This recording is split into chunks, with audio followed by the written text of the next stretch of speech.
Thanks for coming over. Good evening.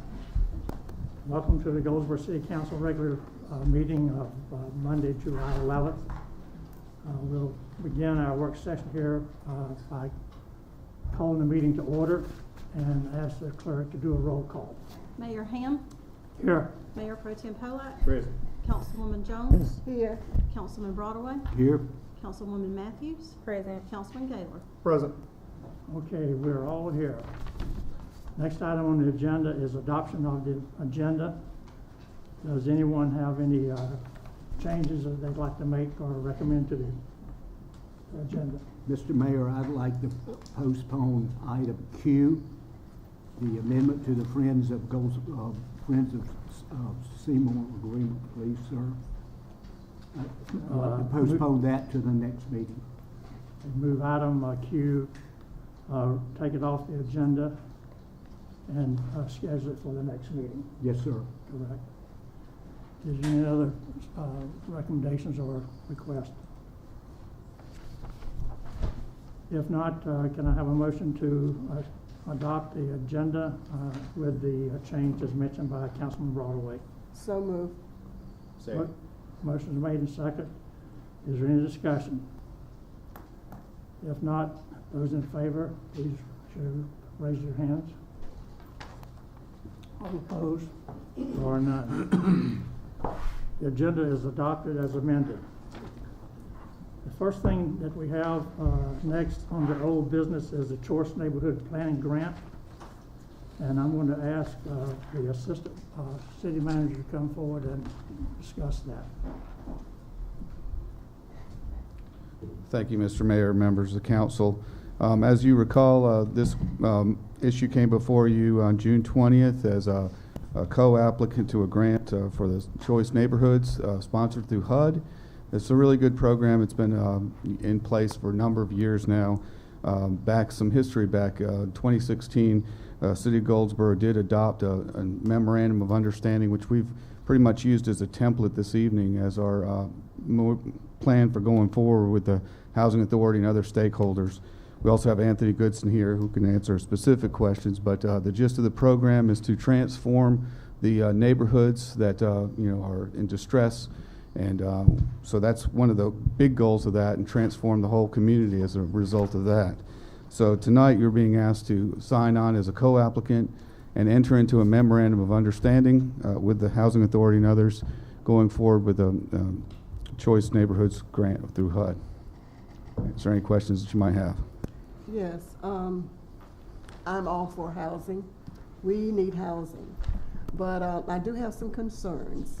My first thing is public engagement. I've gotten several calls from the constituents over there, and they were not aware of anything that was transpiring.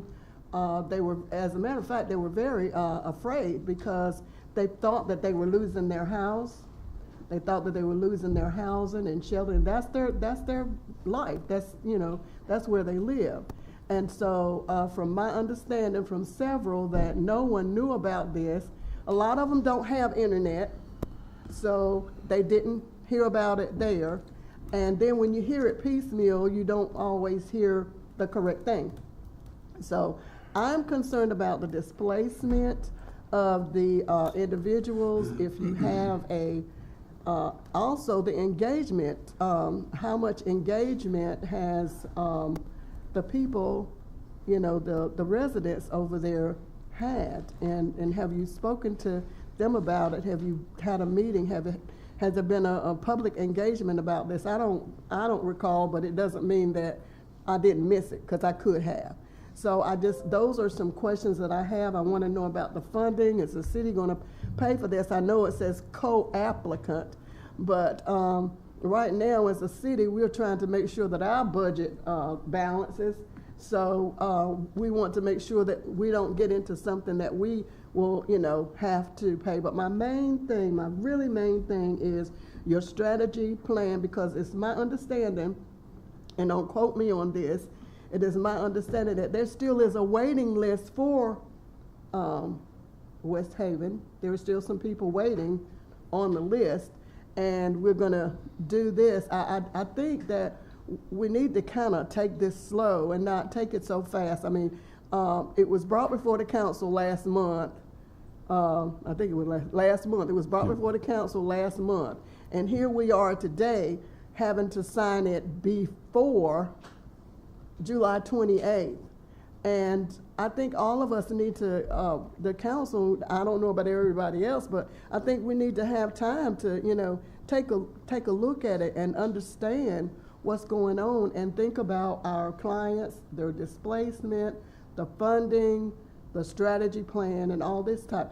And I want you to understand, I want it to be made clear, I am not against housing. I am not against building our city and the beautification of our city and having affordable homes, but at the same time, I have to listen to the people that I represent. Absolutely, and those are all excellent points, and I'm right on there with you. And I think that's what we're planning to do. And one thing that's good about this process is that it does really force us to all come to the table and talk about the issues and all the issues. And so therefore, that's one thing we would do automatically before the planning process, or as certainly throughout the whole planning process. And that was the biggest question, is displacement of folks. So with the program, I understand it does that you can't displace anybody, and you know that the specific question you might want to ask Anthony, but that's what I understand. Secondly, on the issue of finances, yeah, that is a very good issue as well.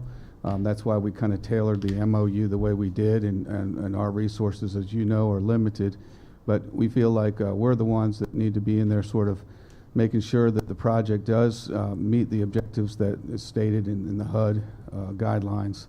But we're very confident that we could move through this, and we would definitely engage the residents, and probably more so than they've engaged before through the planning process. So.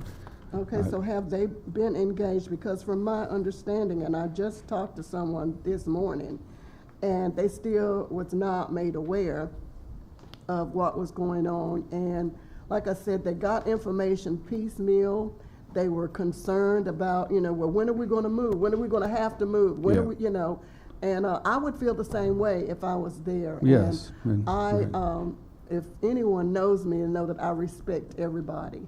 Absolutely. And I respect what you're doing. I respect Mr. Goodson, but I also respect my constituents where they live, and I'm concerned about them and Right. how they are feeling.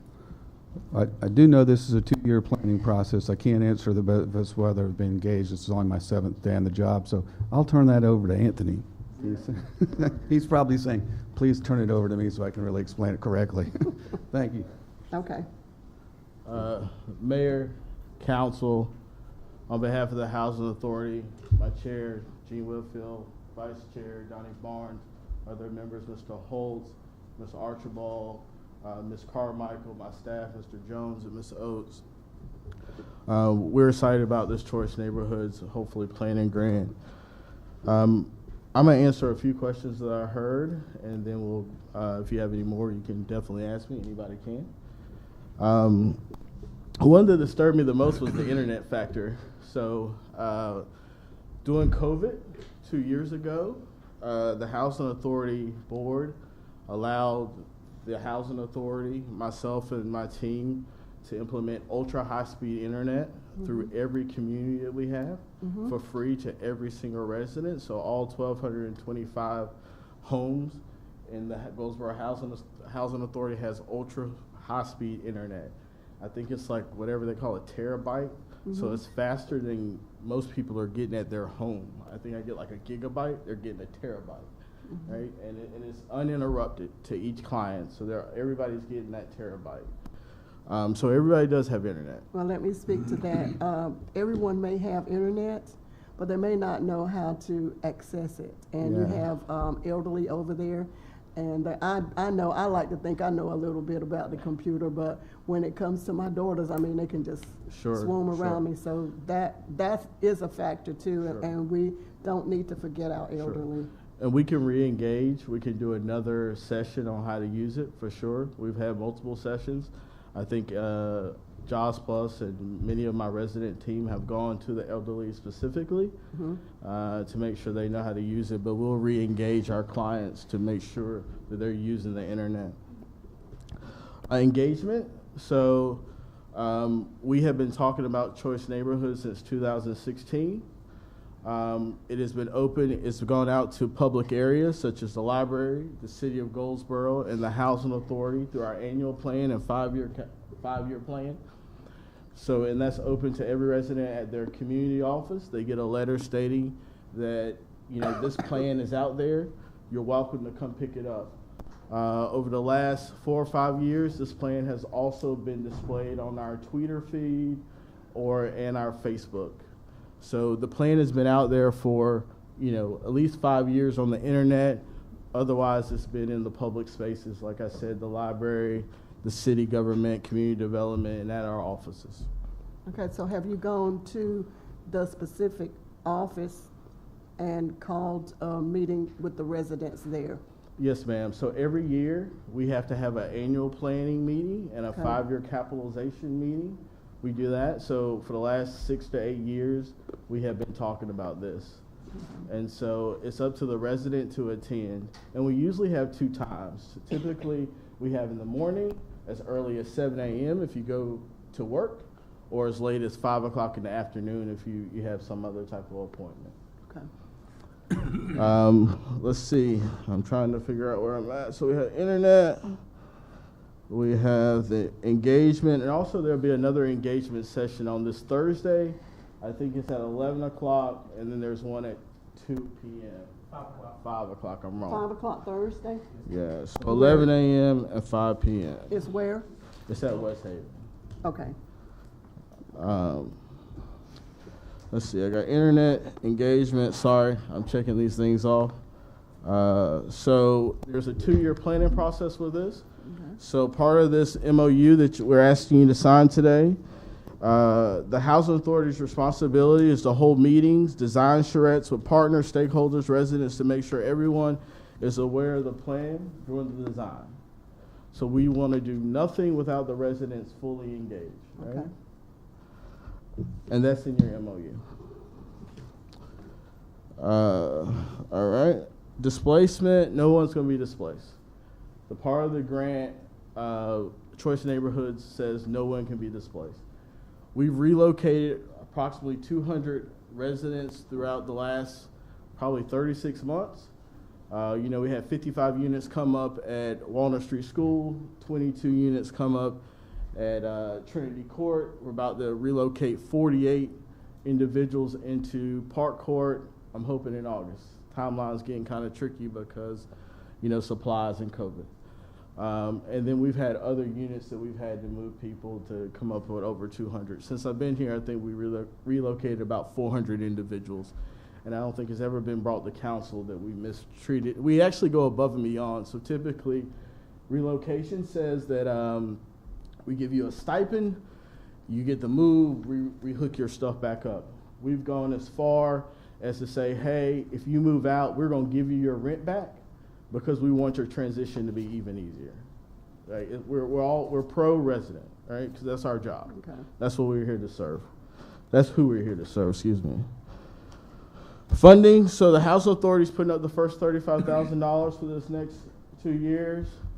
Is it 35? Huh? 30, I'm sorry, 30,000, I'm on 5,000. Putting up that to get this planning process going. If we get this award of this $500,000, it's $250,000 involved. The Housing Authority has been budgeted $250,000, but most of that money will come out of the grant. We have a project we have to do in that grant as well. But if we get the planning grant, we're going to really be looking to do a large scale project, hopefully bring some type of water feature. We really got to design this thing to be beautiful. This project needs to be the best project across the state. You know, you want this to be a destination for anybody coming east of Raleigh. And then after you get through this 2-year planning process, you'll go for the $50 million prize. And we feel confident that hopefully we can get to that $50 million after this 2 year if we work collaboratively as partners together with the city, our other partners in the housing authority. Okay, is HUD involved in this, and have you talked with Ms. Felicia, and has the Yeah, this is the a agreement? This is a HUD grant. So Okay. your MOU states the grant application will be submitted to the U.S. Department of Housing Okay. and Development, Urban Development on or before July 28th. And yes, we've talked with Ms. Felicia. Okay. And have you looked at the resolution that he's written for the I've read the MOU. and gone through MOU? that, Yeah, yes. And I've I commented always back. want to call them That's okay. resolutions. No, and I've commented Okay. back on that, it looks fine to me. Okay, all right. Any other questions? That's all. Thank you, sir. Sure. Mr. Gibbs, so under this MOU, are any hammers actually swung? No. So- Well, you have your 2-year planning process, right? So there's certain activities that can take place under this 2-year planning process. This must have been taken out of mine, but there's a part where you have an action item, right? Where you can acquire land, you can put it in like a world feature, you can put it in a park. So if you consider that hammers being swung, yes. As far as changing any of the current housing units, would any of that happen within this 2-year window? There's some of that already that's gonna go on. We have an application off the HUD to start demolishing some of West Haven. If you know West Haven, some of it sits in a floodplain. Yes. So I don't know how many units we have up for demolition right now off the top of my head. So you'll see that process begin. Are any of those occupied? No. So the only ones that would be, most likely the only ones that would be demoed during this window anyway would be ones that are currently unoccupied and unoccupiable floodplain That's correct. units. Okay. And, yeah, like Councilwoman Jones, I was called and had some opportunities to speak with residents out at West Haven who, were able to give specific examples that to the best of their knowledge were folks that at the Walnut Street School, when they were removed from that property, that they didn't believe that those residents were, some of them, and I'm not speaking in general, I'm speaking, they were given specific examples of relocations that did not go well. My biggest fear, and obviously I'm in favor of redeveloping, especially this census tract that Wayne Ford has been so passionate about, the housing committee under Wayne Ford has been so passionate about. But I want to make sure that when we get to the point that units are actually being built or demoed that currently are occupied, that there is a rigorous plan that will be followed to ensure that those folks are in a new safe or in a different safe habitation before their unit goes away. That's my biggest fear is Part of it, you have to have a relocation plan. okay, and that would be developed during part of this. Yes. Yeah. Well, actually, the housing authority already has a relocation plan. Okay. We always have to have a relocation plan, and we follow that. Nobody's gonna ever be happy with the entire process. Right. But, out of 400 moves, I've probably received 5 complaints. Like I said, when we give you back your rent to make sure that you're in a comfortable position, I think it is above and beyond what HUD requires. Yes, sir. Now, I wasn't on the council at this time, but when I spoke to some constituents, they were concerned that this was gonna be like the housing project that did not go well in, over by Alabama and Little Washington, that project that you had over there, nothing has been developed there. Are you familiar with that? No. Okay. Yes, sir. Yeah, so the question I had, and I think you just gave clarity on, was no one will be displaced. That was number one, correct? Everybody has to have housing of equal or better. My next question, I think there were 3 areas that was discussed by the firm, one being government housing, one being Section 8 housing, and one being home ownership. That's correct.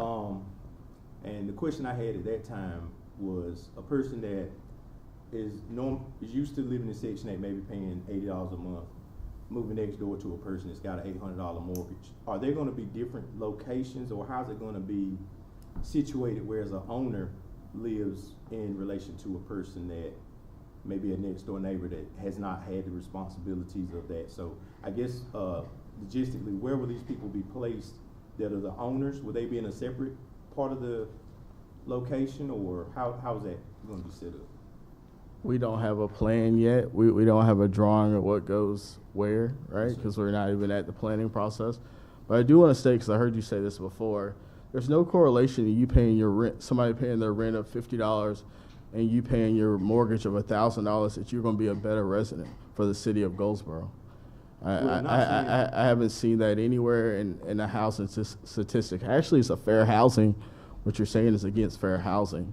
Well, I can give you. So I can give you an example. I don't want to continue down that road. Address right now, across the street from my mother, has been a Yeah. house that's been, and you Yeah. can literally ride down certain areas. I don't think we should continue down that road, Mr. Pollock. Well, Because I know that we want to see change, that's but not fair to a resident. That's not fair to a citizen who pays their rent because they have their low income resident. It's just not fair.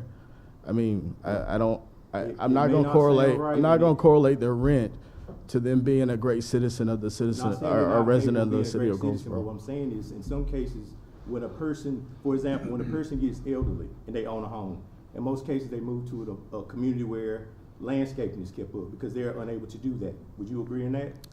Would you agree with that statement? Mr. Pollock, I'm not going to correlate somebody's I'm rent. asking you a question. No, Okay, I'm so not people going to engage that I it. know personally have moved because they're incapable of doing the things physically that they used to maintain their property. And in some cases, when the person does not see or have that responsibility, they're not familiar with that. And I know that to be a fact because a neighbor that moved out from me that was the only rental on the block, the way they left the property was deplorable. And the residents on both sides of that property, including mine being one of them, due to not having that responsibility, now you have vermin, you have roaches. I mean, that's something I've dealt with personally, so I can speak on that. So I understand that might not be the picture that we're trying to paint to say, and that's not what I'm saying. I don't want you to misquote what I'm saying. But what I am saying is that quite naturally, when you have a person that's used to doing something and a person that's not used to doing something, there's two different mindsets. And I think we can all agree on that. I don't agree with you. Okay, well, we'll leave it there. Okay. I But- have, oh, just, go ahead. No.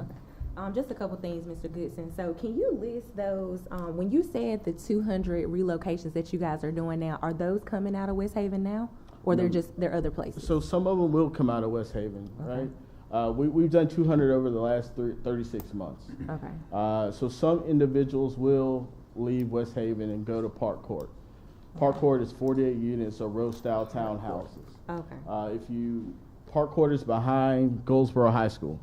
Ah. Right. the So new we're the renovations one. you guys Yeah. did. If Okay. you go over there, I think the units are absolutely beautiful. Right. Okay. Hard countertops, luxury vinyl tile, stainless steel, appliances, washer and dryer. It's just updated. It will hopefully be a LEED Gold property. I think it's the only LEED Gold property within Wayne County. And so when we're looking at building this next, or hopefully going to West Haven or renovating that or putting new construction, we hope to help the city as well and put a net zero. So net zero units, if you know about net zero, that's probably one of the best things you can put in a city to conserve energy, and really the city gets to use the energy back, right? So we want to make sure this is a smart, innovative development. So, while I wish I could see this development in another area in the city, Sure. the idea is great in my opinion. I think like everybody else, we just wanted to ensure, no one was displaced, and I think you kind of put my worry of that at ease with the information that you provided. Just one last question. This is a what if happens. Sure. What if space runs out, right? Like or is that possible when we get ready to move residents out of West Haven and there's no place to go? Like, what is that plan? I don't want to put the cart before the horse, but have we thought about, what that looks like? Well, you can't displace anybody, right? So somebody has to have somewhere to go. Right. So it can be done in phases. Like I've seen housing authorities. I just got back from Washington, D.C., had a chance to talk with Cuyahoga, which is Cleveland. They manage about 30,000, but they're doing this on a small scale of 300 units, right? Same amount as West Haven. And they have I think 7 phases. So they have like 70 here, 50 here, 25 here, workforce, elderly. It's a variety of housing, right? So you may not tear down everything at one time, you know, so you can keep people housed. And then once you get this phase, you can swap people in, you know. So we're looking at renovating Fairview coming up. So some of the folks from Fairview will go over to Park Court. Okay. We clear out a phase, we're able to start renovations, right? We have a slot of land, you know, where that circle was that we tore down, and we hopefully can build there as well. So you have to be creative with it, and we obviously don't want to build in the flooded part of West Haven, so we got to figure that out too. So that could be our first place to build if we can figure out how to eliminate the flooding. Well, I'm in the process of working with some state and federal people and working with, that was the first thing that I spoke with them about, was the infrastructure over there. And I have gone over there at night when it's really raining and flooding, and it really is bad. The infrastructure really is bad, and I know that you can agree with me on that. Absolutely. And so, you know, we've talked about it, and it's from my understanding that the grant, you know, has come through. I can't really go into detail about that. So, you know, that is another, you know, situation. And are you telling me, because now when I went over DuPont Circle, I think I'm calling it right, DuPont Circle, where there is a lot of water going over there. And I want to thank the city manager for going over there and letting some of that water out, because it was just really bad. That was the area that I was looking at, but there were people living over there in those units when I went over. And that was maybe 2 months ago, the night that it just really rained. I got out in my car because I was so worried about the cars that was going to get flooded, and car insurance, and the wear and tear of the car, and how you won't be able to move the car if the water gets, you know, up there. So I went over there to see, so I'm familiar with that. But there were people living over there, so you're saying they are not living over there now? No, so the front part of West Haven is where it actually goes in the unit. The water goes in the unit. It goes up to like 3 or 4 feet. The rest of West Haven just has, or parts of West Haven, it goes up to the door level, right? So we can't move people out. HUD won't allow us to at this point. Mm-hmm. HUD tells us actually that they want us to go in there and renovate those units that have been flooded twice, right? Okay. So that's why we want to go for this choice neighborhood, so we can correct the problem. And if you're saying you have grant money, we can start correcting the problem now. Right? Well, it's from my understanding. I'll get with you, and I'll get with you to talk with those people. All right. But there is grant monies at the state level for West Haven. Okay, sounds good. Thank you. Mm-hmm. Mayor, may I ask one more follow-up? And I appreciate you being so willing to stand up here and answer so many questions. I realize it could be kind of a hot podium, as it were.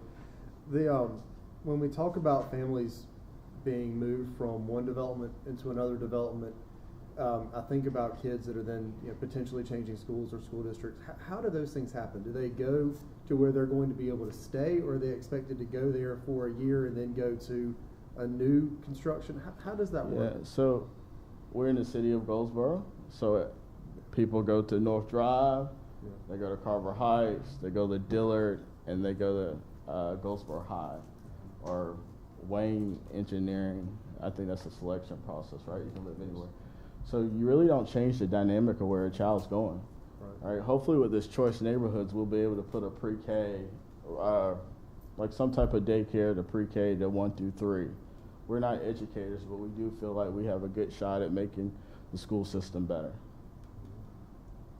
So when families are relocated, is there any deference given to try to relocate them to where they're going to be able to stay, as opposed to have to move back in a year? Or is that, how does that work? You know, it's tricky, right? A family who moves may move to Lincoln Homes. If you tell them you want to move back to West Haven, they're going to pick up and go back to West Haven, right? And so, you know, we try our best. It's the option of the resident if they want to move, Okay. right? So if the resident moves somewhere and we're still over here working on West Haven or Park Court or Fairview, and they say, no, I don't want to move back, then they don't have to move back. They'll sign documents that say they don't have to move back. You know, a family could be living in the same area. Yes, sir. Thank you. No problem. Let me say, and maybe I should have prefaced this discussion earlier by saying that the city, members of the staff of the city has had a number of meetings this past week and week before about this program. There's been mutual discussions between the Housing Authority, their consultant, and our manager and certain staff people. And the purpose of that was to look at the resolutions and the memorandum of understanding requirements to understand that we can support what is being asked in that memorandum.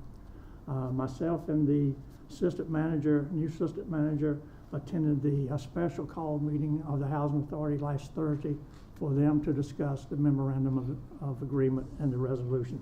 So there's been a lot of discussion between both parties to get to the point where we are now. And we have also had our attorney look at the documents to make sure that everything is good there.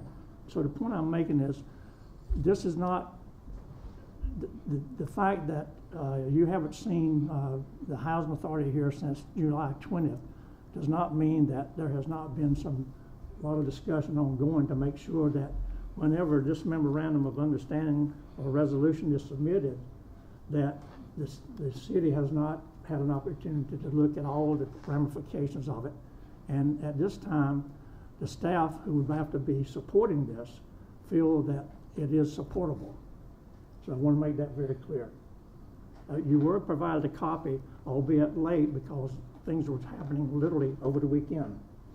So, but what you see in front of you now has had the eyes of staff members representing their departments who would be involved in the execution of this at a later date. So just want to make that clear. Mr. Disson, thank you, because some of us have not had the privilege to have those conversations. So thank you for indulging us in those questions so we can have the same clarity. So I appreciate that. No problem, Ms. Matthews. Thank Councilman you. Matthews. No problem. And the document that you held up, we just got that today at some point in time today. And I really don't feel that it is fair to us to me, it was just very quickly done because we were told about it 1 month and then we got this. And we've had some, I think I spoke briefly with the city manager, and I did have some questions about displacement, and we talked about it a little bit. But just to quickly move on this today, I have some concerns about that. I mean, it says before the 28th, and this is the 11th. But I have some concerns about moving on it so quickly. I'll be honest with you. Where I love the idea. Do not get me wrong. It is perfect, and I would love to see that done. But when I look in the eyes of the elderly people that I have spoken to, with them being afraid of being displaced, and you've said that they cannot. You said they cannot be displaced in any way, form, or fashion. That's what you said to me. And I know that you said that, and I'm just, I'm trying to, process all that, because I know how I would feel if I was there and wasn't really sure what was going to happen. So those are just my concerns, sir.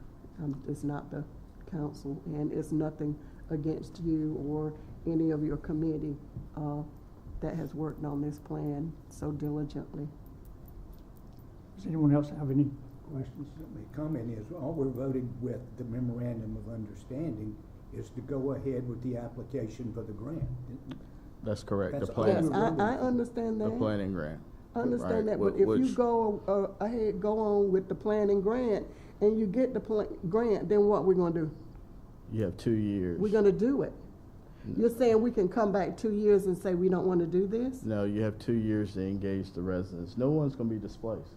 I mean, I don't know how we can do I'm it. probably not getting it. That's I mean, probably they would be moved eventually to the new mixed income residence, right, or some other place. Yeah, so, excuse me? Eventually, these residents in West Haven would be moved to the new mixed income locations that we're building. Yeah. Right, No, so no one's gonna be displaced. They're not gonna be right? out of a residence. It's very simple. No one's gonna be displaced. It's just that simple. You can't displace anyone. The grant says you can't displace anyone. We've never displaced anyone. Maybe you could clarify the term. Yeah, maybe Displaced means maybe I out of don't house. understand. Displaced means out of a house, right? Exactly. Right. Yeah. And no, I understand displacement is out of the house and you don't have anywhere to go. I understand that unless there is another definition. So we're saying you can't do that. The grant doesn't allow it. The housing authority can't do it under the current terms. We've never done it. And so, we're gonna have a 2-year process. The residents will be engaged. They have to come out to be engaged, right? And so, that's it. And that's part of your MOU. I mean, the MOU is very simple. Well, it We- may be very simple, but as I told you, I just got it, so I did not have a Yeah, chance this to go this through MOU's we've been working on it. I was calling Miss it. I Oates. got it today on my phone. That's what I Yeah, got. yeah. Well, we sent it on Sunday, and so we've been sending this thing back and forth for a few days to make sure it's fine tuned. But to the have you been sending it to the council to read though? we're not responsible for the council. We send it to Ms. Getz. The mayor's been included. I think It's been staff working on it to make sure it's correct, ma'am. The memo is very close to what we signed in 2016. If council thinks they need another special meeting on it or something, we could do that, but I think you might want to talk to why it's got to be due July 20. we'll have Mr. Holtz come in. Yes, sir. Thank you. Hi. Jeff Holtz, I'm on the Housing Authority Board, and the reason I'm just a regular commissioner on the board, but reason I wanted to see if I could address it, council lady, was because I had the same concerns, honestly, that you've kind of addressed, of us moving maybe at a quicker speed. And we had a meeting of the entire Housing Authority Board, and the mayor was there, and the assistant city manager was there, and we discussed a number of these things. And I'm saying this to tell you, I wanted to make sure that we were moving prudently. Mayor heard some of my remarks there, but I'm 100% behind it now in the sense that there is a kind of a time restraint that this needs to be done by the end, the 28th.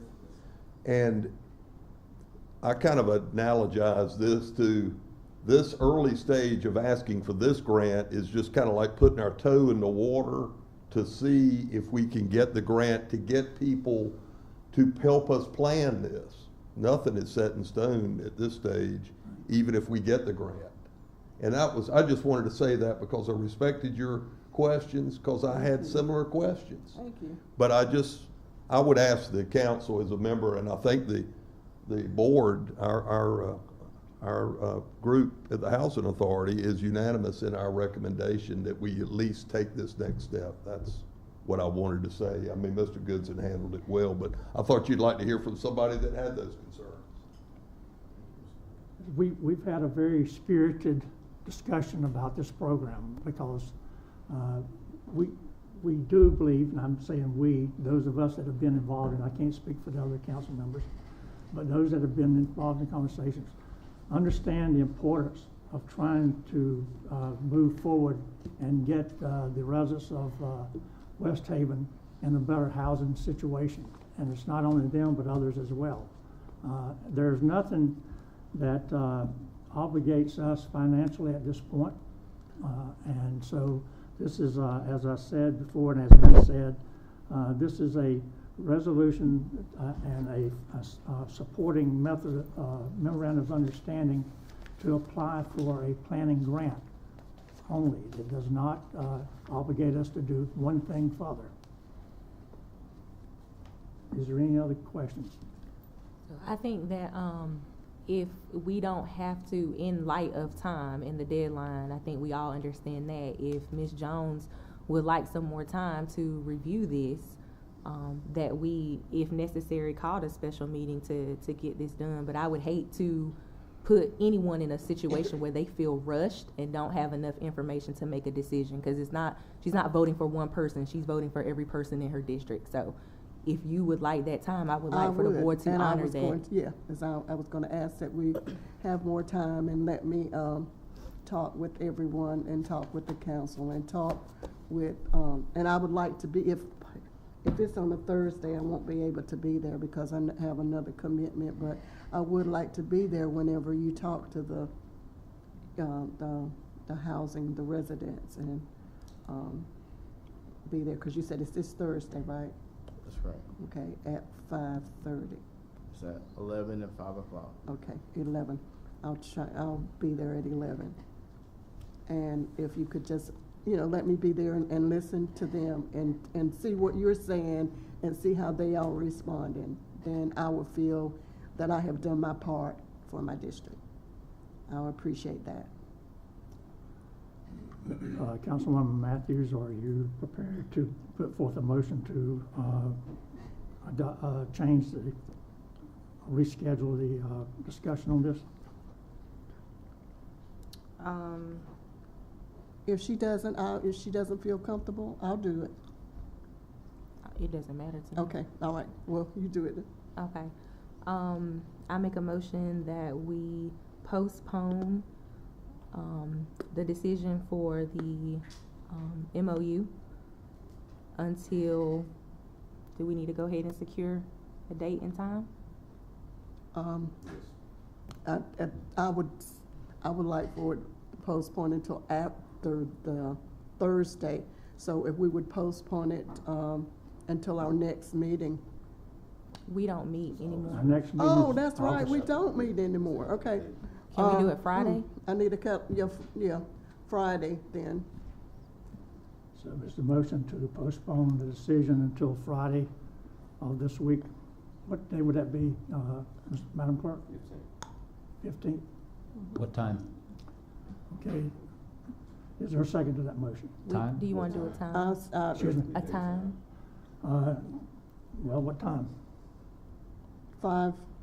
5 p.m.? Will we have time, will we have time to just talk? Is there a way that we could do a conference? Can we not Call do it and in a talk? telephone conference?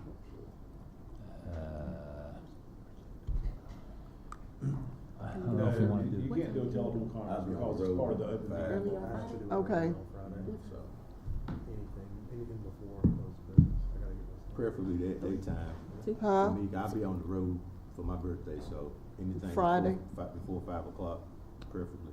In the Before morning? 5, okay. Does the morning In the work? morning, okay, that's How fine. about morning? Is everyone available? Yeah. Yeah, daytime for me. Okay, Daytime for me, for sure, would be better. okay. 11, That's fine. okay. You good?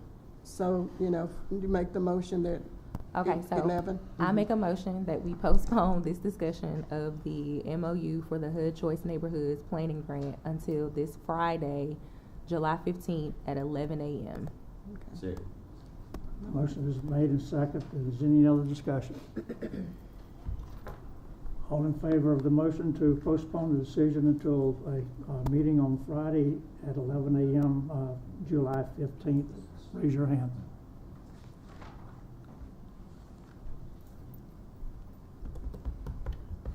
All opposed? Motion is carried. Thank you. Okay.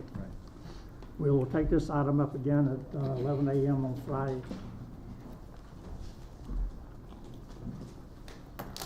Next item is new business, and the new business item first on the agenda is the District 6 applicants' presentations. So, and thank the board for coming tonight. Ms. Whitfield, Ms. Hawks, thank you. Thank you, sir. We will entertain presentations at this time per our process. And is Mr. Batts in council chambers. Yes, sir. Come on up, Mr. Batts. Mr. Batts is the, one of the applicants that applied for the position of the vacant position on the city council from District 6. Go ahead, sir. You got Thank about you. 10 minutes. Thank you. Wait, hold on a second. Let's get our 10-minute clock started. There we go. Go ahead, sir. Thank you. At this moment here, I'm not going to change my mind. I'm going to carry on. But thank you, Council. Thank you, Mayor. Thank you, Council, for being here. My name is Greg Batts. I live at 106 Sawgrass Place here in Goldsboro. Tell you a little bit about myself. I retired from adult probation parole about 11 years ago. I did 28 years. From that time there, I've worked with community supporting schools for the last 6 years as a reading teacher, as a mentor, success coach assigned to Brogdon Middle School. For the last 2 summers, I've been teaching reading at the Boys and Girls Club, which I love doing. Again, I'm a native of Wayne County, been living in Goldsboro city limits for the last 34 years. I live in Wayne County in Goldsboro all my life, besides my 4 years I went off to college, and I worked 1 year as a director of NBA sports in Columbia, South Carolina. Then I moved back here. Goldsboro is a great city. We have great people live here and work here.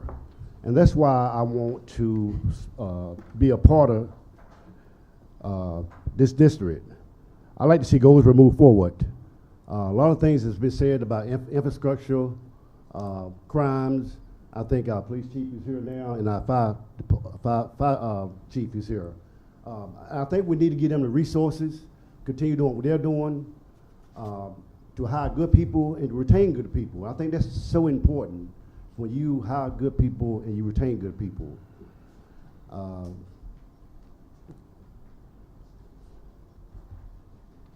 Also want to look at recruitment. And I think jobs, industries coming here is so important for the city, for the people, for the city of Goldsboro. I think if you bring good jobs here, you'll keep good people here, and maybe able to afford some of the things that we're talking about now. I heard from you guys up here about housing and different things of that nature there. My whole life, besides, I tell you, my career has been part of officiating. I've been refereeing high school basketball for 42 years, high school football for 42 years, college football for 24 years. I retired from college football last year. I did college baseball for 15 years. So my whole career has basically been dealing with sports and back here in the community that I serve. I like to serve because since I like things, I started serving when I was in junior high school, and also in high school, and also when I was in college. Also, even when I was not living in Goldsboro, when I went to Columbia, South Carolina, where I worked for the Department of Social Service, volunteering. So my whole career has been like serving my community. I think one of the best things that I've done, that I enjoy doing, I had the opportunity before my mother passed away that we served on the same board. My mother was a person who liked to serve the community, so I got a lot of that from her. And I think the last thing I want to say, we talk about this, and I think it's so important.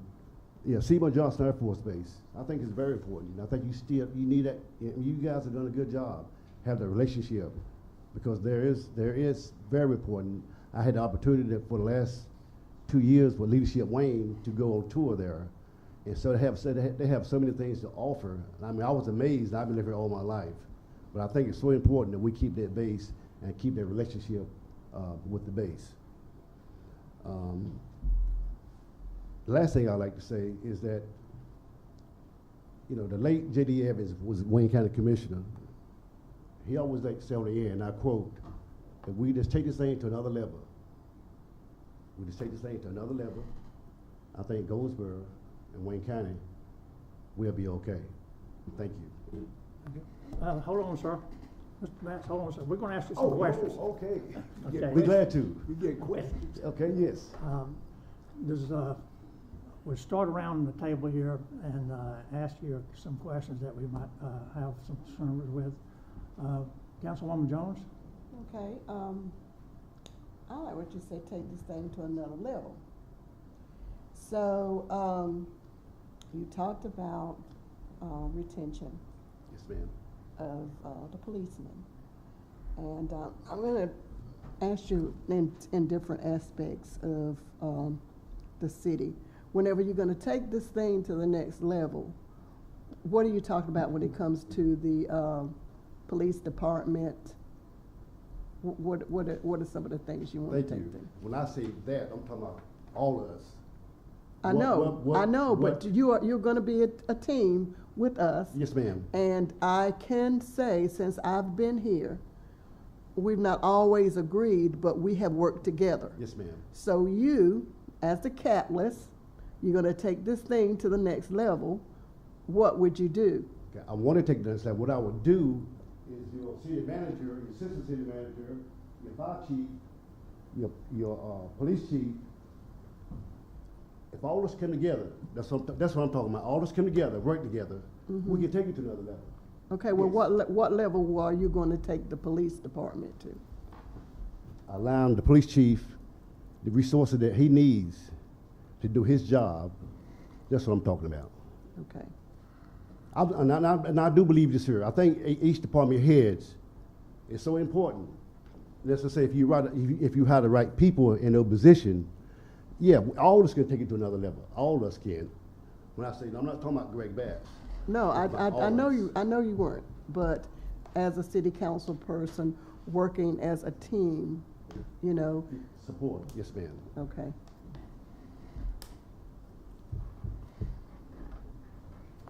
Any other questions? No, Mr. Broadway? Mr. Batson? Yes, sir. What are your most important issues for District 6? Be honest with you, to support what she's talking about, who she served, the constituency who she served, yes. But and with that also, not only you got to think about that District 6, but also you got to think about the whole city. I understand that it's how it's broken down, but you still have to work together here and see what you can accomplish with everybody. Well, you just answered my next question. So, thank you. Yes, sir.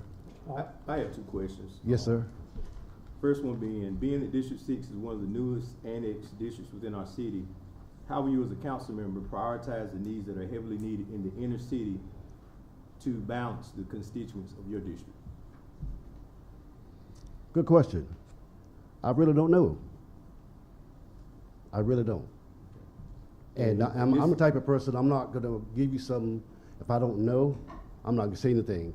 I'd rather be quiet about it, and like she said, let me come back and figure things out. Yes, sir. And just a good example of what happened a few minutes ago, and I really don't know. Yes, sir.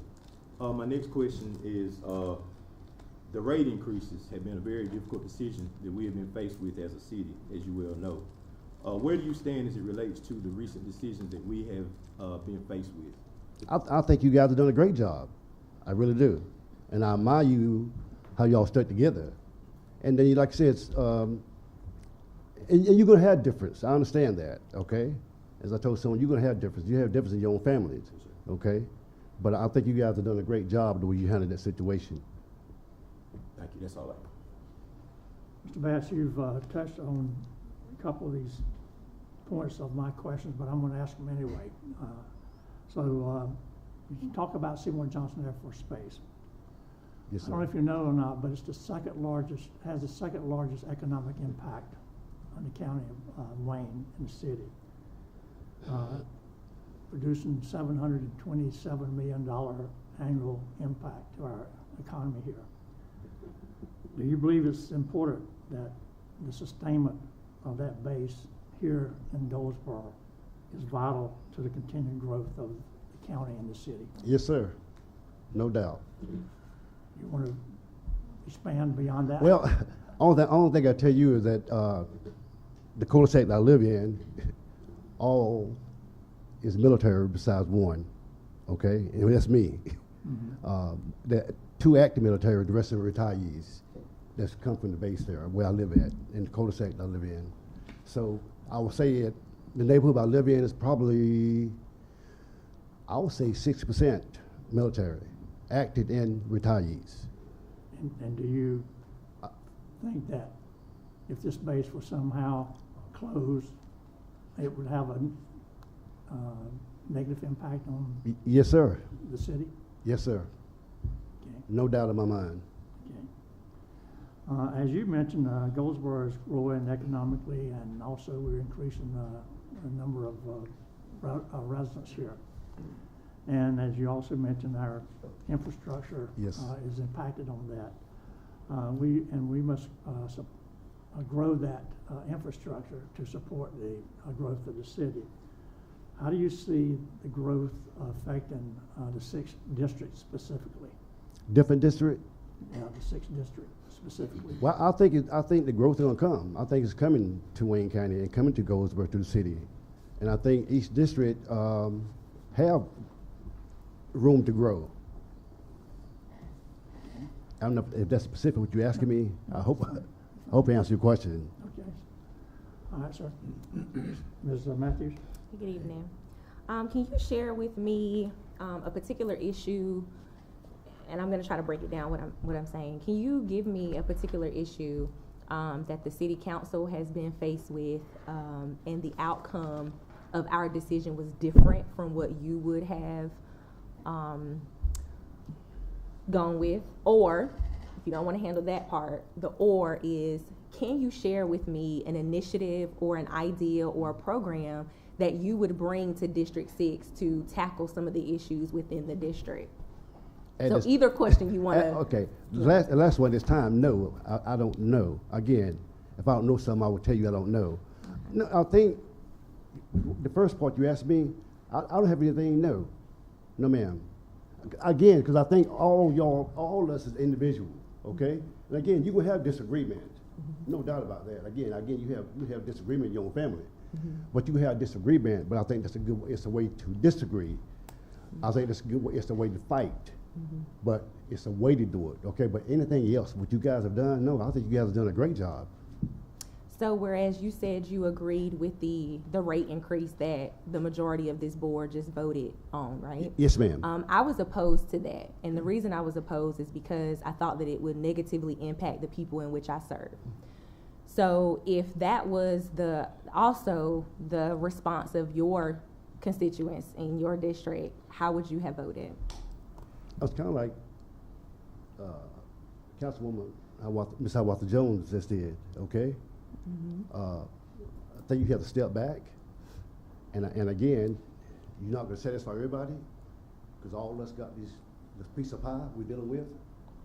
You just do the best you can and hope that you can convince everybody what's best for my district, or your district, or anybody's district, for that matter.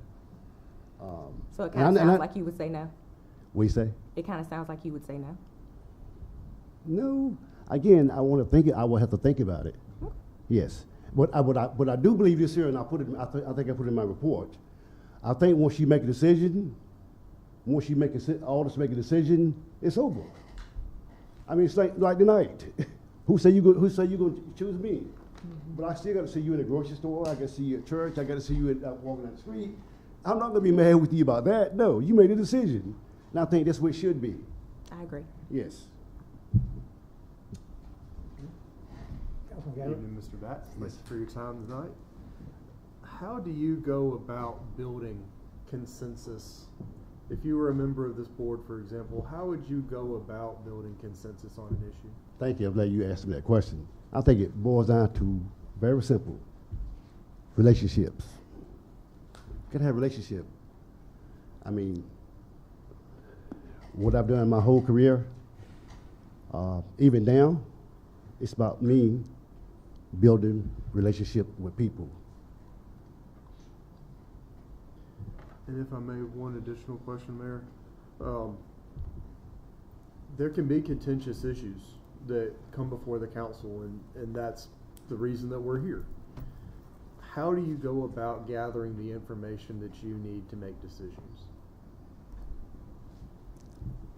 Again, I've never been to city council.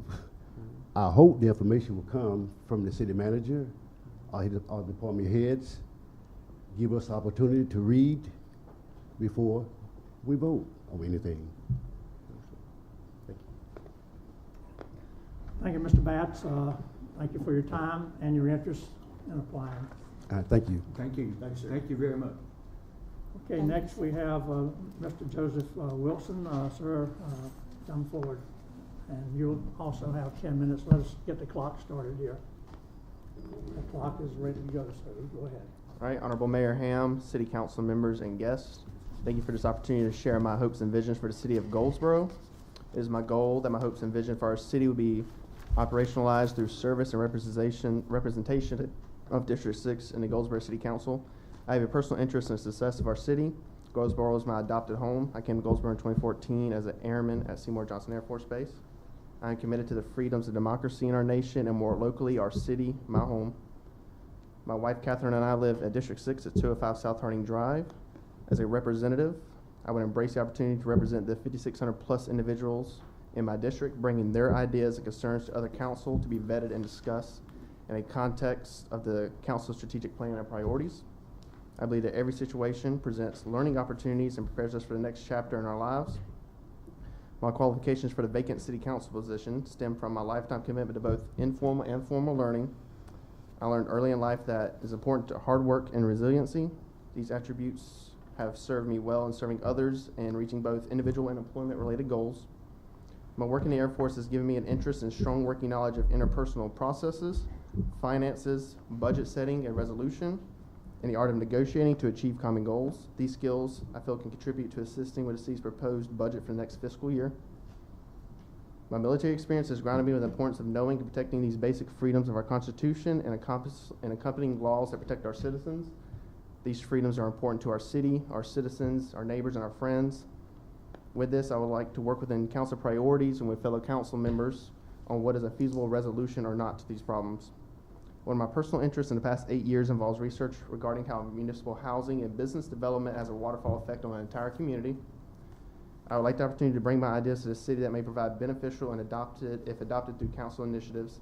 These opportunities range from business development to basic healthcare needs for a community to not only ease tensions on hospital systems, but also improve our community and its citizens. My vision is to be part of Goldsboro's path of success and keep the path moving forward. My first and foremost concern is the safety of our citizens, including those charged with the city's protection. This will be done by assessing the current outreach programs to place a survey their effectiveness to combat crimes, if these programs need to be revamped or new programs put into place. They work with these local communities to have these completed, benefiting current and subsequent generations. I feel working plans such as this are built more to be aimed at youth groups is the most effective way to approach help combat crime rates in the area over a longer period of time. Affordable housing and proper facilities in these communities will be my next priority. I know the City Council has action plans to build new affordable housing, but there's also need to be a process in place to get more renters into homeowning positions with the city's assistance. These steps could be accomplished by finding local homes in the area that need rehab and then getting the owner's information to possibly sell the units. These homes could then be rehabbed and sold to affordable housing eligible households at a no down payment or low interest rates directed by the city.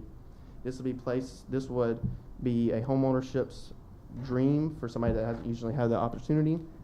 The outcome of this measure brings the housing values up in the area. Lastly, the city will hold the loan it created for the buyer, and it creates a long-term revenue stream on interest of the loan and the tax values of the home of that specific home and surrounding areas. The next vision I would have was to find ways to repurpose and revitalize a lot of the industrial areas I find surrounding the downtown areas in need of refurbishment. This can be done by allowing larger businesses on a national scale note that the city is prepared to offer incentives and facilities at little to no cost to them for bringing their business and jobs into the local area and employing citizens here. With these incentives in place, the city will grow, and with growth, more investment will come to the area.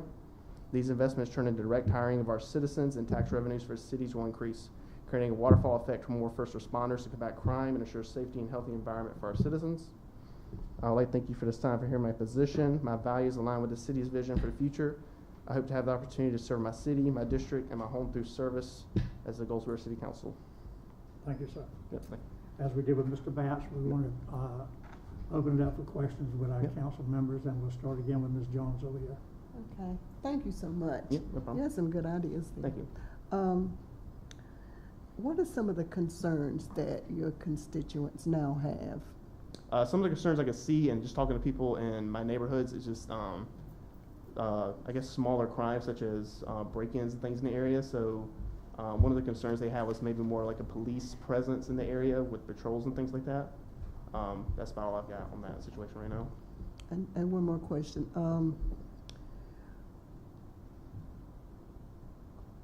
What are your ideas on the crime and how we can decrease it? Just a first off thought, without actually getting into seeing the actual police department's planning things, is just an initial just having more patrols in the area. Having more police on the night shift probably has less police officers than the day shift, but having more police in the area and kind of doing random drive-bys of the local streets and things like that, and letting if there is a crime presence in the area, knowing that there's a chance that there will be a police presence as well during those times. Thank you. Mm-hmm. Thank you. I applaud you on your application. Yeah, thank you, sir. Very well done. Thank you. And as an airman, and you moved around, and you've seen a lot of places, and you've lived a lot of places, they, in District 6, and I notice you live on Harding Drive. Correct. The, as you ride around in that area, what are, you mentioned crime before, what are some more important issues that you would see to serve your constituents in that area? And to serve, and to serve our Air Force airmen that are in that area. Yes, I've had a lot of, we've lived on the street for about 2 or 3 years now, and I've had friends live on the area. We haven't really seen much issues. It's more of an issue of just kind of having more, I guess, recreational things for people to do in the area. I know we have the track there we can walk on next to the apartment complexes and everything like that, but more towards the side where the food line is and everything, there's not really much of a recreational portion for that for people on that side of Berkeley. So I believe that's kind of a thing people in my area would like to see, is kind of more things on that side of Berkeley versus that the other side right there with the water tower. Thank you. I just like to begin by saying I'm glad that you touched on the home ownership aspect. Correct. I noticed you probably were present when the exchange went back and forth with the previous presenter. I'm very passionate about home ownership myself, and some of those incentives that you were speaking of, I'm in favor of. It sounds great. Being a well-traveled man through your travels in your profession, how important is diversity, and what support do you have to ensure that the city optimizes its funding and resources to treat everyone equally? I believe the city itself already has great things in place to treat everybody's resources equally, from what I've seen through y'all's public budget and everything like that. For me personally, I couldn't give you a real answer on that. I'd have to get more in depth on kind of seeing what programs are exactly in each district and how the districts, I guess, the word I'm looking for is populated with different people, different income levels and things like that, and see exactly how the resources are being shared or utilized in each area. Okay. Well, the last question I have, which I'll try to ask every applicant, the rate increases have been a very difficult decision that we have been faced with as a city. Where do you stand as it relates to the recent decisions that we have been faced with and that we've made? Could you expand on the rate increase? We're talking about the utility rate that we've gone up with. You've gone up on utilities as a whole. Right. I would say I would probably voted against it if the city could honestly find a way in the budget to take resources from something else instead of hitting the entire city as a whole with a bigger budget. Maybe take resources from a certain area, if possible. I'm not going to say I would be for it or against it right now because I don't see the full picture. But try to see if you can, I guess, take away from less of a burden here to ease the burden on everyone. Thank you. That's all I have. So, Mr. Wilson, do you watch the council meetings often? I do, not often. I do when I can, and sometimes I will watch the reruns if possible. But sometimes I just don't have time to sit down and watch the entire thing, to be honest. So, were you able to watch any of the proceedings of our budget preparation and approval? Not the budget. I did see, I think it was a $68 million budget for next fiscal year. I looked at the budget briefly last week when I was out of town, just which y'all put on the government website, but I wasn't able to watch the actual footage of you guys. Is there anything in the budget that you got your attention there's a lot of things in there, but. Yeah, it was a lot. I can't honestly say there's anything that got my attention as of right now. Like I said, I was out of town when I looked at it, and I wasn't really getting too in depth with it. I was kind of looking at the overall, what the overall budget was for this year to kind of get the speech prepared. Okay. I'm not going to ask you about the sustainment of Seymour Johnson because I think you would probably answer in the affirmative, but I am going to ask you or speak to the fact that, as I said before, Goldsboro is growing fairly rapidly now. Not so much if you compare us to Raleigh or some other place, but comparatively speaking, we've started a very positive growth.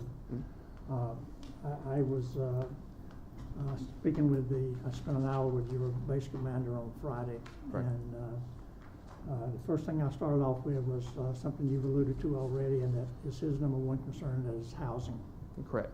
And I had a map that showed him that currently we have about 1,059 housing units scheduled for construction. Some of them are underway already, others are to be initiated. That, as I said earlier, is going to tax our infrastructure.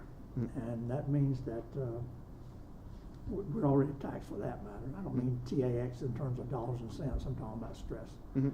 And so we have to be able to support this increase if we or provide the services to that growth. And that at some point may come with additional tax levies or a utility. So you've already sort of spoke to your what you would have objected to in the utility rate increase, but you may face that situation again. How do you balance the growth and the needs for that growth as opposed to the economic requirements?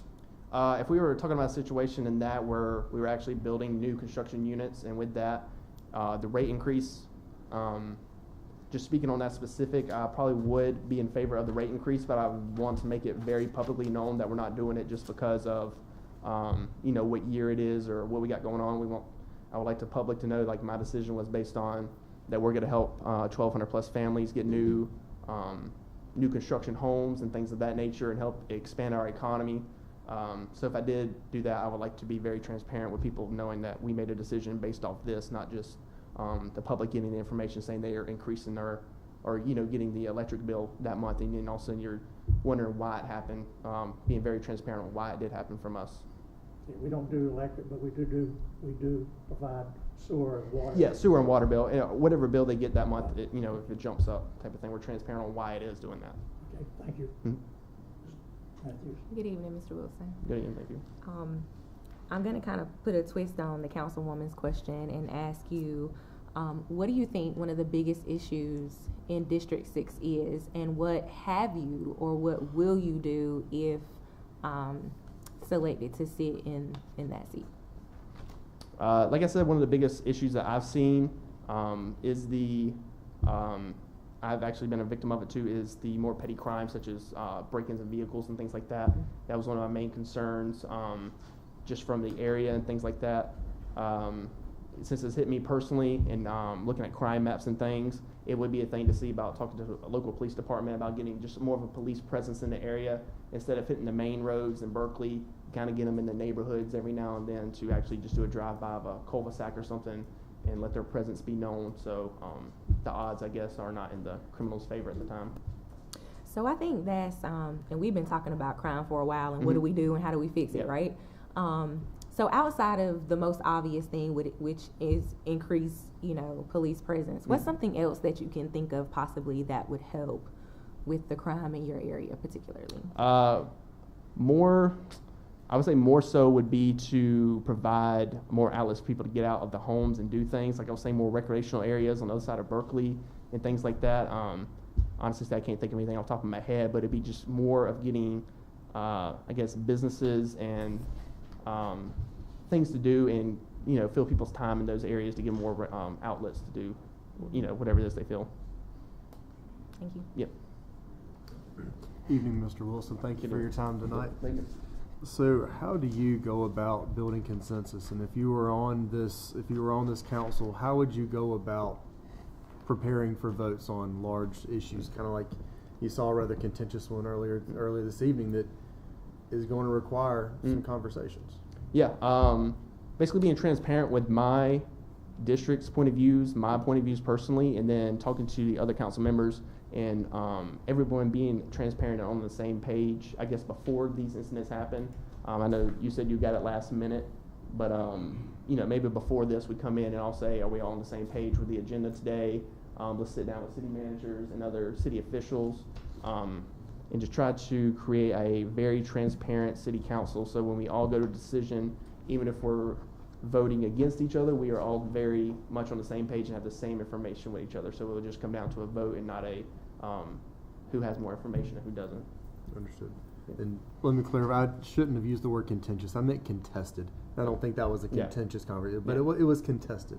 Yeah, no problem. And second, you mentioned information, which is a perfect lead into my sort of planned second question.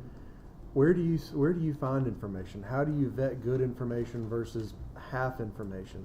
Where do you find yours?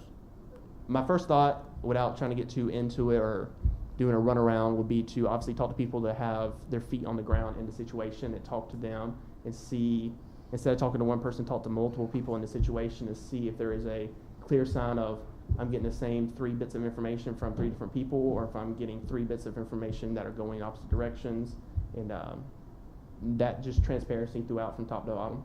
You have friends in military intelligence, don't you? I know. Thank you, sir. Yep. Will you?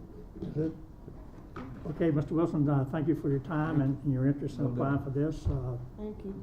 Awesome. Appreciate it. Thank you, guys. Thank you. Okay, next candidate is Mr. Charles Wright, Sr. Mr. Wright, come on down, sir. Oh, come on out, as the case may be.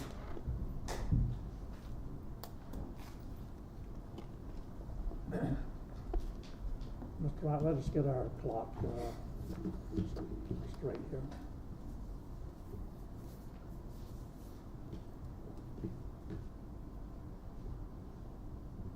Okay, sir, go ahead. Good evening. And welcome, by the way. Thank you. Good evening, Mayor Ham, Pro Temp Paulette, council members. I am Charles Wright Sr., and I come before you this evening to discuss 6 reasons why I should be the next council member representing District 6. Number 1, I believe I'm strongly invested in Goldsboro as being my home for the last 30+ years. I am a homeowner and reside in District 6. I arrived at Seymour Johnson Air Force Base, assigned to the 4th Tactical Fighter Wing Hospital. Yes, we did have a hospital when I got here out at the base. And that was in January 1990. I was accompanied by my spouse, Mary, 4 sons, Ron, Charles Jr., Dario, and Adam Wright. 3 of them who attended Wayne County Public Schools were student athletes and are thriving in their careers. Additionally, a 3rd generation of Wrights have established their home in Goldsboro in District 6 itself, my 3 granddaughters. And 2 of them attend Wayne County Public Schools at this point. So I care about the community, I care about the city, I care about the city 30 years ago, and I will care about the city as long as I'm breathing. I will care about the city. Second, expertise for healthy of Goldsboro. One of the things I've had the privilege of working in healthcare over 40 years in all different areas, whether it's emergency care, long-term care, rehabilitation, working at county fairs, doing blood pressure checks, which I'm doing now, talking to people and to senior citizens, which I'm doing now, being a part of distributing N95 masks. I think it was 15,000. I had a part of doing that for local churches and organizations. So I've tried over the years to establish a baseline in what health issues is affecting not just Goldsboro and Wayne County, but Eastern North Carolina. And I can say, as a member of this council, that I would continue to strive for a healthier Goldsboro and would always support programs and initiatives to that end. 3rd thing, champion for education. I championed youth education in Goldsboro and Wayne County for many years.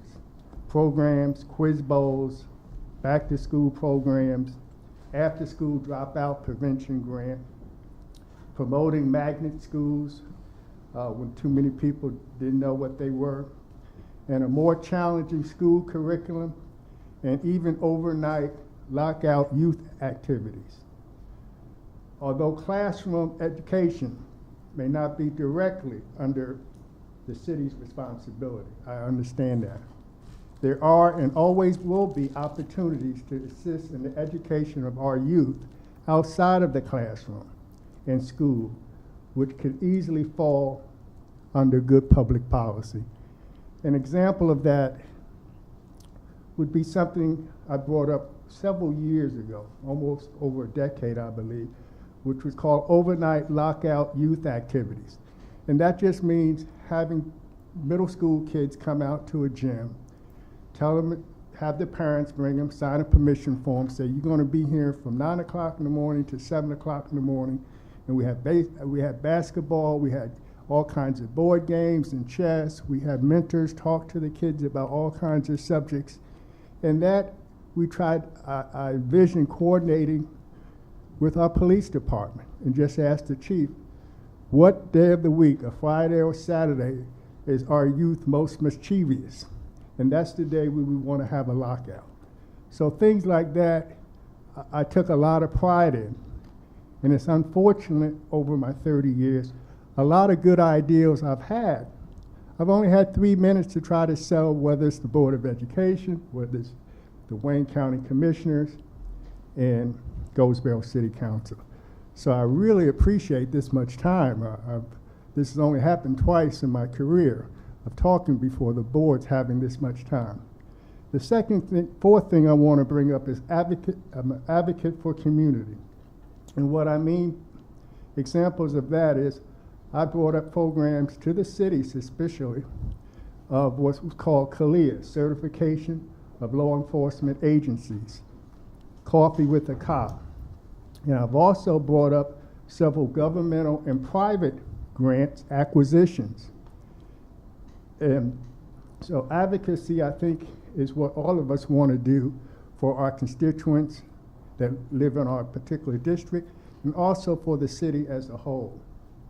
And I like to think that as far as governmental and private grants acquisitions, I will wholeheartedly be in favor of pursuing those type of grants because I brought up several myself that I thought was worth pursuing.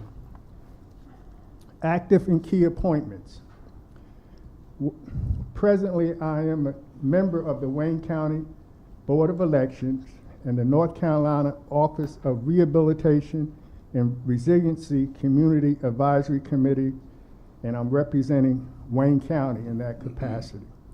I couldn't have asked for a more state-level opportunity to participate as a Citizens Advisory Committee on this, because this deals with the outcomes of a lot of people who waiting on grants to replace their home that was damaged by Matthew and Florence, and also rehab and repair their homes. And it's a lot of questions out there all across eastern North Carolina. So I'm privileged to be able to be on that committee as an advisory committee on the state level, and then be able to report back to the city council and the Wayne County commissioners and the county at whole, and to try to answer some questions as to what's going on at the state level to meet their needs. Vision for a prosperous future. Oh, I just want to say, as far as key appointments, I missed this. I do have an application that I submitted. I can only assume it's pending for membership on the Wayne County Board of Health. That's another committee I would like to be on. As I discovered, I can be assistant because of late COVID. There was some things I would like to bring up, given the opportunity to be on that commission. Vision for a prosperous future is number 6. I have a vision for a prosperous future for Goldsboro in all aspects, improving the quality of life for all citizens, continuing efforts to to try to attract mid-sized businesses, decreasing crime levels, exercising better stewardship of taxpayer dollars, increasing affordable or free activities, and creating an improved climate, thank you, to foster better relationships between city and citizens and between citizens and citizens. My vision for District 6 include prudent use of available land, recreation park area, improved services, and those areas already mentioned beforehand. I'm particularly like to key on as far as some of the residents in my districts are concerned about the prudent use of available land. As you may have noticed, the last time they talked about building something out in District 6, there's a couple hundred people in here that had to express it. I like to try to be proactive and get a grip on what the citizens of District 6 would like to see that land that's out there on Collier Bass and New Hope Road, to see it how developed, rather than the city elect something and then it's no longer available, or it's a contentious decision. I like to close by saying I strive to build a reputation these past 30 years as a strong family man, a studied man, a man of faith, honesty, integrity, and compassion. Charles Wright Sr., as a councilman representing District 6, would be no less. Thank you for this opportunity. Thank you, Mr. Wright. Again, we'll ask or avail the council to ask any questions they might have, starting Ms. Jones. Well, you pretty much covered everything. You're an advocate for your neighborhood. I'm very happy about that, because I am also. If you were going to take the city to another level, what are the 3 main things you would do to take the city to another level? Number one, I would make use of all the available free money. When I mean free money, there's a lot of free grants that's out there. All we have to do is apply for them. There's a program called Urgent Repair. We get $100,000 a year for application to North Carolina Housing. $100,000 a year for the application.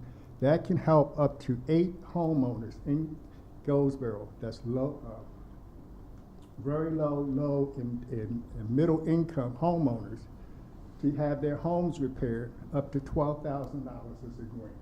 I think it's a grant that each year the money drops down, so that stops the person from getting the house all repaired and turn around and sell it. So it's a system built in where each year a certain part. There's also another grant called Essential Single Family Grant. That we can get close to $300,000 every 3 years. They give that grant out from North Carolina Housing to 30 counties. So our share would be every 3 years we would get $300,000. That's another thing that could help beautify. Another grant I brought up, and it's still available as far as I know, is the J.P. Morgan grant. That has the potential of bringing $500,000 to Goldsboro for housing repairs of low to middle income. Those are one of the things. The other things I would try to do is what I've already mentioned about bringing mid-sized businesses to Goldsboro. We get a lot of business, and I ask people about that. And a lot of our businesses are restaurants and things like that. And believe me, I have, you can tell by my weight, I have nothing against restaurants and eatery. But I would like to see a mid-sized business come to Goldsboro that could fluctuate maybe in between 150 to 300 employees. That would have a big impact on Goldsboro, or rising us to a different level, and give some more activities in the city. Now that I have grandchildren, they always say, Papa, we going down to the Kingston waterfall. Papa, we going up to Raleigh to this. Or we going to Wilson to see the wheels. And I said, why don't you stay here in Goldsboro? And I don't want to give them your answer because they're children and may not give a nice answer. But I like to see some more, and I put that, I believe, in my comments, more free activities. So it's a lot of different ways to raise the level. And I like to see it raise both the psychological, and they have fun, and they have outlook, but can have safe activities. And I see that as raising.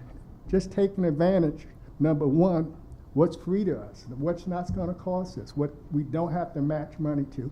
And second, try to increase some more activities for our youth and give them, especially give them some alternatives. Try to come up with something. A good example was the 4th of July. And I was reading and I said, well, how can little, I don't mean to be demeaning of any of our small counties, but it's Pikeville, I believe, at 600 people can have fireworks. And Goldsboro can't have fireworks with 33,000. So those are little things. I mean, my grandchildren, as I said, ask me about these things. And so I just think we can do some little things, inexpensive things, take advantage of some grants as a start, take the easier things and build up, and that will come about on its own. Okay. Well, just to let you know, because I had to call and find out that Goldsboro did have fireworks. It was on June 30th. June the 30th. Yes. And where was that? Here. Where was it? Bryan Multi-Sport Complex. The base had them, and we were able to observe from the Bryan Multi-Sport Complex. That's what I was told. That's what I was told, Councilman Hiawatha. Okay. The base had them. Because Okay. I'm able to go and take my grandchildren. They have a festival all day starting in mid-morning. And they have jumping balloons, and they have little rides, and they have little games. It's like a carnival atmosphere. So I'm aware of that. Okay. But that was a base function, not necessarily a city function. But you could sit, or you could take your car to the soccer, Goldsboro Multi-Sports Complex and park, and quite naturally, fireworks go up high enough, you could actually see and enjoy. Mr. Wright, you covered a number of my questions when you answered Councilwoman Hiawatha, but I have one. I was really interested. You talked about land use on District 6, Right. primarily out there in the Kyler Best area. What kind of land use were you talking about?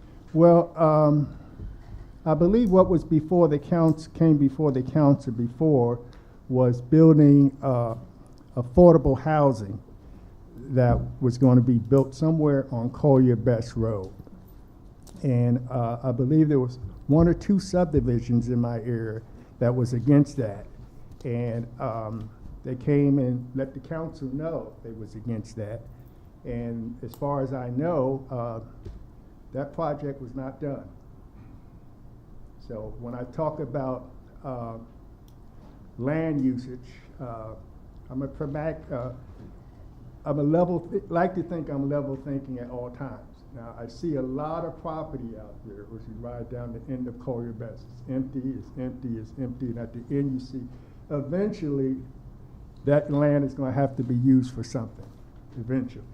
Now, I don't know if it's going to be in my lifetime or when, but eventually that land, because so much is building up, and all I want to do is put myself in the position as a councilman 6 to see what the my constituents would be in favor of using that, or what type of project would they want.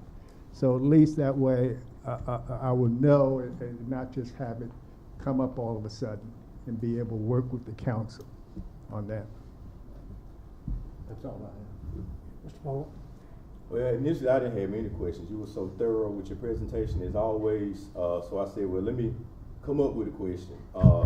You've been consistent for as long as I can remember, Mr. Wright. The only question I have for you is, how long have you been actively engaged with the inner workings of the city council? And coming, that's the only question I have, because you covered so much in your presentation. Wow. That's going back to maybe the end of Mayor Plunk and the beginning of Mayor King's, but I didn't mean you to date me, you know, but it is going back a while, and I've come before the city council 9 times just before Kalia was adopted, certification. So I don't mind advocating. I definitely don't mind talking. I do like to think I'm a consensus builder, that I would, one of the things I believe in is taking my time and having time to investigate something that's coming up.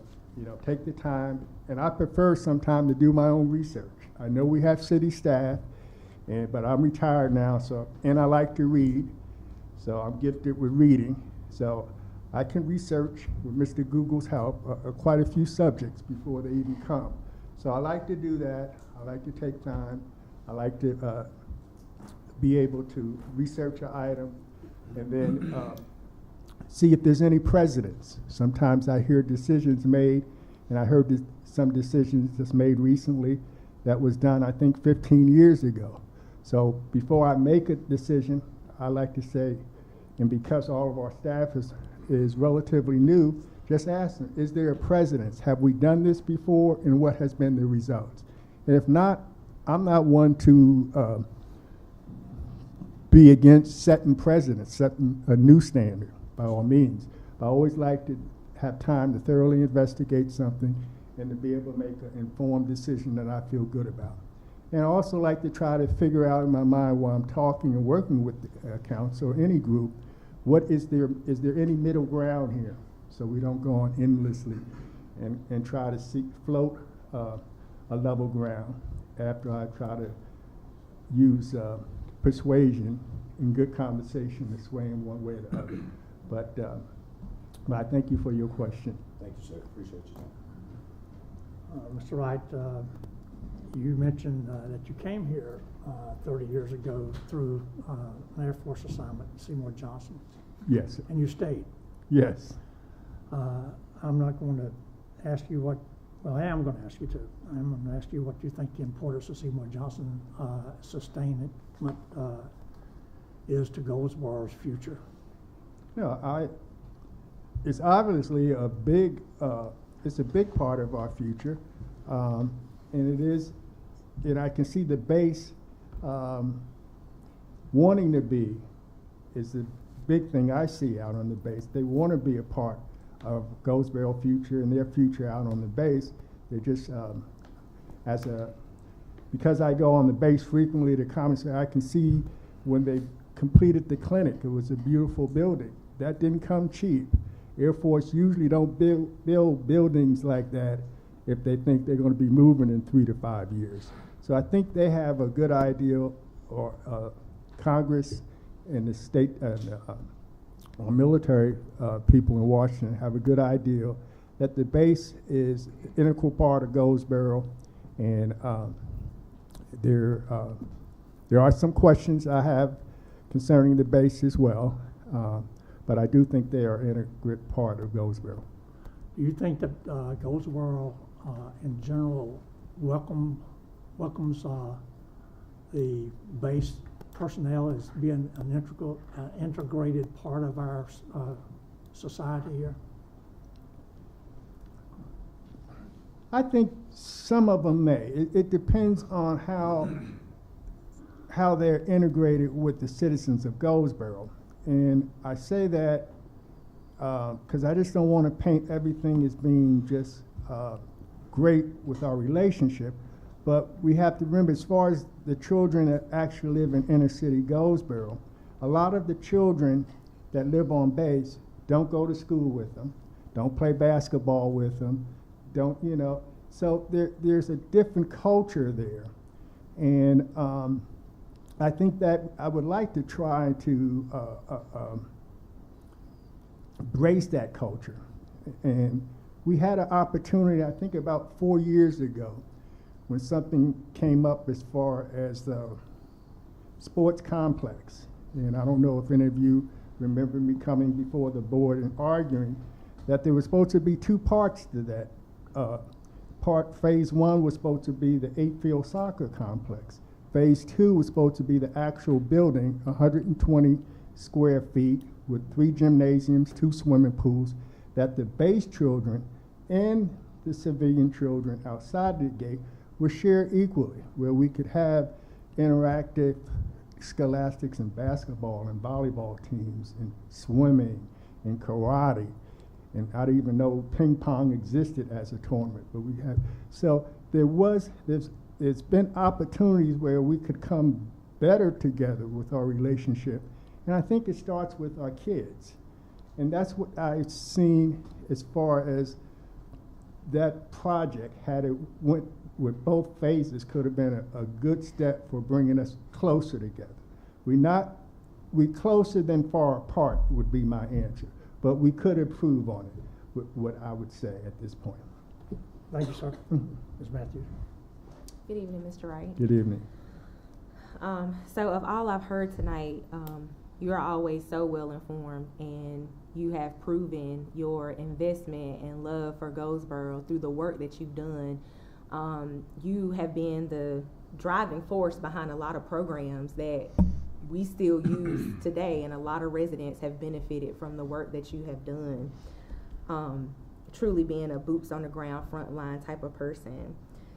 But also, Mr. Wright, you have been very vocal, and you have not backed down from an opportunity to ensure that not only this board, but the boards before this one have made the best decisions and were accountable to doing what was best for the residents in the city of Goldsboro as a whole. With that in mind, Mr. Wright, do you feel that you would be fairly considered for this position? Sure. There's 2 ways I would call myself. There's 2 ways to always look at a glass of water or a bottle of water, and one person can look at it and say it's half full, and one person can look at it and say it's half empty. It's still the same, whether it's half full or half empty, but it's our perception that makes the difference. And what I've always tried to do is I've tried to cast a perception from my eyes as far as school systems, opportunities, activities in different parts of the city, is it's half full. We need to try to fill it up a little more. And as far as being in District 6, yes, it is a big change. I can tell you now, District 6, at least the neighborhood I live in, I think it has about a 12 or 13% low to middle wage as far as the last map I looked at for that area, where places, neighborhoods in the city can be as high as 87, 76%, 87% low middle income neighborhood. So there's definitely going to be different needs in different parts of the city. That goes without saying. But I want to concentrate on meeting the needs. If we can meet the needs of most of the people without sacrificing the needs of the people who live in my district, getting free grants for people who live in some districts of the city in no way will affect or shortchange any of the people that live in my district. And it may be some things that may advocate for District 6 that may not, that would not necessarily meet the needs. So I don't see any reason why. I've always tried to be honest, straightforward, and come at issues factual as much as possible, and not what I think and what someone else thinks. I try to find facts to back up what I'm saying. But I enjoy District 6. And as far as crime, we do have a neighborhood watch, so I would press that as far as crime is high in some areas. A neighborhood watch may keep the police a lot more busy, but I think it's a good program. Another program I was thinking about when I lived in District 3 was approaching a phone company and seeing if I could promise 200 of the door ring type situations where you could see not only what's outside, what's across the street, what kind of benefit or what kind of bonus would you give the company. And I just think that it's a little offbeat for a councilman to be worried about that, but I had the luxury to be thinking about those things. But I think that can be an effective for crime, the little bit we do have, as far as everyone having some kind of system where people know automatically whether they're invited or not, they are being recorded. But I think I would make a great representative for Council 6, and I think that's why I set it up to give some of my strengths and give a holistic approach to the job and not just concentrating on a couple things. My last question, I'm a numbers type of person, and Councilmember Polak asked you about how long you have been here. Can you put a numerical value on that versus who was in office, just for those who may not know? I want to say I got to the base in 1990, and I wanted to say by about 1993 I became active in things outside of, but that was the year I retired also from C-Mobile. I want to say 1993 was the year I started becoming active in things, and as far as schools, it was probably my first getting my feet wet, so to speak. And I'll just share a little story where one of my sons, 1 week at a middle school, got a certificate for scoring 4, I think, in his end of grade. And he came up on the stage with 8 other kids, and it was for English and math, as I remember it. The following week, I got a letter from the teacher that said he's in jeopardy of failing. And I said, well, wait a minute, how can a child come up and get a certificate for being number 4? That's the highest, and was only 8 kids on the whole stage. And the next week, so I went to the school, and I discovered my son had 95s and 98s on all his tests. Nothing was lower than a 95. Quiz, 95, 97. End of week test, 97, 98. But he had zeros under homework. He had zeros under class participation. Well, as a dad, I said, something's wrong with this system, because obviously my son was bored with this homework. He knew the material good enough to take the test. So why give him what I was calling at that time a behavioral grade? So I had to go at an early, well, I won't say an early age, but I had to go to the school board superintendent, I think it was the second superintendent of curriculum, and argue his case to get that changed up to a B+ rather than an F for failure. So that's probably one of the things, not all of them, but that was probably one of the things that told me that even though our sons have a good support in the household, at times that advocacy is needed, that if you think something is wrong, you have to be able to express yourself. But then I started thinking about, well, how many other kids does this have happened to? And how many parents weren't strong enough to want to go as far as I did, or didn't know how to express it? Or when they came to school, they were so mad, they said things that they shouldn't have said. So that's probably what led me to become more of an activist, if you want to use that word. But I would like to say a more of a concerned citizen in 1992.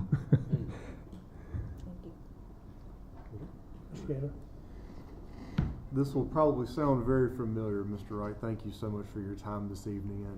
And as a member of this council, how would you go about building consensus amongst the council?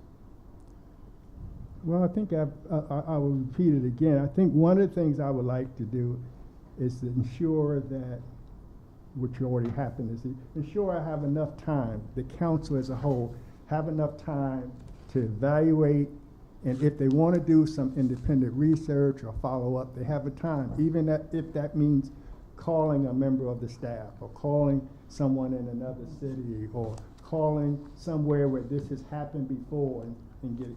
So it's a lot of things as council members we can do beforehand, provided we have the time. But I would always like to think that we have the time and put in some research if we so choose. The next thing I would say is when we bring it before the council, we explain it in a way and try to discuss it in a way where it's not confrontation. That's an art, and that takes getting used to. Believe me, it doesn't come easy. Third, I would, as a pragmatic person, I would like to say, well, what is the most common way to look at this? Just without. Third, I've already brought up, do we have a precedence for this? Has this been done before? Has another city done it? Another town done it? Is this the first time this grant is coming into being? What is it, so I would want to explore that avenue. I will also want to try to see if there's a consensus for any type of agreement and meeting halfway on some issues. And then I would just say at the end, take action. You can only beat something so long. I think it was good that council members tonight actually answered that question for me that I already had down, that you already asked, adequate time to research. And that always counts, because you don't want to never rush into something if you're not sure about it. And some people may take longer than other people. So I research pretty fast though, but I can wait for other people, so that's not a question. Well, speaking of research, and again, this will feel a bit familiar. There's so much information out there. Google is a wonderful tool, but you can also stumble upon partial information or incomplete information. How do you know when your research is done? How do you know when you have the information that you need? I try to go as closest to the source as I can. One year I was talking about the 254 rate suspension at Goldsboro Middle School was the highest suspension rate in the United States. And I actually called a middle school, Albert Einstein Middle School in the Bronx. It was where a lot of gangs are. And I talked to the assistant principal there, and I told him about a 254%. And I said, I had noticed online, you guys have a 254%. And I said, wow, I found another middle school that has as many suspensions as Goldsboro Middle School did at the time. But what I found out by taking that extra step and actually contacting that school and talking to an individual, in New York, they do percent per 1,000. So they had 254 suspensions per 1,000 kids. Goldsboro Middle had it per 100. Big difference. And when I was telling them we expose kids for white t-shirts and red handkerchiefs and blue, he said, oh, and he said, why you guys do that? He says, well, in our books it says it looks gang related. He said, well, you tell that school district we actually educate our gang members what other colors they wear. So that kind of taught me to not just do Mr. Google, but try to go back to the source and actually talk to people. I've actually talked to people about the grants I'm talking to when I come before the council. I've talked to the people. And they say, yes, Mr. Wright, you guys can do this, this, this. I said, what does it take? This, this, this.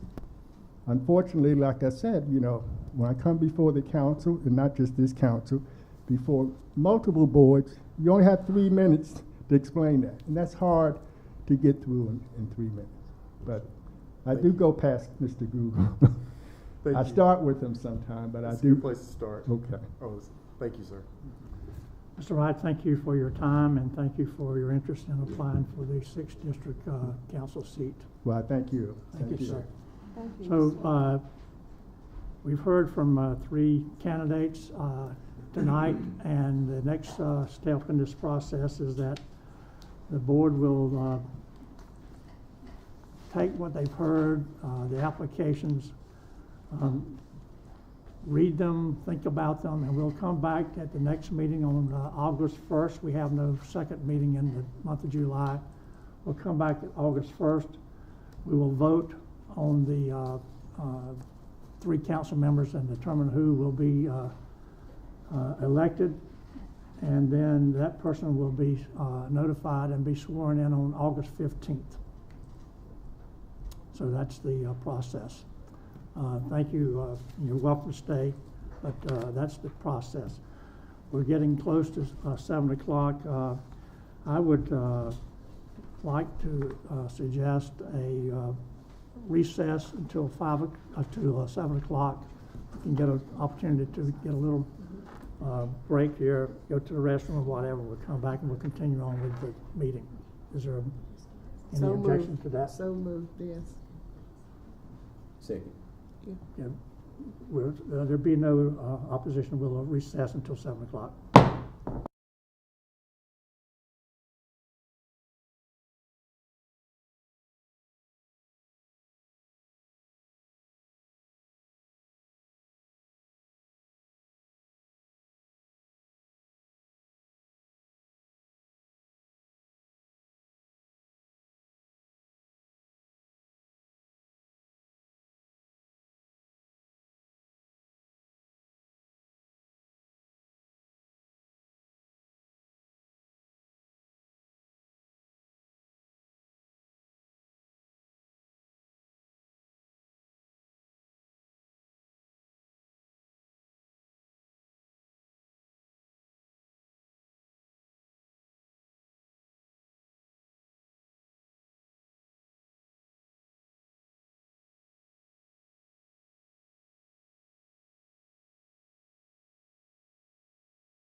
Okay, it's 7:02. I'm going to call the general council meeting of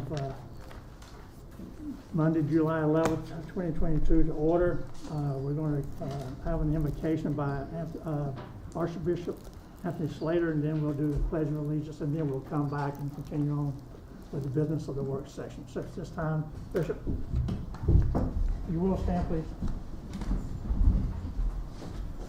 Good evening, sir. Good evening, everyone. Mayor Ham, City Council, men and women. Well, let's go before the Lord in prayer. Our Father and our God, we thank you for this opportunity that we can call on your name as a city. We need you, Lord. We have many things before us, and I ask you, Lord, to give our councilmen and councilwomen thought, clarity of thought, and decisions that are being made, God, keeping all the people of the city of Goldsboro in mind. And ultimately, Lord, we want to go further in this city. We want to be a place of refuge, a place of honor, and a place of goodness, where we can grow and become and be progressive in all the areas that you would even be pleased of. And Father, we ask you tonight, Lord, reign upon this meeting. Be there for us. In Jesus' name we pray. Amen. Amen. Join in Pledge of Allegiance. I pledge allegiance to the flag of the United States of America and to the republic for which it stands, one nation, under God, indivisible, with liberty and justice for all. Take a seat. Madam Clerk, if you'll call the roll, please. Mayor Ham. Here. Mayor Pro Tem Polak. Present. Councilwoman Jones. Here. Councilman Broadway. Here. Councilwoman Matthews. Present. Councilman Gaylor. Present. Okay, we're all present. Let me just advise, or not advise, but inform those of you that just came in. We are going to be here for a while. We only about 2 items or 3 items of the work session. We got many more to go. We got a long business section, so just be patient with us, and we'll get there. So we're going to go back to the item under new business. We stopped, and we'll start now with the item C, the community flood print MOU, and our city manager will take this item. Yes, sir. Is Professor Andy Fox on the line? There he is, I believe. Can you hear us, sir? I can hear you. Can you hear me? We can hear you loud and clear. Thank you. Professor Fox is with the North Carolina State University faculty scholar. He is also the co-director of the North Carolina State University Coastal Dynamics Design Lab, who we would enter into this memorandum of understanding with. I'm going to review a few key points of the memorandum of understanding, and then if council members have any questions for Professor Fox, he's here to answer them. So council received this memorandum of understanding as part of your agenda package. The MOU formalizes the partnership between the city and CDDL to support the goal of increasing social and physical resilience within the city, to assist with reducing flood risk, improving public safety, and enhancing long-term environmental function within historic flood-prone areas. All aspects of this partnership aspire to co-create actionable plans capable of attracting resources that enable the city to rebuild and prepare for future flooding. There are several phases to this engagement, the first of which would be an inventory and analysis to be completed by November 2022. The second phase is planning and design, which will be completed by January 2023. And the third phase is project portfolio report. 100% of the report would be submitted September 2023. The city will contribute to these efforts by coordinating and providing comment from staff and elected officials, providing data, documents, and supporting meeting requirements as requested. This MOU is not a commitment of funds. The Goldsboro Community Flood Print will be developed by the CDDL at no cost to the city. The project is sponsored as a component of a multi-community technical assistance agreement between CDDL and NCOR and funded by the U.S. Housing and Urban Development Grant. The MOU is at will and may be modified by mutual consent of authorized officials from the city and CDDL. With council consent, I will sign the MOU for the city. Professor, do you have any comments to add? Just that we are really excited for the opportunity to work with the city of Goldsboro. A little bit of background. I operate the lab out of the College of Design at NC State University. We have background in environmental planning, landscape architecture. Members of our team have development and a background in economic development, engineering, hydrologic modeling. All these are components of the work that we contribute to Eastern North Carolina communities. We've worked in places like Princeville, Lumberton, Whiteville, and Pollexville, and numerous others doing this work, and been able to, through the work, attract resources primarily in the form of grant dollars that flow directly into communities that we work with. So we are very strategic. We understand planning fatigue and all the things that happen post-disaster. And we're very intentional with our work to work with residents, leadership, staff, in terms of looking at areas that maybe haven't been had the opportunity to be looked at really closely post-Matthew and post-Florence. So with this agreement, we're formally involved with NCORE, which is the North Carolina Office of Recovery and Resiliency. So this is in partnership with that office and the North Carolina Office of Emergency Management and Public Safety. So those are some of the big partners that are involved with this 16-month project. And as Mr. Salmon indicated, this is already fully funded. This is at no cost to the community. We do this as part of our land grant mission and really trying to celebrate communities in Eastern North Carolina. And I'm happy to address any questions that the council may have. Anyone have any questions? If not, do we have a motion to allow the manager to sign the MOU? So moved. Second. Got a motion and second, any discussion? If not, all in favor of allowing the manager to sign the MOU, please show by raising your hand. Thank you. Motion is unanimous and approved. We'll move on to item D. Thank you, Professor Fox. Thank you. Look forward to seeing you in person soon. Yes, sir. Aye, sir. Thank you. We'll move on to item D. The planning department is going to bring to us a change and discussion about how we process items that come before us for special use and rezoning. Yes, sir. Thank you, Mayor Ham, and thank you, council members.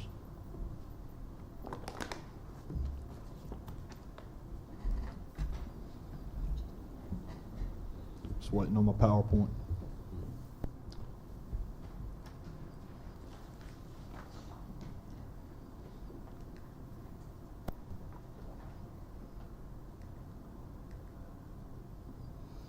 Okay, looking at the updated board review and approval process. Why don't you introduce yourself? So Yes, sir. Sorry. I'm Austin Brinkley, the Assistant Planning Director with the Planning Department. The process that the city currently has for applications for rezonings and for special use permits is not the incorrect process, and it has been legally conducted. However, after reviewing the current process, looking at the statutory requirements of 160D and looking at other municipalities in the region, we've concluded that the proposed changes would provide a more efficient review process.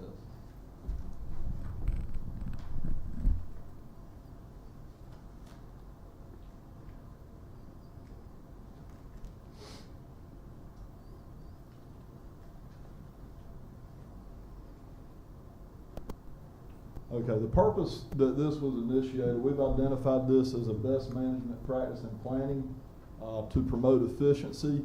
It will also align with other municipalities in Eastern North Carolina, and out of the area, applicants will experience the same type of review process that they're going to encounter in other municipalities throughout the state. Looking at other municipalities in the eastern region of the state that already practice this method, we've identified the city of Greenville, city of Jacksonville, and the city of Wilmington.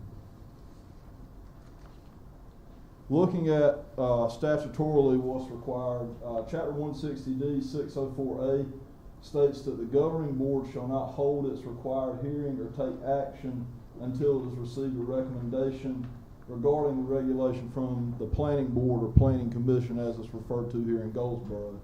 What this section of the statutes is saying that this applies to the initial adoption of municipal zoning, but common practice throughout the majority of North Carolina is to also have any kind of new map amendments, whether that be conditional or a straight rezoning or text amendments, go through this same process.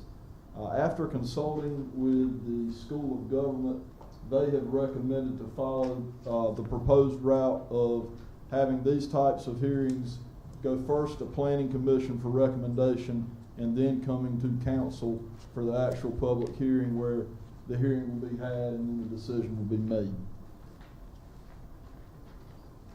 Here you can see a comparison table just showing the current process where it comes to council for a public hearing. It then goes to the Planning Commission for recommendation.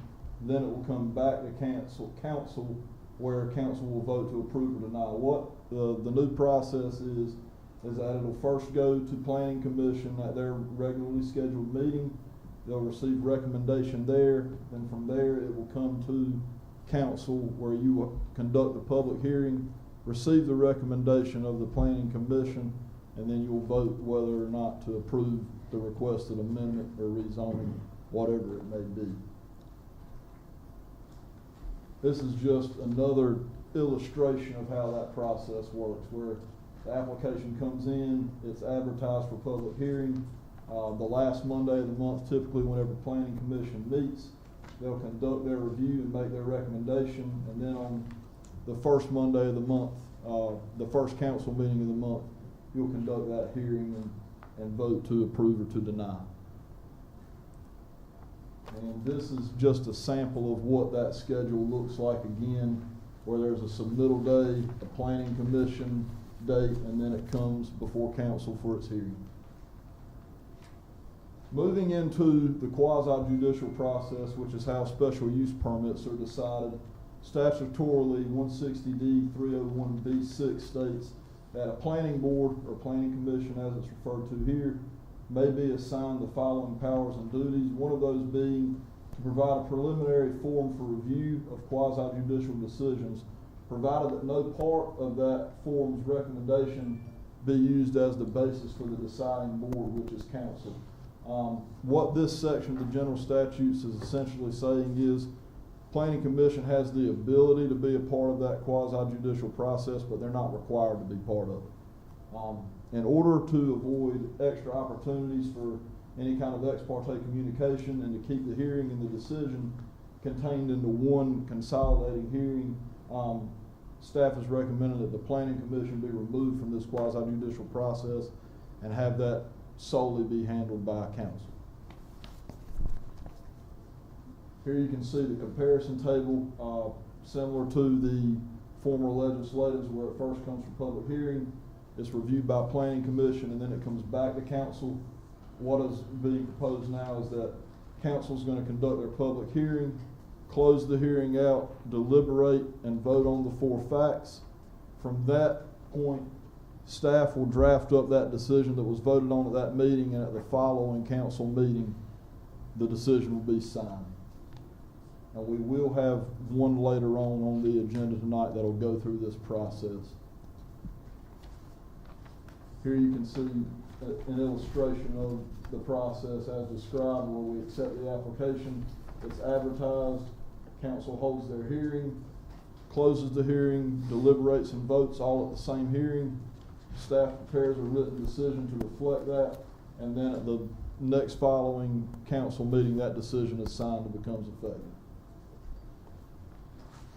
Here you can see the schedule as far as when submittals are due, when the hearing's conducted, and when applicants could expect a decision to approve or deny be signed.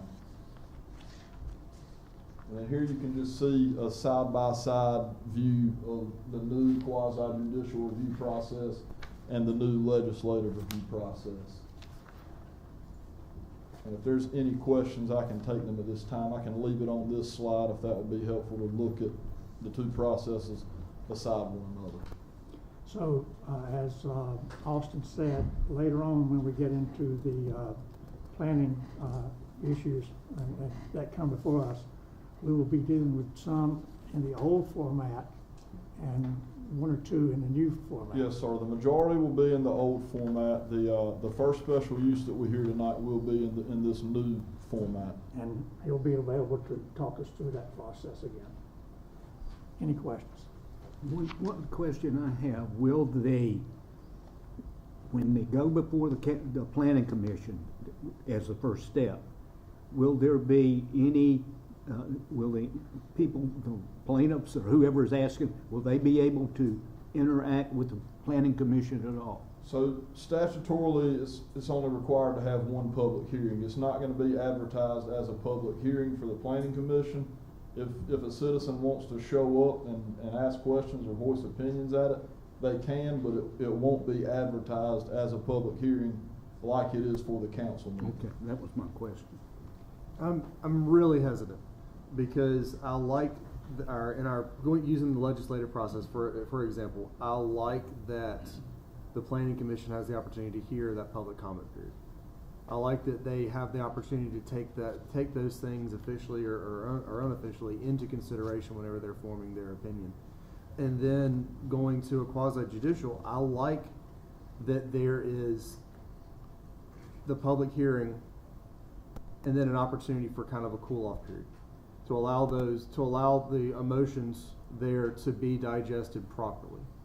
I understand why a municipality would do it the proposed way. Obviously, we're in the minority on this, at least that's what I'm gathering. But there's some distinct advantages to our current process that I don't really enjoy going away. It's more of a comment than a question.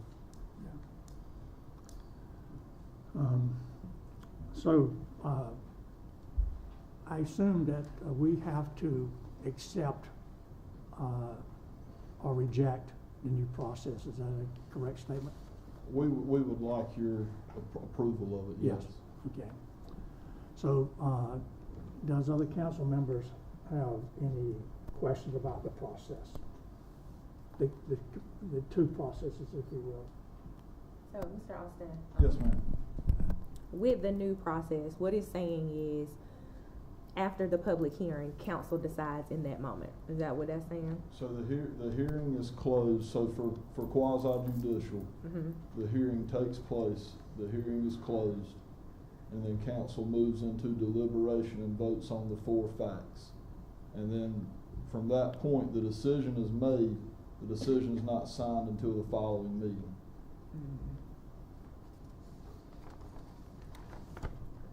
Any other questions? So I think it's important that before we proceed down to in the next hour, so to speak, that we resolve this issue here right now.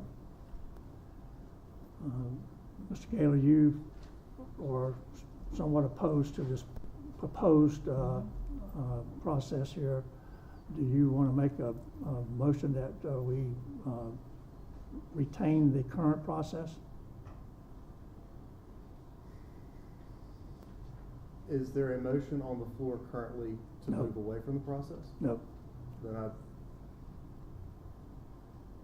don't know that making a motion to stay the same is really a motion. If there's no motion to move away from the current process, then I think it would be no action would happen and we would stay on the current process. Well, then I'll ask the question this way. Is there a motion, since there is some objection, to accept the new process? I have a question before we move.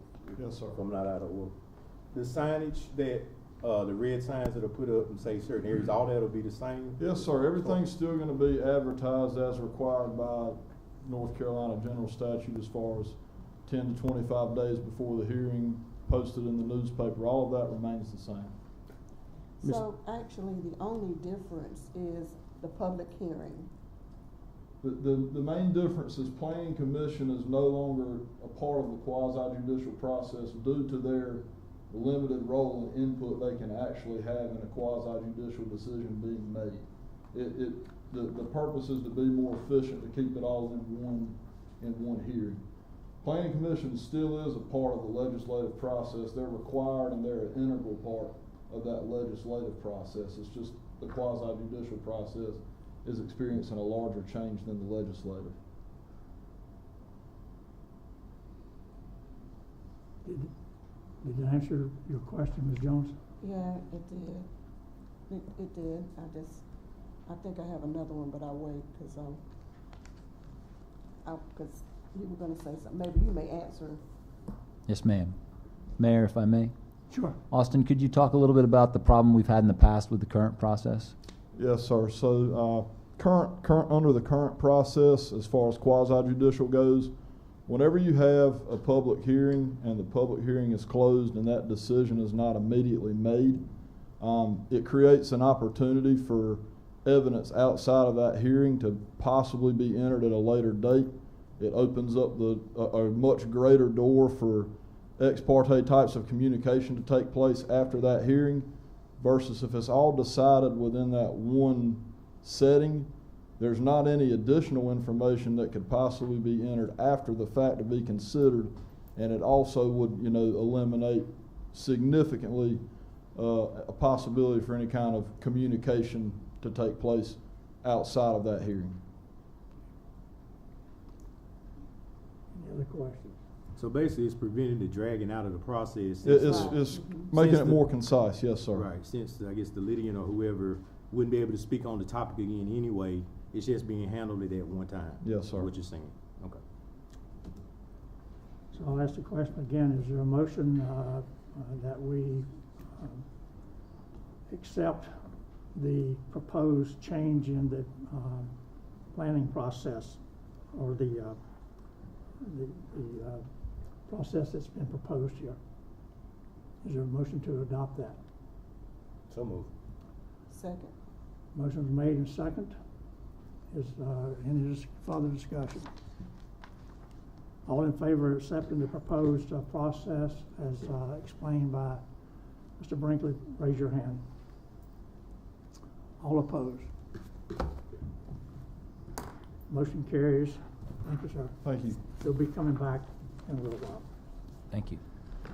Okay, next item on the agenda here is the Transportation Advisory Commission appointment for Mr. Gaylor, who currently serves as an alternate, to be placed in a permanent position status, if you will, replacing Mr. Aycock, who was holding that position. Move to appoint. Second. Motion's made and seconded. Is there any discussion? If not, all in favor of Mr. Gaylor being elevated from an alternate to a permanent position, raise your hand. Motion's carried. Wait a minute. Any objections? You're not objecting, are you? I should abstain. Okay, the motion's carried. Okay. Next is public comment period policy update, and I'm going to ask our clerk and Mr. Simon to take this item. Yes, sir. The City of Goldsboro recognizes and values the importance of citizen participation in local government. The city utilizes a public comment period and public hearings as necessary as mechanisms to engage citizens in the democratic process. After a review of the public comment period policy, several administrative changes were needed, including adding a section to address public hearings. Staff recommends council consider adopting the following public comment period and public hearing policy. I'll ask the clerk to review some of the specific changes. Good evening, Council. Hey. We've reviewed other municipalities in the state, including Wayne County, the City of Cary, and the City of Greenville, and have put together a draft public comment and public hearing policy. This draft has been brought to council to remove the requirements for addresses and to update the current public comment period policy. As this draft was created, we noticed other municipalities set policy pertaining to public hearings as well. Some of these changes include the following. Comments made during the public comment period should not be related to the subject of any public hearing conducted during the same meeting or that has already been noticed for discussion. Speakers with handouts to share should bring 10 copies and give the copies to the clerk as they approach the podium. Any videos, PowerPoint presentations, or other electronic media must be provided to the clerk no later than 4 working days before the meeting. Speakers are asked to address the mayor and council and to refrain from addressing the audience.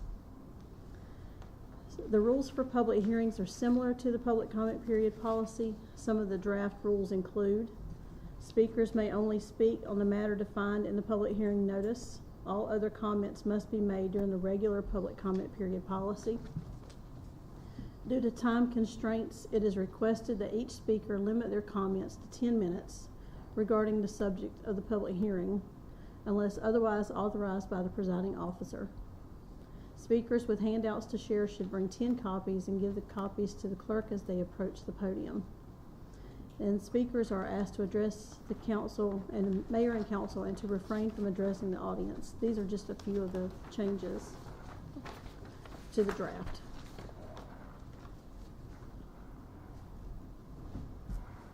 So, Yes, sir. is there any questions or comments to the manager or the clerk concerning this proposed change in our public comment period? I'm okay with the majority of the recommendations. However, should we include, I know we all received an email today about certain time restraints or a time limit on getting information back when people make those requests. So if we're saying that, make your request to the clerk, should we include also as a level of accountability for the city to ensure that we're responding in a timely manner to the concerns of the persons that come and speak at this podium? I think while we're, having a standard for our residents, I think we should have some type of accountability that says those requests will be and it gives you a little bit of flexibility too, Madam Clerk, so you don't feel obligated to say, oh man, I got to get this done right now. If we have a window of time that says we're going to do this in 5 days, we're going to have this done in 10 days, I think we should, include that in this policy somewhere, somehow. You're talking about answering a public records request? Yes. So while it's in here, right, I think we should, have some accountability on our end that says this is a time frame in which we're going to respond or get these, issues resolved. We have that standard response, right? As soon as you submit, it comes right back. But I think we need to have something in there that says this is when we're going to have this completed. Where does it address that in this policy? Not the part that I'm suggesting, but it does mention, number 2 under public comment. I think it says any speaker requesting additional information should submit a formal records request to the clerk. Okay. And I'm just saying, I don't know if that's the appropriate place to put it, but I would like for us to consider, including our response time to those residents and those concerns. Okay. So what happens right now is the clerk gets public records requests, and given all the other requirements the clerk has, the clerk will get to those public records requests as soon as possible. All those public records requests normally have to go through the lawyer to make sure we're not releasing any inappropriate material, and that takes time. So if you put a time constraint on it, we may not be able to meet that time constraint. I know it's been suggested 2 weeks. That's often pretty tight, depending on the length of the requirement. So let's consider some verbiage, because what I do understand is that people may have a request, and this is of no fault of yours, Madam Clerk, is it'll just, we don't hear anything, and it could be months at a time, and it could just be in a small oversight. So I'm saying there needs to be some accountability for us, so those things are not getting, missed, or people are not just waiting. If it's getting held up at Ron, no offense, Ron, you're a busy man. If it's getting held up there, then do we reach back out to that person and say, hey, this is where we are in the process? That's just adding another step of work. Or do we, I just feel like too many times things are, you know, just because it may not be important to somebody else, but it may be important to that resident. And I think it's important that we, you know, honor the request in a timely manner. As soon as possible doesn't do much for me, because as soon as possible for the city could be 2 months. So I have a question. Is Mr. Lawrence the last step before it's up for a response from us? Yes. So would it be safe to say once he's given his clearance from his desk, X amount of days, or? Well, we get it out. We get it out really quick after that. It's a matter of getting the information together. That can take more than 2 weeks. Whether you have to go through a department to find it, or, you know, there's lots of priorities. I mean, and that's it understood. could possibly hiring an additional person if we want to do that, depending on the level of public records requests that we get. Sometimes they get backlogged more than others. But. Why can't we say just a timely response to the request? At least that we recognize we have the request. I mean, Well, we always recognize the request. We tell the person we've got your request. Oh, you do? Okay. If you do that, Now, that's fine. if you want to put up 30-day response time, I'll let the clerk talk to it. I mean, if the board doesn't, I'm just saying, I think, you know, some persons and their requests, I understand, take a little bit more time. But what I'm noticing is that sometimes it's just not priority, and things are pushed a little further out than I think they should be in responding to certain requests from certain individuals. So to eliminate that, I want it to be kind of neutral across the board, to have something that says this is what we're going to do. So, you know, maybe we can take a little time to think of something creative to include, because I do think 2 weeks can be a little tight depending on the request. I get that and I respect that. But it kind of we don't have any accountability now. Just whenever we can get to it is kind of what we're saying, and I just wanted to eliminate that type of verbiage. Pardon my ignorance on this one. Is there another policy that addresses public information or public records requests? We do have a public records request policy. We created when we had an excessive public records request. In other words, if it takes the clerk or staff more than 4 hours to put it together, then you can start charging someone for that time. So, can we revisit that one at a time? The statute says within a reasonable period of time. So, of course, each different request is going to determine what reasonable time is going to apply. If you're asking for a copy of the job description for some particular job that's open, well, they can do that in 5 minutes. Right. But if they're asking for 1,000 pages, well, that's not going to take 5 minutes. You know, just an additional reminder, you know, the city's not my only client. I'm going to take a look at the records when I get them and get them back, but it may or may not be in, you know, I think I'm pretty timely in responding back. But at the same time, you know, if you put a request or a time limit, say, oh, it's going to be back to you in 2 weeks. Well, if I'm in trial for a week or two, that's not going to happen, you know, because I have other clients I represent as well. But I think that the staff does a fairly good job in getting the information together as quickly as possible. And then once Laura gets it over to me, I try to get it taken care of, you know, as quickly as I can get to it. So I would be cautious about a time limit. I think that responding, or her responding, saying there'll be some sort of response to let you know that it has been received, which I think she does, is a good policy and procedure to follow. That way they know their request hasn't been forgotten. And also, as long as the requests come through the portal, it makes it a little easier for us to track them. The citizen request portal that's on the website, because they're assigned a number, so the description's put in, and it's easier for us to track and make sure that they're followed through that way as well.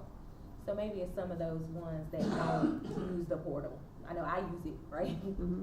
Because I know that there's an accountability from the city that says, I have received this and will respond timely. So, but people who, you know, go directly to the source or who come up here, because they can do that as well. There's so many forms in which they can request information. So if we feel like it's fine as is, and I'm going to be thinking of creative ways to include some type of accountability for the city in this policy. But can you put some wording in there to be a little more definitive in a response? I don't see how we could establish a time limit, because there are mitigating circumstances, to use a legal term there, that impact on your ability to respond. maybe we can, maybe this document's okay as, and we can look at the public records request policy and look into Yeah. making a change there. Let's do that. Because this is really about a procedure, and what she's asking you to do in that paragraph is anybody who speaks during the public comment period is requesting additional information, please go and make a public records request about it, Okay. so that it's in that format to be Okay. tracked. That makes sense. Okay, is any other discussion on the, I'll accept that. public, comment period policy update?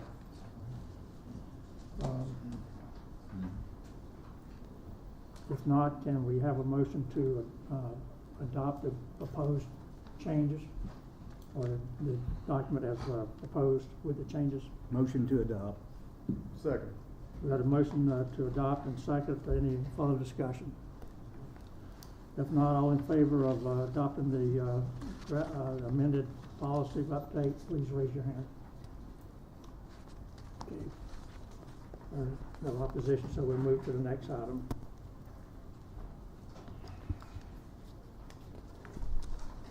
Okay, the next item is the, consent agenda. Approval, And, approval of the minutes, sir? Approval of minutes. I'm sorry? Approval of minutes from the work session. Section No, 4. we haven't, Approval. we haven't, That gotten was- through the consent agenda. We haven't done, we'll do that during. after. Okay, all right, okay. All right, then we'll move to the approval of the minutes, for the, regular meeting, the work session and the regular meeting of June 20, 2022. Has everyone had an opportunity to see the minutes? Is there a motion to, approve the minutes of the work session and the regular session of June 2022? Move to approve. Is there a second? I have a motion to approve, is there a second? Second. Okay, we have a second. Is there any discussion? If not, all in favor of adopting the minutes, approving the minutes, of June 2022, the work session and the regular meeting, please, indicate by raising your hand. Okay. At this time, we've got some presentations, so I'm gonna ask Ms. Jones to read the annual National Night Out Proclamation. The annual National Night Out Proclamation. Whereas the National Association of the Town Watch, NATW, is sponsoring a unique nationwide crime and drug prevention program on August 2nd, 2022, called National Night Out. And whereas the annual National Night Out provides a unique opportunity for the city of Goldsboro to join forces with thousands of other communities across the country and promoting cooperative police community crime and drug prevention efforts. And whereas the city of Goldsboro plays a vital role in assisting the Goldsboro Police Department and the Wayne County Sheriff Department through joint crime and drug prevention efforts in the city and the county, and is supporting National Night Out 2022 locally. And whereas it is essential that all citizens of the city of Goldsboro be aware of the importance of crime prevention programs and the impact that their participation can have on the reducing crime and drug abuse in Goldsboro and Wayne County. And whereas police community partnerships, neighborhood safety and awareness, and cooperation are important themes of the National Night Out program. Now, therefore, be it resolved that the Goldsboro City Council does hereby proclaim Tuesday, August 2nd, 2022 as the annual National Night Out in the city of Goldsboro, North Carolina, and do hereby call upon all citizens of the city of Goldsboro to join the National Association of Town Watch in supporting the annual National Night Out on August 2nd, 2022. In witness thereof, I have hereunto set my hand affixed the seal of the city of Goldsboro, North Carolina, this 11th day of July 2020. Dave Ham, Mayor. Thank you, Councilwoman Jones. The Night Out is always an important event, and I hope we have a good turnout this year. Okay, we'll move on to the next proclamation, the Parks and Recreation Month proclamation, and that's Councilmember Gaylor. Oh, They're here. You want to present that? ma'am. They're here to get that presented. Okay, we have someone from the Parks and Rec to accept this, if so. They're here to National get Night Out. national. Oh, I'm sorry. We got someone from, Yes.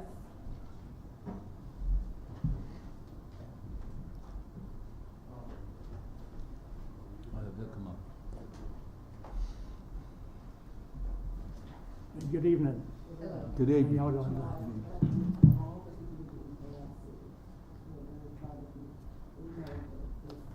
Get out of the picture here.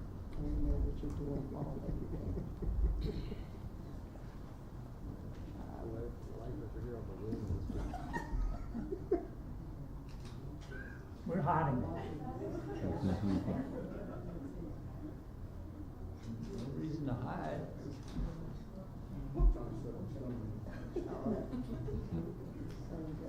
Thank you. Thank you guys for what you do. Appreciate that.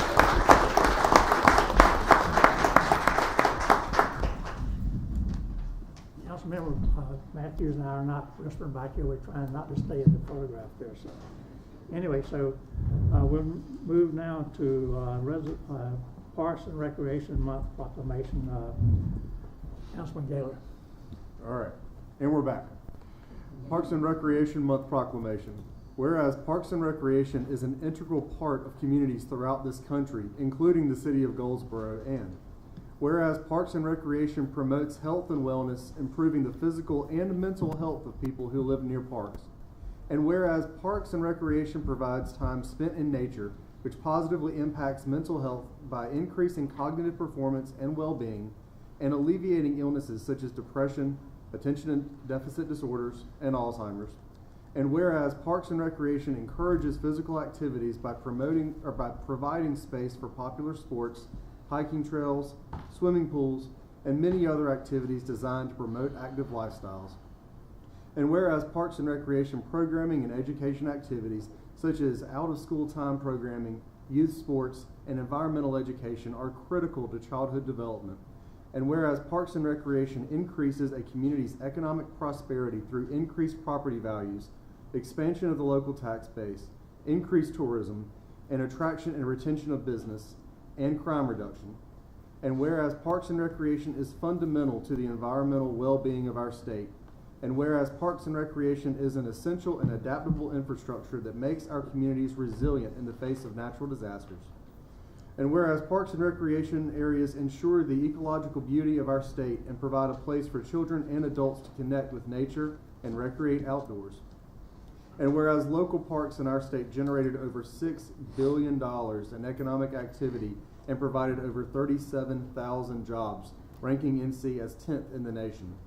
And whereas the U.S. House of Representatives has designated July as Parks and Recreation Month, and whereas the state of North Carolina recognizes the benefits derived from parks and recreation resources. Now therefore be it resolved that the Goldsboro City Council does hereby proclaim July as Parks and Recreation Month in the city of Goldsboro and invite all citizens to enjoy the city's parks and recreation facilities. In witness whereof, I have hereunto set my hand and affixed the seal of the city of Goldsboro, this the 11th day of July, 2022, David Ham, Mayor. Do we have anyone from Parks and Rec here tonight? Yeah, got two or three. Come on up, Felicia. This is our Parks and Rec director and some members of her staff. You introduce them to us. So with me tonight, I have Gladys McClary. She is Gladys. the center leader, recreation center leader for W.A. Foster Center. And John Albert, he is our park superintendent. Greetings again. Turn around and face the audience there.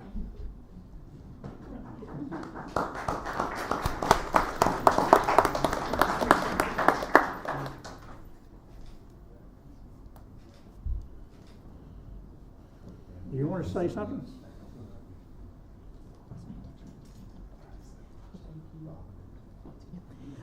all I Gladys, want. it's nice to see you again. Good to see you too. Good to see Doing a you, good Gladys. job out Right. there. And John. Yeah. All I wanted to say is, as you see with the proclamation for Parks and Recreation Month, we just really encourage our citizens and users to come out and enjoy our parks and facilities.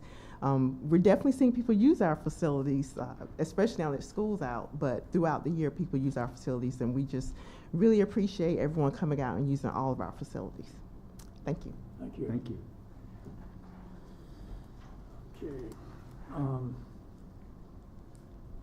Okay. Okay.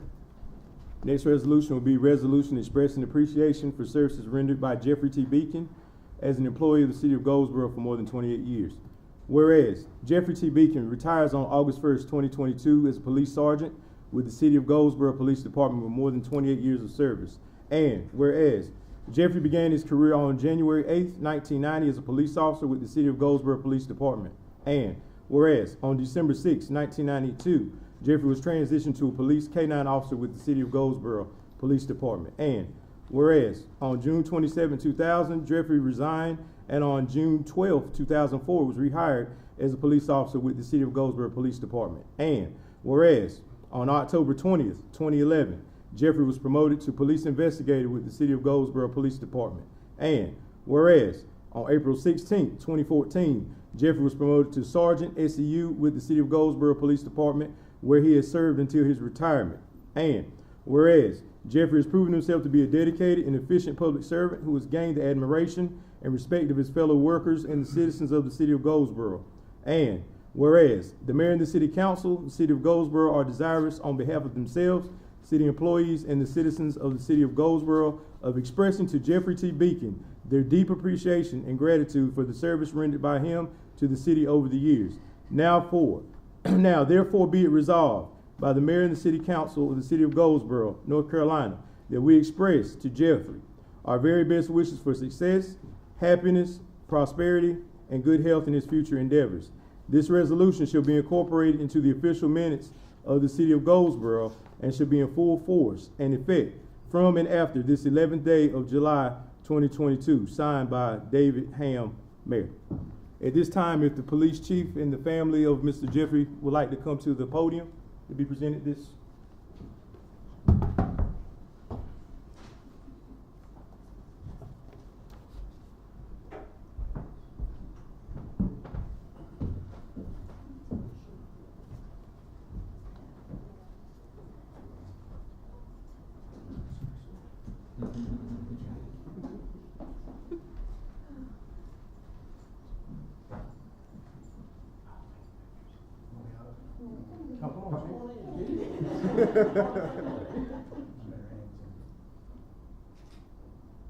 And Chief, if you'll take one, present it to him as well, sir.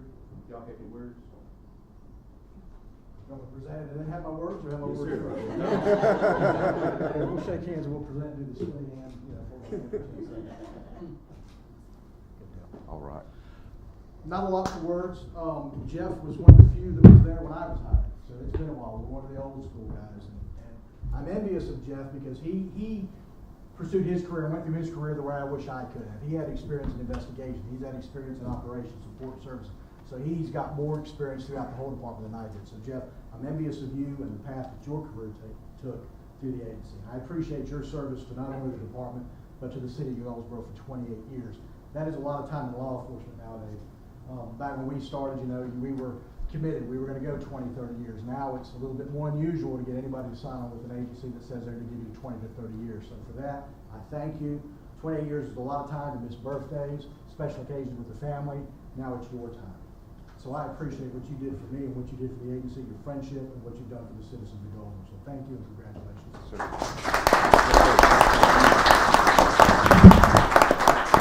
Thank you. Jeff, thank you for looking after us. I've We enjoyed appreciate it. Enjoyed all the people I've met. Enjoyed my time. I don't know. It's been a great ride. Thank y'all. Thank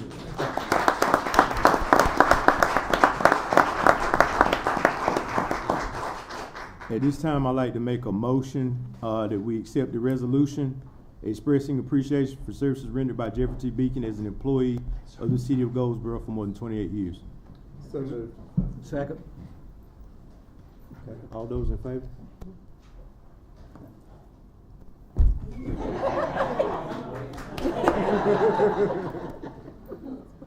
Okay. We'll move to the next item of business here, which is a public hearing, and want to remind the speakers that we do have the time, a 10-minute time limit here. So we're going to start off with redistricting, and Mr. Talton's going to come forward and introduce us to that subject again. Thank y'all. Good to see you this evening. Again, thanks to our Assistant Planning Director, Mr. Austin Brinkley, for a good job in helping to explain the legislative and quasi-judicial processes that we are looking to undertake. I think you'll find that it will be more efficient, and it is a procedure that's widely seen throughout the state of North Carolina, and I think you'll see that it will be a better process as we move forward. So look, tonight I just wanted to start off and tell you about the redistricting process.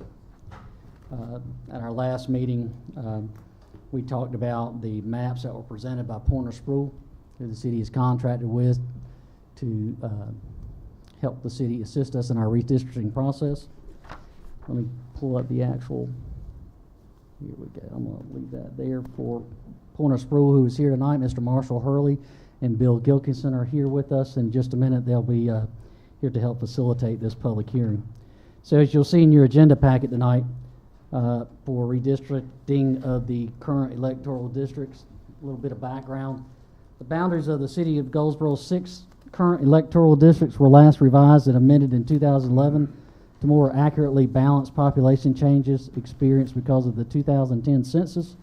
With new data becoming available based on the 2020 census, there is now a significant population imbalance within the city's current electoral districts, which may affect equal representation for its citizens and one person, one vote principle guaranteed in the United States Constitution, and therefore as required by law. The city of Goldsboro is contracted with Pointer Spruill to analyze the current 2020 census data and prepare revised electoral district boundaries and maps to correct population imbalances. Tonight, a public hearing has been scheduled to ensure public participation as it relates to the proposed redistricting.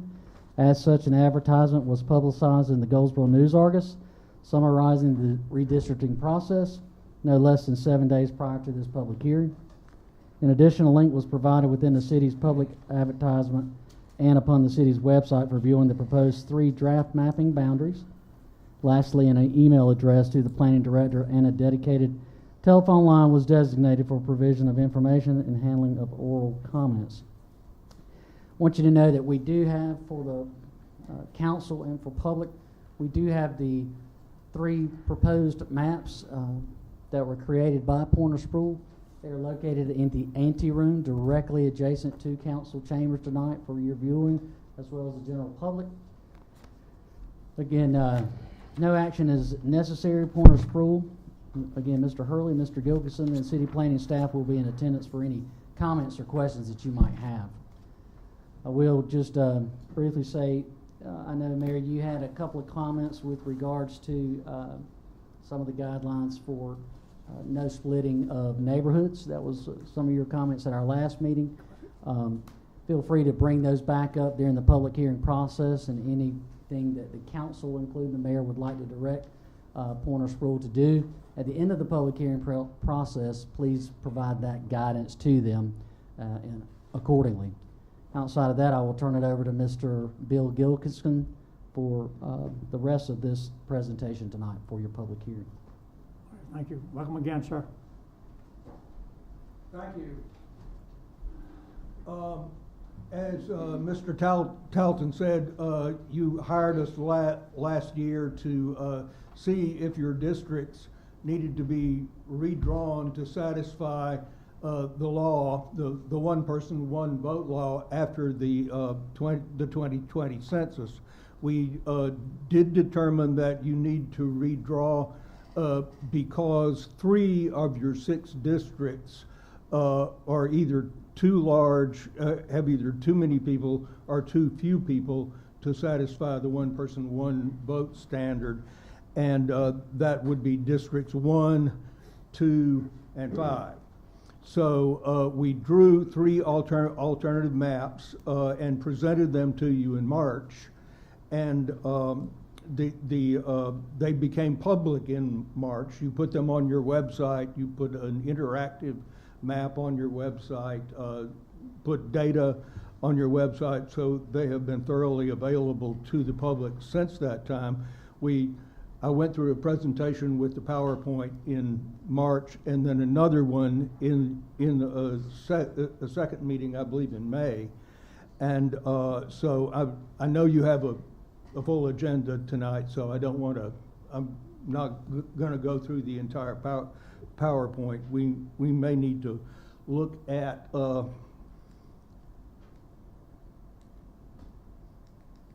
I don't know whether I can do it or not, but we may need to get the maps up in front of you. But I just wanted to say basically three things about the alternative maps.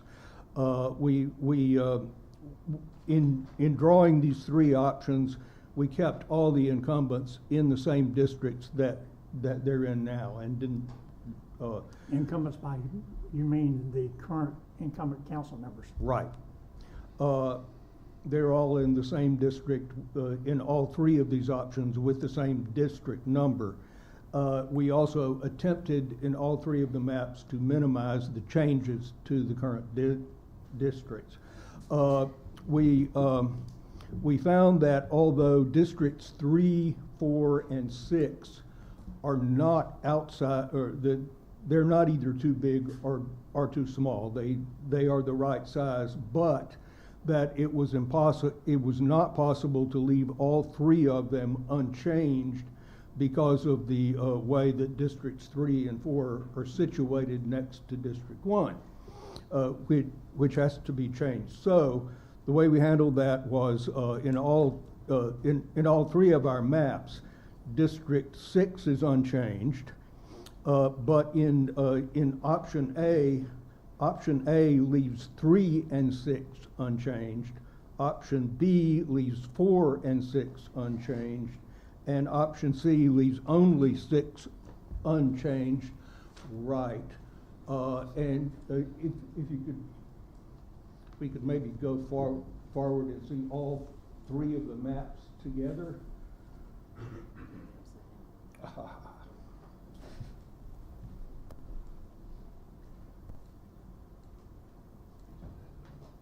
We can look at all 3 of the maps together.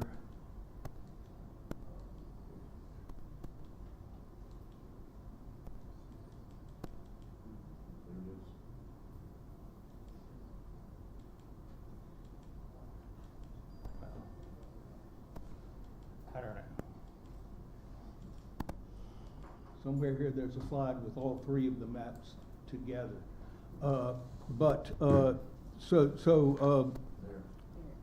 There we go.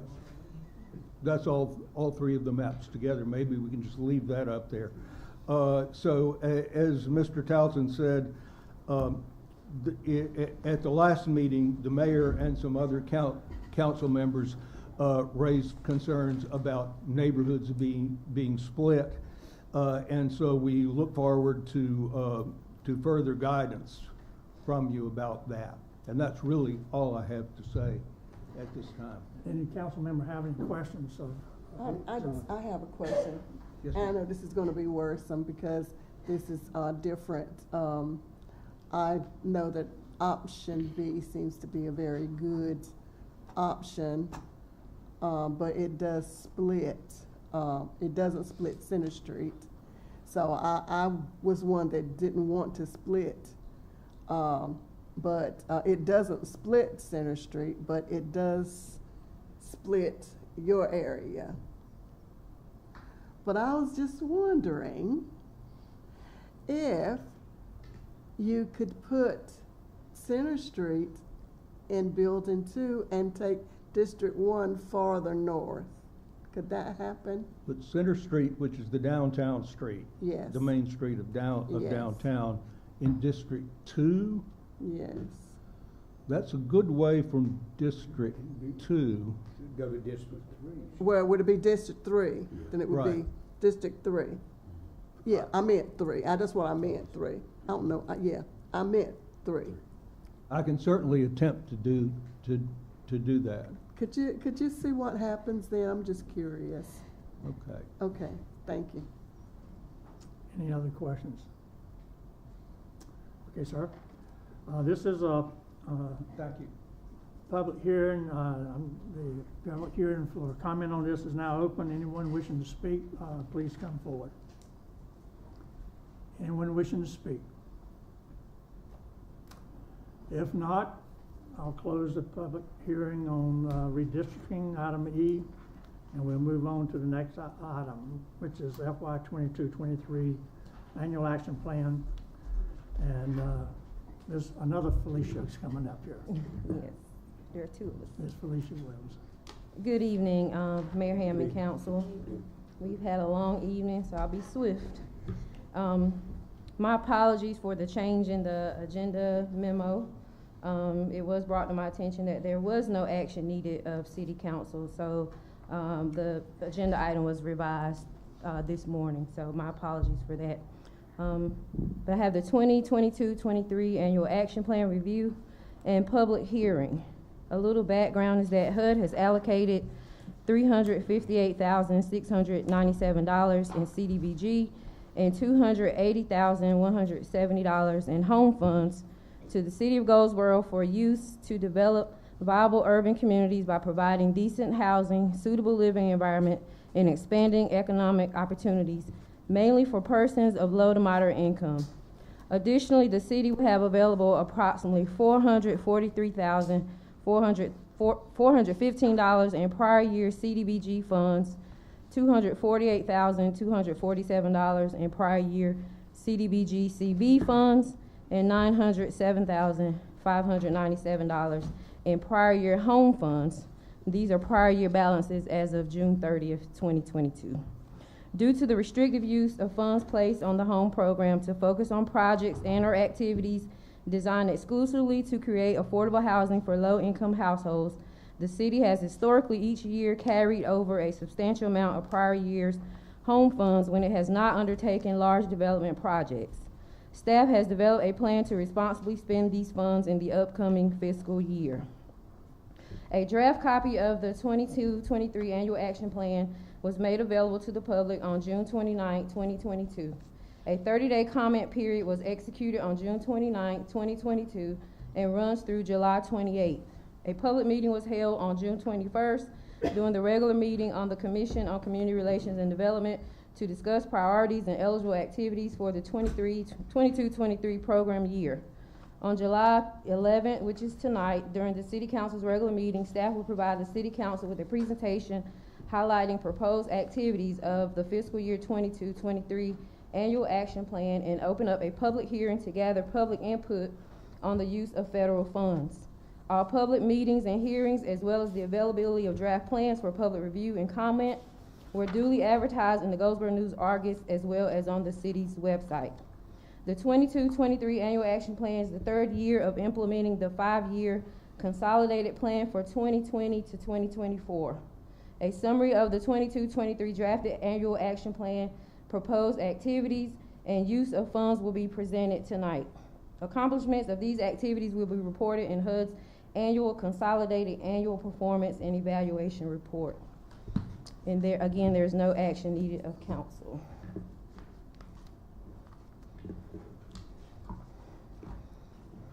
So again, this 2022-23 Annual Action Plan represents the third year of the consolidated plan, and this action plan continues to address priorities identified in the consolidated plan. The 4 priorities identified in the plan are attainable housing development and preservation, neighborhood stabilization, non-housing community development, and equity and affirmatively furthering fair housing.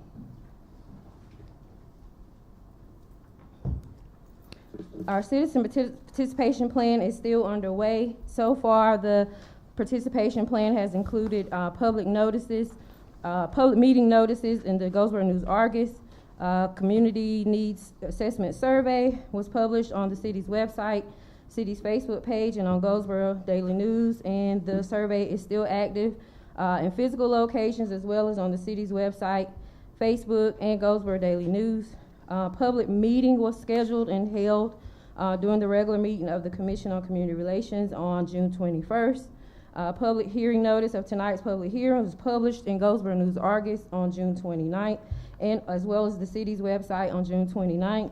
Also on June 29th, the 30-day public comment period was executed, as well as the draft of the annual action plan made available to the public. The public comment review period is still active until July 28th. The draft of the plan is available in physical locations. It is available here in 3 areas of City Hall. It's available on website, city Facebook page, the public library, and at the Housing Authority of the City of Goldsboro. And then tonight, again, is our public meeting. Regarding citizen input, public meeting was held again at the Commission on Community Relations and Development regular meeting on June 21st. There were 13 in attendance. We had 3 speakers that provided comment during that public meeting. First speaker discussed funding should be geared towards assisting the homeless population. Our speaker number 2 expressed more emphasis should be placed on housing rehabilitation and increase in home ownership and down payment assistance. The city should consider developing an affordable housing commission, and the city should consider developing an affordable housing strategic plan. Speaker number 3 expressed that there should be more focus on community outreach to ensure that all citizens are engaged in the planning process. Continuation of the input received as of July 7th, 2022. Results from the community needs survey. Respondents were asked to rank categories of need from highest to lowest priority. The categories in the survey were taken directly from the consolidated plan goals that we're aspiring to achieve in the consolidated plan. There are decent and affordable housing priorities, homelessness priorities, suitable living environment priorities, special need housing, non-homeless, and public services priorities. As of July 7th, we had received 126 surveys. 5 of those were handwritten and 121 were completed online. Just want to highlight a few of the responses or the results so far from the survey. Again, the categories were taken from the goals identified in the 2020 COM plan. So for decent and affordable housing, so far home ownership opportunities with down payment assistance has ranked as highest priority. For homelessness priorities, emergency shelter units, temporary housing for 1 to 6 months has currently ranked as highest priority. Goal number 3, suitable living environment priorities, increase access to public improvements and infrastructure, for example, drainage, water, sewer, and sidewalks has ranked at highest priority. Item 4, special needs housing priorities, non-homeless, and supportive housing for disabled veterans has ranked as highest priority. Public service priorities, youth programs has ranked as highest, with health care just a hair following its highest priorities. So for 22-23, our funding allocations are as follows. For the current fiscal year, HUD has allocated in CDBG $358,697. There is no program income for CDBG, and then prior year resources of CDBG again is $443,414.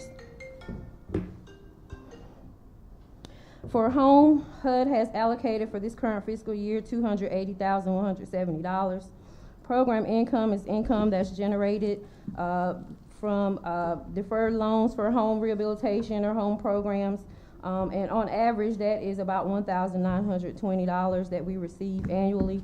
And then prior year home funds again is $904,597 for a total of $1,186,687 in home funds. For CDBG, CV, which is coronavirus related, we still have prior year $396,247 of CDBG CV, leaving a total resources for this fiscal year that's available $2,385,046.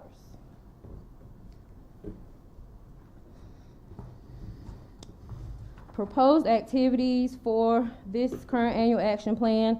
I'll just go down the program activities. So for home buyer assistance, we're proposing to use $100,000 of home. For demolition of clearance, $50,000 of CDBG. And if more is needed, we have $100,000 we can pull from CDBG prior year. For public services, HUD allows us with our annual CDBG allocation to grant eligible nonprofits up to 15% of our annual allocation. So that total is $53,805 of CDBG. Chodo Reserve, again, a Chodo is a community housing development organization. And our current Chodo designated agency is Habitat for Humanity. HUD requires us to allocate 15% of our annual home allocation to a Chodo. So that amount of home funds would be $42,026. For administration, HUD allows us to expend in CDBG no more than 20% of the annual allocation for administration, and that amount will be $71,739. For home is 10%, that amount would be $28,017. For CDBG, it is 20% as well. We have remaining for CDBG for admin, $54,405. Home ARP, again, if you recall, HUD has released 5% of the 15% admin to us so that we can hire the consultant for the home ARP. And so we currently just have $45,396 for home ARP admin. For homeowner rehabilitation, we have set aside $163,153 of CDBG, $37,710 of home, and then if necessary, we have prior year home funds that we can use $100,000. Homeowner rehab project delivery. So with homeowner rehab, we are required to hire a consultant to go out and assess the homes to see what the needed repairs would be. So $20,000 of CDBG would be used to cover that. Affordable housing, rental/ownership, $72,418 of home. And if necessary, we have prior year home funds. We can apply $804,597 towards affordable housing. Public facility improvement, again, for example, drainage, sidewalks, water, sewer, etc. We have prior year funds of CDBG, $343,415 can go towards that. CDBG, CV, public facility, broadband installations, what City Council approved or voted on in favor of at your retreat this year. There are 3 city-owned water towers in low to moderate income areas that have been identified. So again, that project is estimated at $180,000. CDBG CV undesignated is just the remaining, what would be left of CDBG, and that's the amount of $60,518. We can certainly assess any lingering coronavirus needs and address those needs with that remaining CDBG CV. Lastly, I just want to highlight what the expected outcome would be for each activity, each goal. For homeowner rehabilitation, the need address will be attainable housing and preservation. Again, you see the funding amounts here. I won't repeat those. But it is our goal to assist at least 10 housing units at $20,000 each. We have received a comment at one of our public meetings to maybe lower that. $20,000 is a bit much for closing costs and down payment assistance. Sometimes that much is not needed. So I may possibly come back to council with updating that policy. Maybe we can assist more people at $10,000 each. We can assist 20 homeowners. Home buyer assistance, again, will address affordable housing, and rehab would be, let me back up. For housing rehab, we could assist 10 households at $20,000 each. Home buyer assistance, $10,000. This is what we're proposing. So I have it proposed here. I'll come back with the policy amendment. 10 households at $10,000. Public facilities and improvement would address community development by way of demolition and clearance. Public services, again, we could grant local eligible nonprofits with grants to assist with serving our community in the amount of $53,805. Our CHOTO activity, again, the outcome would be producing affordable housing by way of construction, acquisition, or rehabilitation. Program administration, again, speaks for itself. Pandemic recovery should not be there, my apologies. And lastly, public facilities and improvement is the broadband installation project. And for that particular activity, the goal indicator would be for those 3 low moderate income areas, a total of 8,563 residents could possibly be served or benefit from that activity.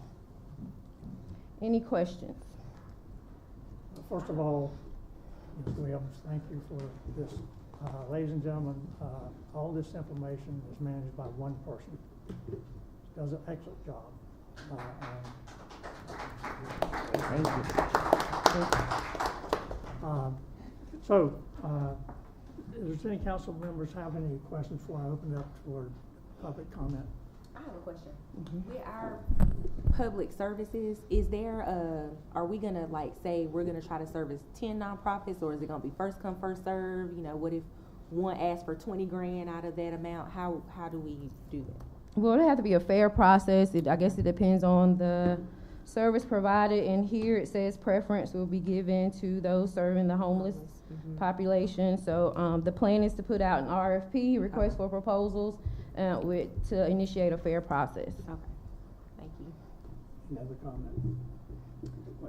Okay, this is a public hearing, and I'm going to open the public hearing for comment.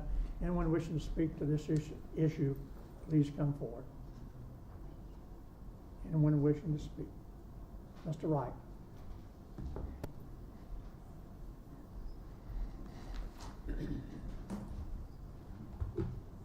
Good evening, Mr. Mayor, Mayor Pro Tem, Councilman.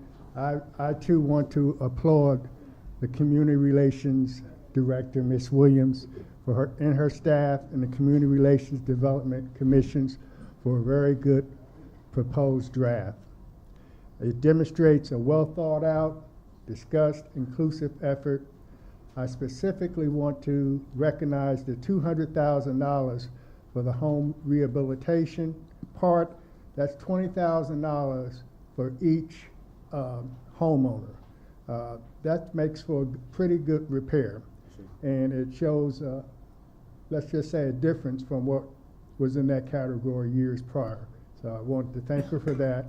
The only recommended considerations I would like to address, and I've already spoke with Ms. Williams about this, is I would recommend consideration of the urgent repair grant program, which was not awarded to us for 22. It's $100,000 for at $12,000 each, so that would allow 8 additional homeowners of very low to low income, and that's for emergency repairs. Traditionally, these grants go to people at $15,000 a year. Sometimes they are seniors, a lot of times they are seniors, handicapped people. There are some young folks that's starting to show up that's eligible for these. And this is because their parents might have passed away and left the house to a loved one who may not be as fortunate and well off as their parents and have minimum wage jobs. And I've ran into that. So, but that's a percentage that's out there. So, but what I would like to recommend be considered is, since we did not get that $100,000 this year from North Carolina Housing Authority called a UPR grant, if some monies that's left could go over for that particular purpose. Understood it was 100,000 or less, maybe 50,000, or all of it, to benefit more. And I also like to suggest that the commission and the director look at the Central Single Family Grant, which was also another financial assistance from North Carolina Housing. That would give $290,000 every 3 years. So you break that up, that would be about $100,000 a year as well. And that could benefit another 3 to 8 homeowners. And the good thing about that essential single family grant is for major repairs. So last I checked, it was about $40,000. But as the commission may want to split that up to more like a $10,000 or $12,000, there's a lot of flex in that particular grant. So once again, I just want to say a job well done. And I think Ms. Williams has done a good job considering what she had to work with. And she has my support if ever needed. And I'll leave it at that. Thank you. Thank you, sir. Anyone else wishing to speak?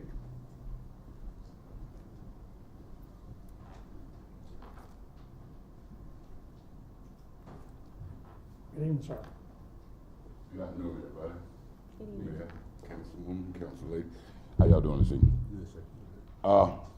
As y'all know, I'm Thomas Rice, and I'm here speaking on behalf of the homeless situation that we have.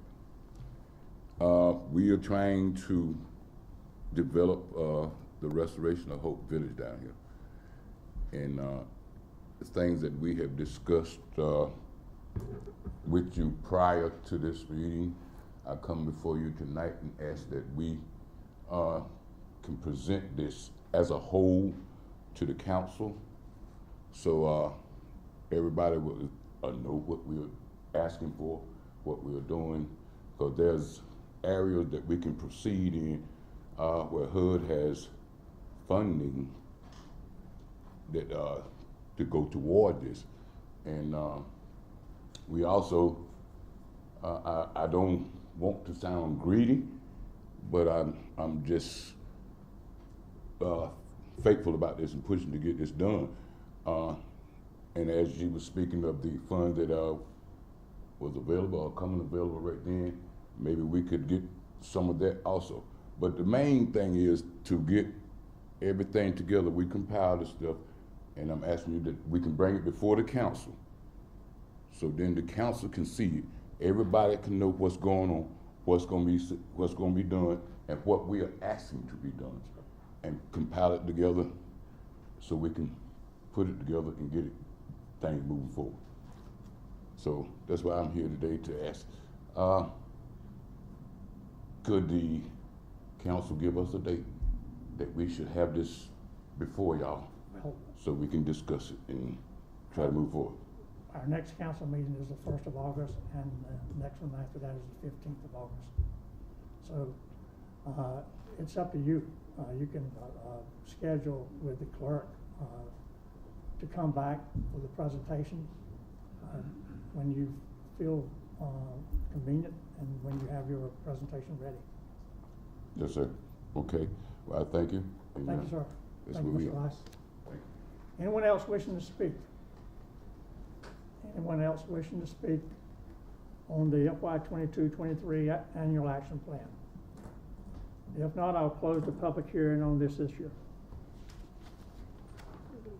The next is zoning request 1422 Smith Douglas Homes, and our planning department will come forward and talk to that.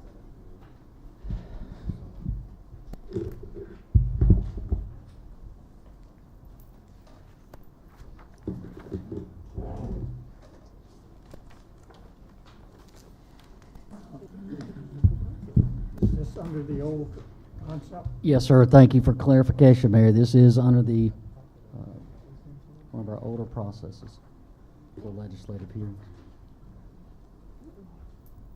And the reason being because this is already in process. Yes, sir. This is already in process.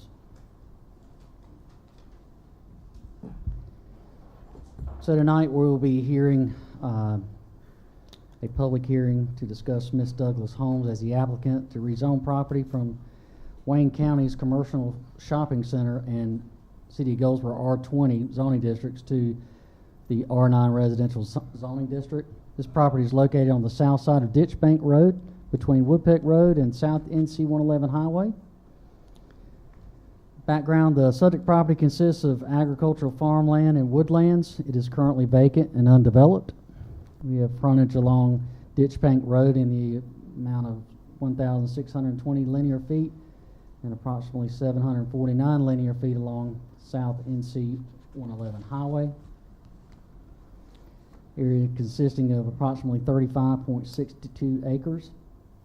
Surrounding zoning to the north, again, Wayne County Shopping Center, Wayne County Residential Agricultural 30. To the south, Wayne County Residential Agricultural 30. East, Wayne County Residential Agricultural 30. And west, Wayne County Residential Agricultural 30 and Shopping Center. Discussion. The applicant's requesting to rezone the property from Community Shopping Center and Residential R20 CD to Residential 9. The purpose of the Residential 9 zoning district is to accommodate both single and multifamily residential uses and prohibit all activities of a commercial nature.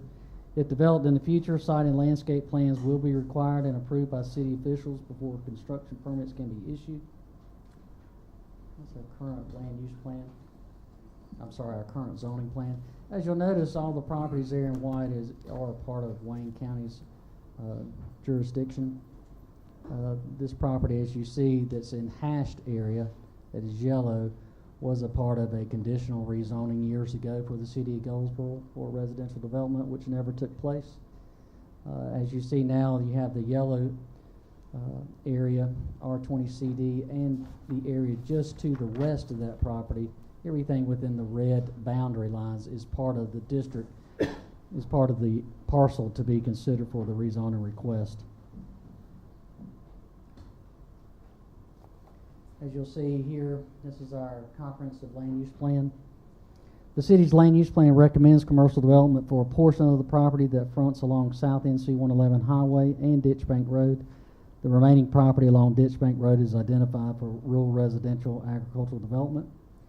The corresponding zoning districts for the commercial designation are as follows: neighborhood business, highway business, shopping center, general business, and airport business.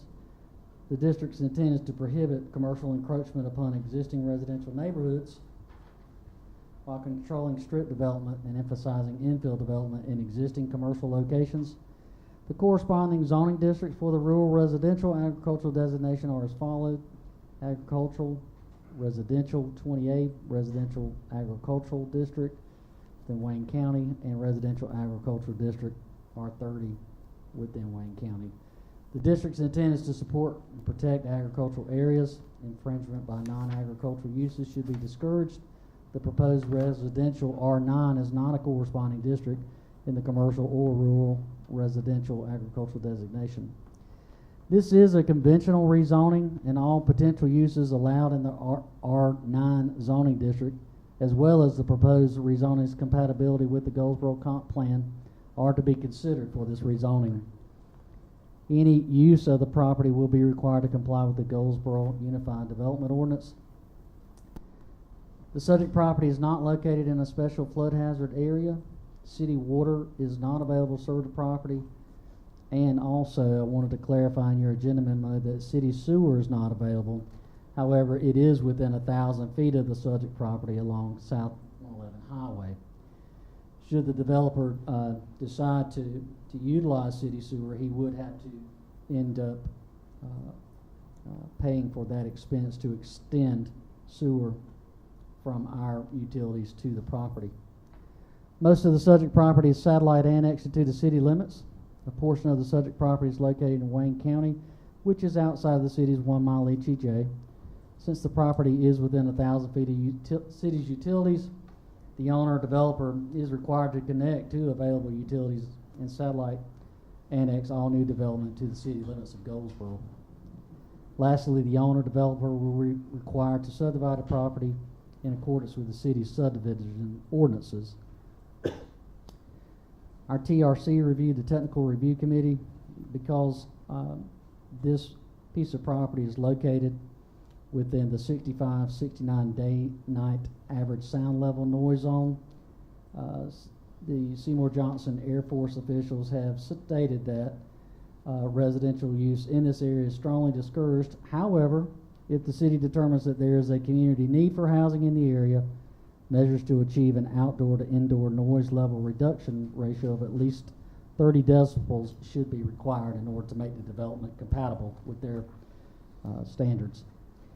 No action is necessary tonight. The Planning Commission will have a recommendation for the City Council at its regularly scheduled meeting on August 1st, 2022. I wanted to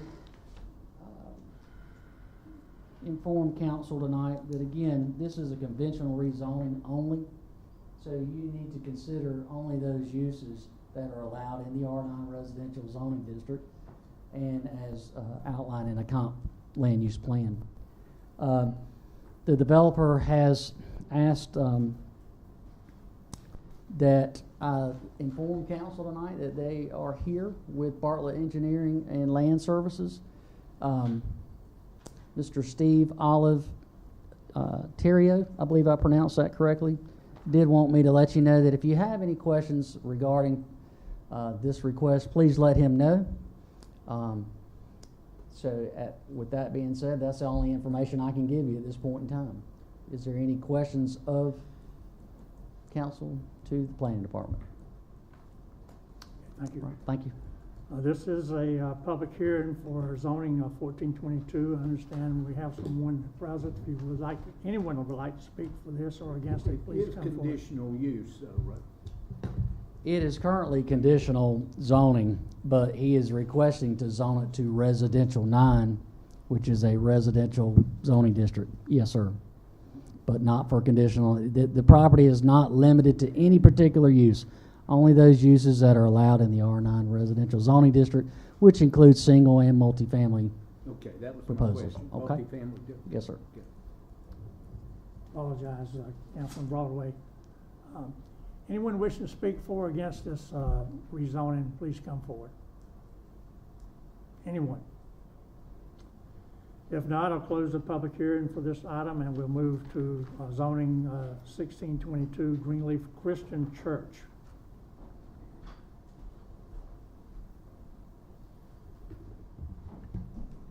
Good evening and hello again. This is going to be under the old process as well. This is a straight rezoning request by the Greenleaf Christian Church. Property, as you can see from the aerial image, is located on the east side of North William Street, located north of Orange Street. The applicant is requesting a rezoning from the General Business and Residential 6 zoning district to the Office and Institutional 1 zoning district.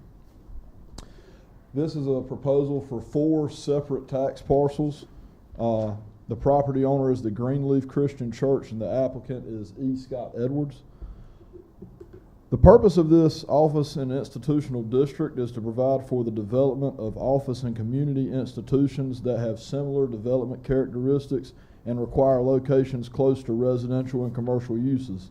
This district does discourage commercial use and forbids industrial uses. The properties have approximately 300 feet of total road frontage on North William Street, and the property combining all 4 acres into one size is about 2.06 acres. Looking at the surrounding zoning districts, you can see to the north where the church lies, that is office and institutional zoning. To the south, you have general business and residential 6. To the east, you have your residential 6 zoning, and then to the west, you have general business zoning. And the parcels currently are vacant parcels. When looking at the city's comprehensive land use plan, these parcels are actually located in 2 separate land use designations. One of those being the commercial land use designation. Corresponding zoning districts for that commercial designation are neighborhood business, highway business, shopping center, general business, and airport business. And this commercial district's intent is to prohibit commercial encroachment upon existing residential neighborhoods while controlling strip development and emphasizing infill development in existing commercial locations. The other parcel, as you can see here, falls within that high-density residential designation. Corresponding zoning districts for the high-density residential are residential 6, residential 8M, residential 9, and residential 12. This district got its designation based off of existing residential land uses and development patterns, and where there was existing infrastructure and plans to extend that infrastructure existed. This proposed zoning district, office and institutional, is not a corresponding zoning district with commercial or high-density residential. With this being a straight rezoning, all potential uses that are going to be allowed in that O and I1 district need to be considered, as well as the property's compatibility with the land use plan needs to be considered. Keep in mind, any future use of the property would be required to comply with the UDO. With these properties being proposed for rezoning, being adjacent to an O and I1 zone property, which is in the same ownership as the church, if these properties were rezoned, they would satisfy a component of that O and I1 district, which is providing office and community institutions in locations close to residential and commercial uses.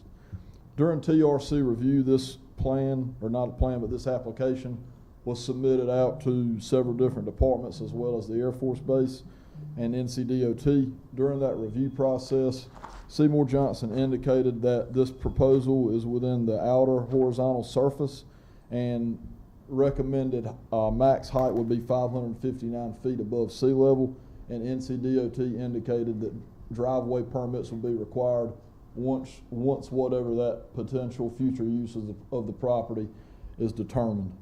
The property does have city water and sewer available, and it's not located within a special flood hazard area. At this time, there's no action necessary on this. It'll go before Planning Commission and then come back on August 1st for your decision to be made. And if there's any questions, I can take them at this time. Any questions?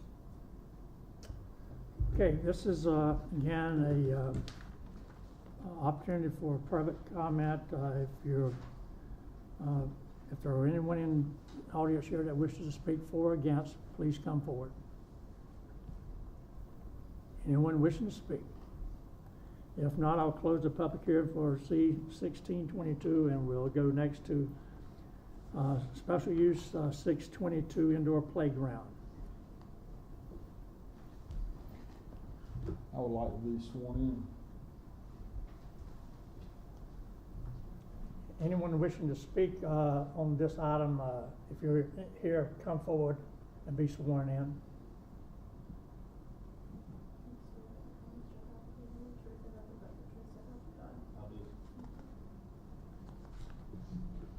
This will be under the new process. Okay.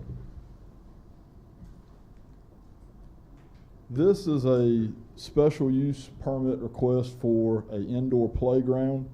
The UDO permits this as a place of entertainment with no ABC permit. This property is located on the south side of Wayne Memorial Drive between East Lockhaven Drive and East US 70. The property owner is Hunter Porter, and the applicant is Juan Yu.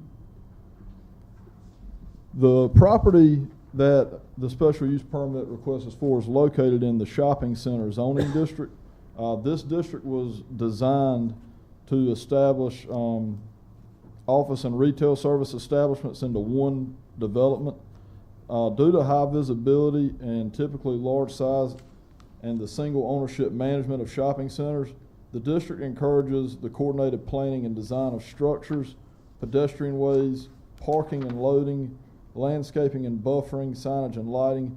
And this district's main intent is to promote high-quality, unified, and accessible developments that serve the needs of the community and the surrounding area.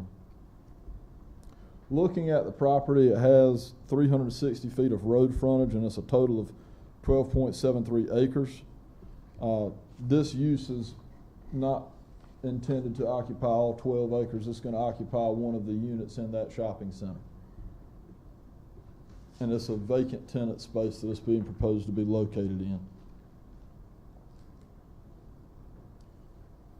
As you can see here, this is the proposed floor plan of how the business will actually operate. The city's land use plan does locate this parcel within the commercial land use designation. with those corresponding zoning districts, including the shopping center district that it's in.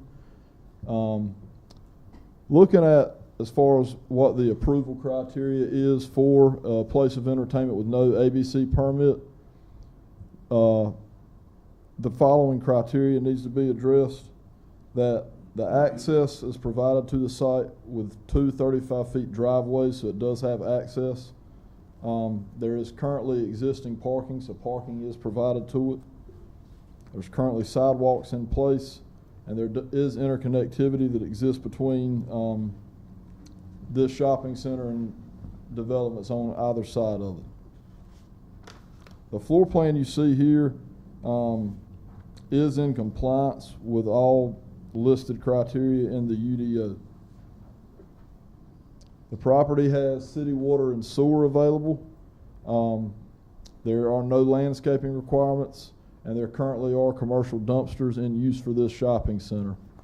Whenever this was sent out for TRC review, similar to the previous one, Seymour Johnson made their comment about 559 feet, and NCDOT did not have any comments. The fire marshal did indicate, due to an occupancy change, a code summary sheet would need to be provided by a licensed engineer. This would come at the time that building permits were being issued to upfit the space for occupancy. After I'm done speaking, anybody that has comment on this, you'll take their comment. Then after that, the required action is council to close the public hearing and then enter into deliberation as to whether or not to approve this special use permit request. In that deliberation, if you refer to your worksheet, there's 4 outline criteria that need to be voted on. Right.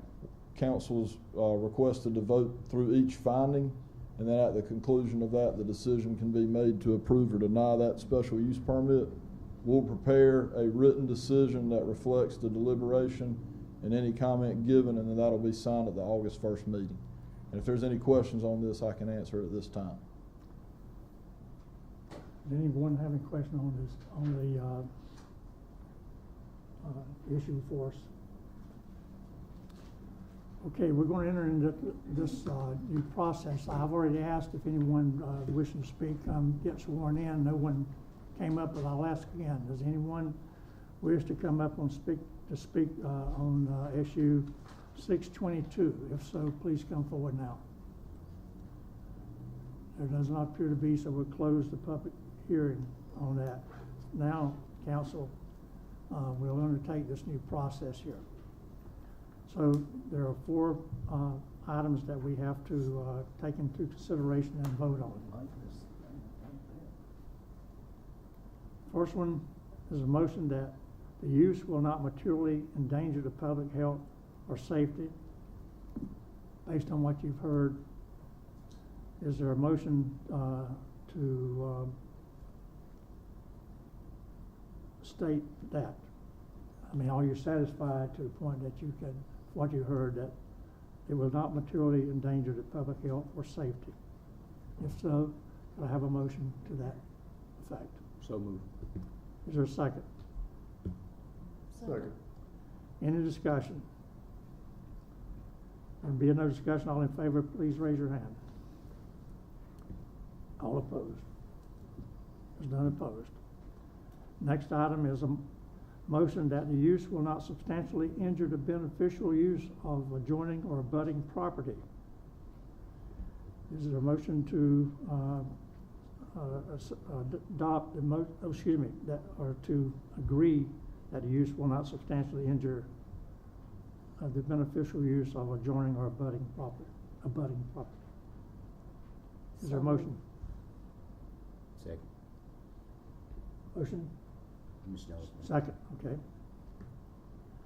All in favor of this, please raise your hand. I think the proper word would be agreement, not rather than, how about that, Mr. Lawrence? Saying that you agree that we're not substantially. Yes.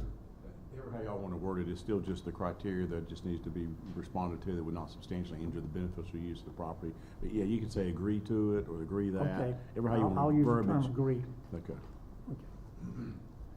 Next one, motion that the use will be in harmony with existing development and uses within the area in which it is located. Which is located. Is there a motion to agree that it will be in harmony with existing development uses within the area which is located? Is there a motion? So moved. Is there a second? Second. I thought you said all we had to do was agree. Did we get a second? Okay. All in favor of agreeing that it will be used in harmony with existing development and uses within the area in which it's located, please raise your hand. All opposed? And fourth, a motion that the use will be in general conformity with the City of Goldsboro's comprehensive land use plan. Do we agree to that? If so, can we get a motion?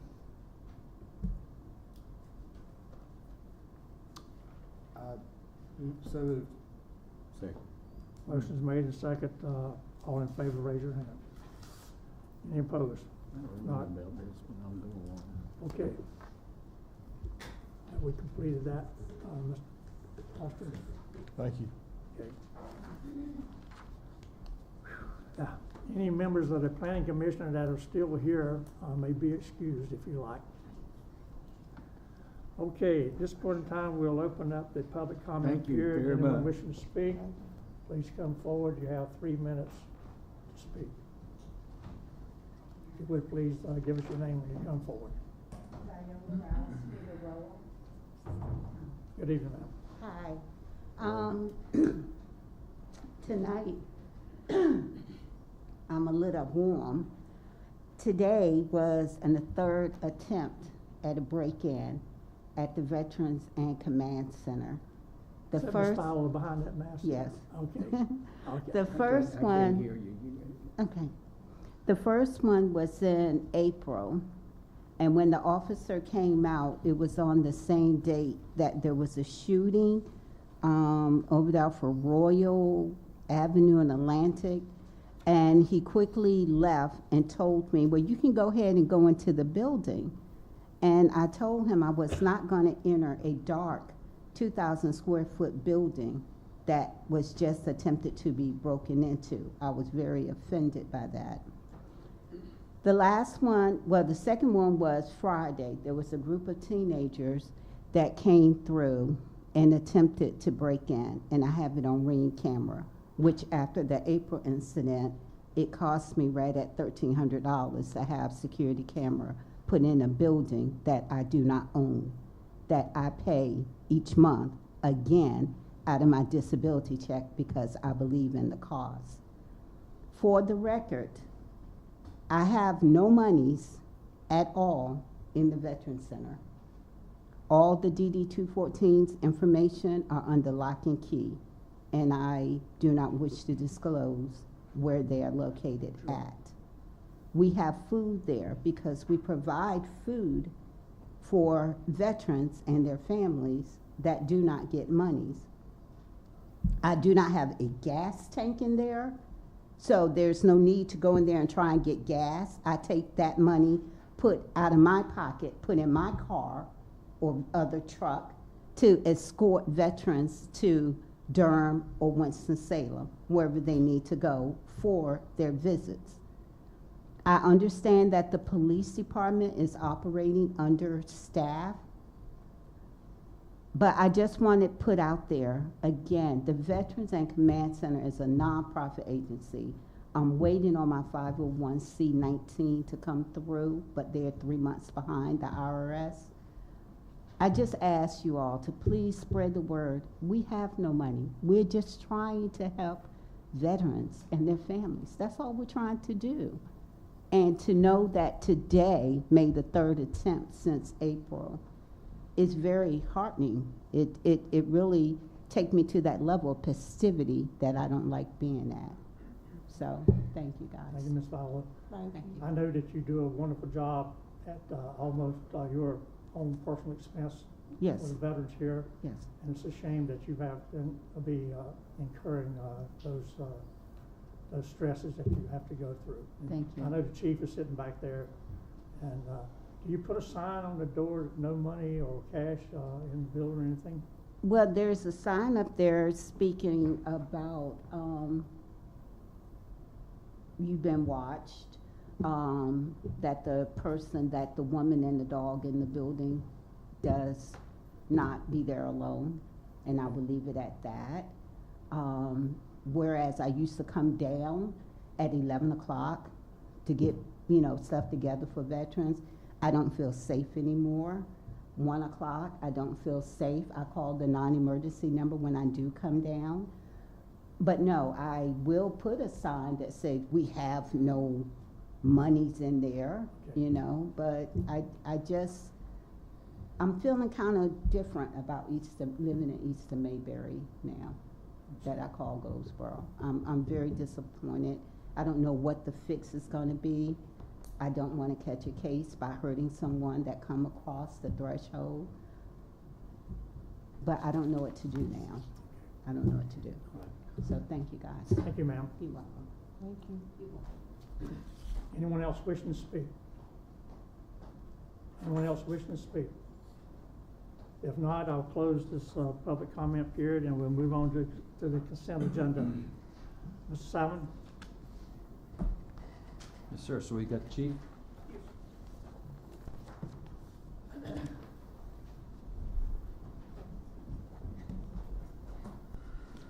Good evening, Mr. Mayor, Council. I've got item J for you tonight, which is a resolution authorizing the city manager to sign a contract with Atlantic Coast Fire Trucks to purchase a 2023 Smeel rear mount 75-foot aerial truck. The department has presented the need for replacement vehicles to the city council, and on June 20, 2022, council approved the purchase of a new fire truck to replace engine 2, a 2000 E1 rear mount 75-foot aerial truck. In accordance with Goldsboro Department Capital Improvement Plan, the purchase of a new Smeel rear mount 75-foot aerial truck will replace the existing 2000 E1 Quint that is in dire need of replacement. A truck committee was created, various vendors and fire departments were contacted to review different specifications and operate various types of vehicles. After reviewing options and co-op contracts, the Smeel offers the best option to meet our needs as well as the best customer service and warranties. Atlantic Coast Fire Trucks provided a contract to be signed by the city manager to secure the build of the apparatus. The current build time is 410 days or less. Due to price increases that were set to take place July 1, 2022, council was asked to give consent to the city manager to sign a letter of intent to secure the purchase price. Letter of intent was signed and sent to the vendor. We have since got it back and that price was secured. It's recommended that council approve the following entitled resolution allowing the city manager to sign the contract with Atlantic Coast Fire Trucks to purchase a 2023 Smeel rear mount 75-foot aerial truck not to exceed $1,109,995. Any questions? Any questions for me? Okay, thank you, Chief. Thank you.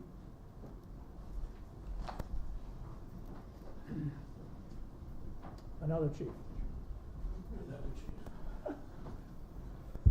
Good evening, Mayor and council members. Chief. I'll be brief. Item K on the agenda is the Deeper Life Church Ministry Loves the 919 Community Fun Day, temporary street closing. The Deeper Life Church Ministries, also known in this paper as DLCM, is sponsoring the DLCM Loves the 911 Community Fun Day, which utilizes this time to bring joy and show love to our community with food, fun, games, and entertainment. This event will be hosted at the Hub on South Center Street and the vacant field, Freedom Field, at Center and Spruce Street from 11 a.m. to 3 p.m. on July 23rd, 2022. The Deeper Life Church Ministries is requesting the closure of the 200 block of South Center Street to include both lanes of the 200 block of South Center Street from Spruce Street to Chestnut Street from 8 a.m. until 4 p.m. As with all downtown events affected, city departments will be contacted and the following concerns are to be addressed. All intersections remain open for for police department traffic control. 14-foot fire lane is to be maintained to provide access for fire and emergency vehicles. All activities, changes in plans, etc. will be coordinated with the police department, and police and fire department should be involved in the logistical aspects of this event. It's recommended that by motion grant the requested temporary street closing of the 200 block of South Center Street from Spruce Street to Chestnut Street as stated above. Any questions? Chief, I do have a question. Okay. I'm reading here, it's clear to me, but I just want to ask a question. Sometimes there are events up on the 200 block that the street closings include all the way down to Elm Street and Pine Street.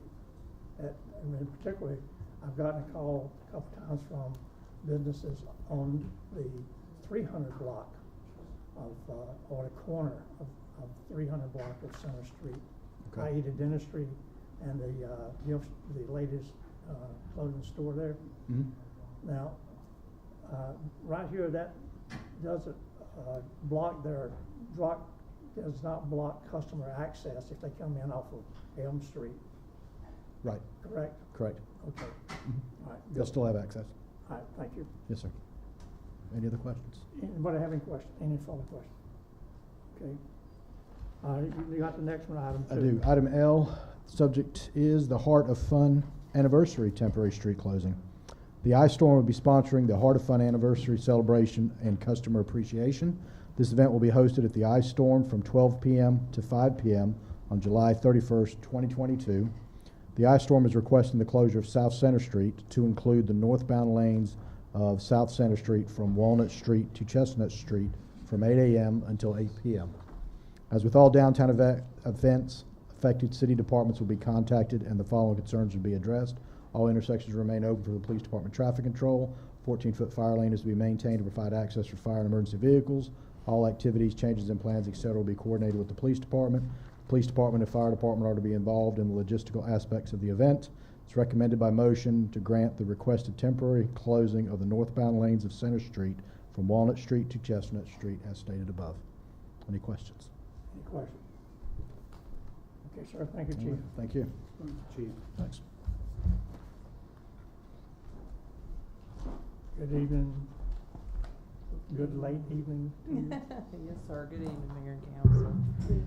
I have several items this evening. My first item is an upset bid on 1004 Ivy Street to Ms. Janice Johnson. Staff has received an offer to purchase this city-owned property. Council must either accept or reject the offer, and if accepted, authorize finance to advertise for upset bids. The offer is Ms. Janice Johnson. The offer is $1,040 even. The bid deposit is $52. The tax value is $2,080. The offer is at least 50% of the tax value. The bid deposit has been received in the form of a personal check. At this time, I would ask council to either accept or reject the offer. And if council accepts, then later this evening you have a resolution in order to authorize finance to advertise for upset bids. Any questions? Okay, so could I get the council to accept? Does the council by Move to accept. Okay. Second? Second. Motion is made to accept and second, motion made and second to accept the offer of $1,040 for the property. All in favor, raise your hand. Okay, thank you. Thank you. My next is to accept or reject a bid for 1005 Ivy Street to Janice Johnson. Staff has received an offer to purchase. This is a city, county-owned piece of property. Again, council must either accept or reject the offer. The offer is $1,230 even. The bid deposit is $61.25. The tax value is $2,450. The offer is at least 50% of the tax value, and the bid deposit of 5% has been received in the form of a personal check. And at this time, I would just ask if the council would either accept or reject the offer. These are across the street from one another, I guess. I believe so, yes, sir. Okay, all right. So, is there a motion to accept the offer for 1005 Ivy Street. So moved. Second. Motion made and second. All in favor, raise your hand. All opposed? None. Motion's carried. My next item is to establish a grant project ordinance for the Fire Truck Capital Project Fund. Just a few minutes ago, the council approved the expenditure for the new aerial fire truck. This was actually approved, the appropriation was approved in the FY23 operating budget. However, because the construction and delivery of the truck is going to take more than a year, General Statute 159.13.2 allows local governments to account for this type of project in a grant project ordinance, which will span the life of the project rather than just a 365-day fiscal year. The approved cost from the budget is $1,136,600, and an additional $15,000 is estimated for the cost of financing the project. So the total is $1,151,600, and at this time it's necessary to appropriate the expenditures so that staff may execute the contracts and purchase orders necessary. And this, of course, will be funded with debt proceeds. And at this time, we have a project ordinance in your package to be adopted later on this evening. If you have no other questions. Any question? Not? Okay. And then my last item is an operating budget amendment for fiscal '23. Council adopted the operating budget amendment on June 20th, 2022, and it may be amended from time to time in order to adjust to current operating conditions. These are just several kind of technical cleanup items that we've got. With the appropriations for the procurement card policy in accordance with GS 159, all obligations must be pre-audited. Council approved an amendment to the budget in FY22 to appropriate these P-card expenditures in the fiscal '22 budget, and due to just timing constraints, it just didn't have time to get this in the budget as we were trying to work through '23. So the expenditures are estimated at $1.14 million, which covers the 12 months of procurement cards that we're estimating. And it's actually going to be funded with internal charges, so it's kind of an in and out. It comes in and then it's billed out to the departments. The next item that's a technical correction is for the fire department. Of course, you know the fire department was approved for the aerial fire truck. And because of this construction time being more than a year, council approving the grant project ordinance, then that expenditure is no longer needed in your operating budget. So what we're going to be doing is reducing the general fund, specifically in the fire department. We're reducing $1,136,600 of expenditures in the fire department. And then we're also going to reduce the debt proceeds that are sitting in the general fund, because all of this is going to be accounted for in the same manner in the grant project fund that I just got done talking about. And then the last technical correction is for the ARPA funding. As council knows, we got approved for $8.8 million, and that is being accounted for in a grant project ordinance. So the adopted FY22 and 23 were balanced using revenues from ARPA, which was an offset to the salaries and benefits for government services, which is an allowed use of ARPA funding.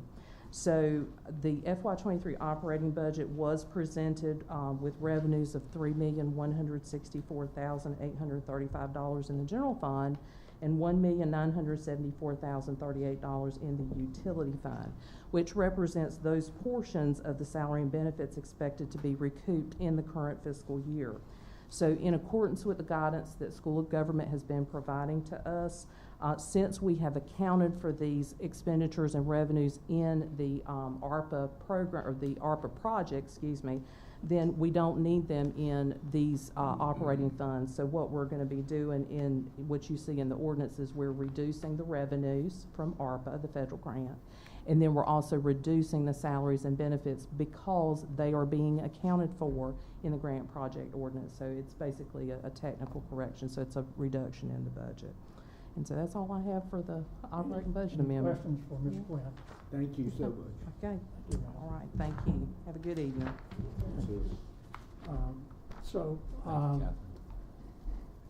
Madam Clerk, did you strike out item Q from all the agendas? Okay, so we did not remove that from the agenda officially, and I believe we did? Yeah, we did. Okay, I'm sorry. I didn't. All right. Okay, then we have departmental reports. Did anyone have an opportunity to see the departmental reports? And if so, do you have any questions? If not, let's get a motion to accept the consent agenda or adopt the consent agenda as presented, J through R minus Q. So moved. And the motion is, to adopt them is made and second. All in favor? Oh, excuse me. Roll call. Mayor Ham? Yes. Mayor Pro Tem Pollak? Yes. Councilwoman Jones? Yeah. Councilman Broadway? Yes. Councilwoman Matthews? Yes. Councilman Gayler? Yes. Okay. For the people that are still here, I think we're finally getting to some of your items. Okay, this is items requiring individual action, and we'll bring Mr. Austin back up here again.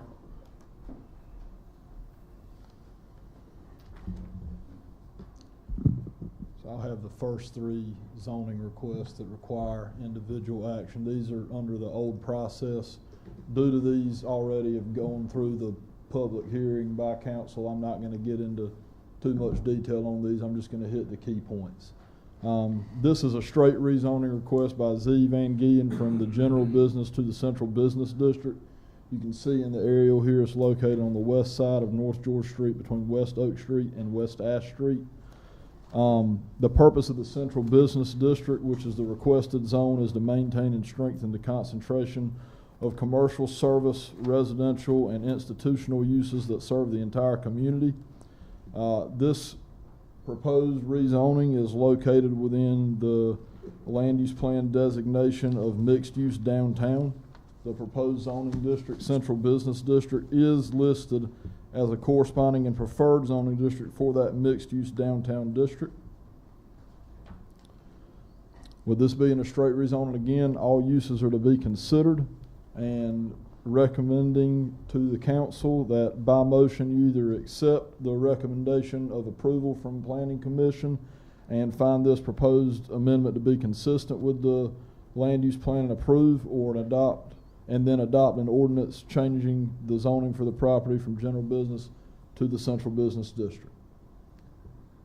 Okay, I'm gonna read this one more time. You just said it, but I'm gonna say it. Is there a motion to accept or reject the recommendation of the Planning Commission and find the proposed zoning amendment consistent with the city's adopted comprehensive land use plan and adopt an ordinance changing the zoning for the property from general business to central business district? Is there a motion to? So moved. Is there a second? Sorry, what? So moved. You read the motion is to accept or reject. Right, I'm sorry. So he's gonna have to specify that the motion is to accept. Okay, I move to accept. I'm sorry. It's okay. Second. Motion has been made and second to accept the motion. Is there any discussion? If not, all in favor, please show by raising your hand. Everyone, okay. Thank you. Next item.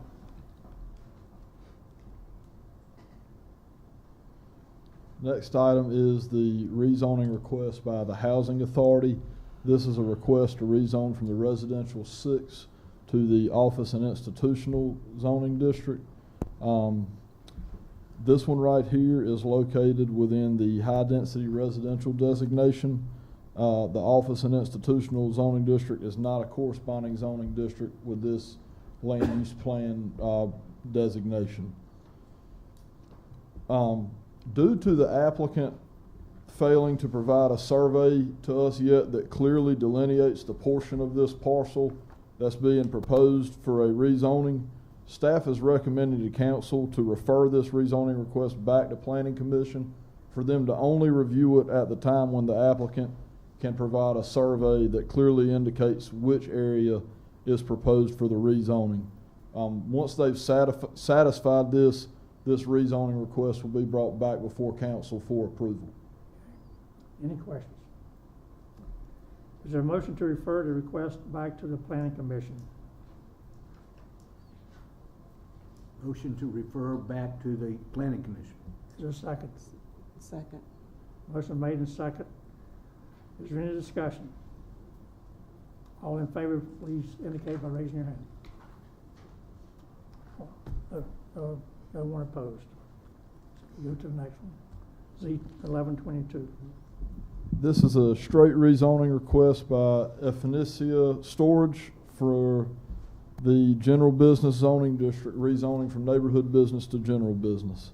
Property is located on the east side of South Berkeley Boulevard on the corner of this intersection with East Street. The purpose of that general business zoning district is to accommodate the widest range of uses, providing general goods and services to the community, with the main difference between its existing zoning district and what's being proposed is that where the neighborhood business is designed to provide services to the immediate surrounding neighborhood, general business has been designed to provide a wider range of services for the entire community. The land use plan recommendation for this parcel is the mixed use 1 designation. The mixed use 1 designation does not list the general business designation as a corresponding zoning district. Due to this parcel's frontage on South Berkeley Boulevard, the impact on the surrounding area should be minimal due to the easy accessibility of the property located on a major thoroughfare within the city. Again, with this being a straight rezoning, all potential uses allowed in this district, as well as this compatibility with the comprehensive land use plan are to be considered.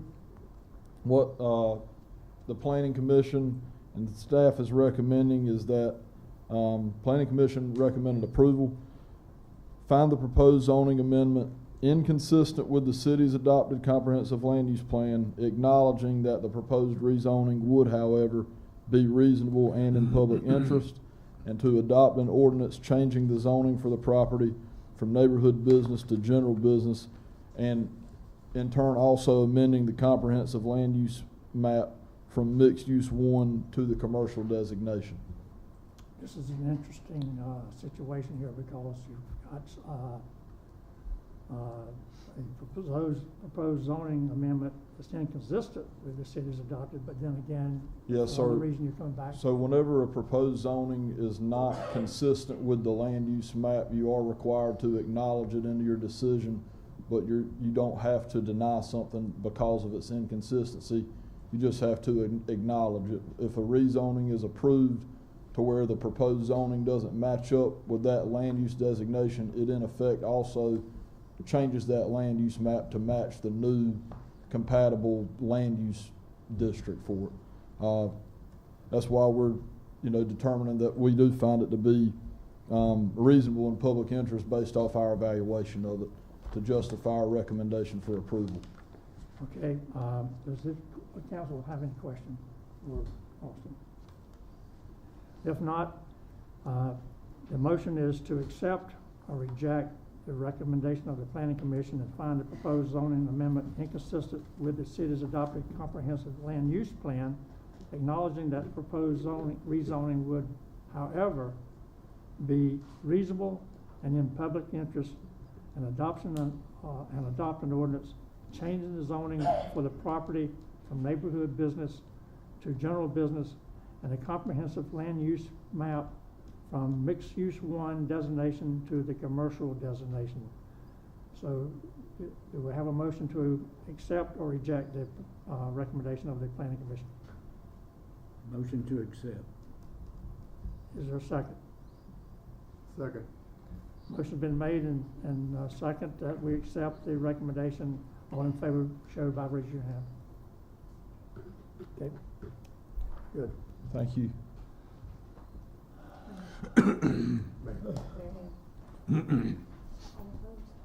Excuse me?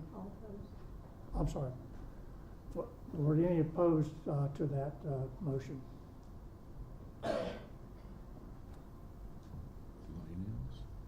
I'm sorry, did we not have 6 voting for it? I didn't see her raise her hand. Did you raise Oh, your hand? Yeah, I did like that, I'm sorry. Okay, all right. Sorry, Come on up, Mr. Talton. All right, folks, we're almost there. Bear with me. Zoning 1222. Thank you, Mayor. So again, this piece of property, referred to as Bloom Village, rezoning request from R12 to R6, located on the south side of East New York Road between Bear Creek Road and Newsom Road. Have approximately 60 foot of frontage along East New Hope Road, as well as 15 foot. We're looking at approximately 10.5 acres. This is a straight rezoning request. Applicants requesting to rezone the property from R12 to R6. If rezoned, the applicant will be required to meet the regulations of the R6 zoning district. Purpose of this district is to accommodate both single and multifamily residential uses and prohibit all activities of a commercial nature. Our comprehensive land use plan recommends medium density residential development for the property. According to the plan, higher residential density should be encouraged where infill development or development of vacant parcels accessible to water and city water and sewer services exist. Property is not located in a flood hazard area. If the subject property is located outside the corporate limits of the city of Goldsboro, property is developed for future use, the owner will be required to annex the property. So before you tonight, you have a motion. By motion, accept the recommendation of the Planning Commission and find the proposed zoning amendment inconsistent with the city's adopted comprehensive land use plan.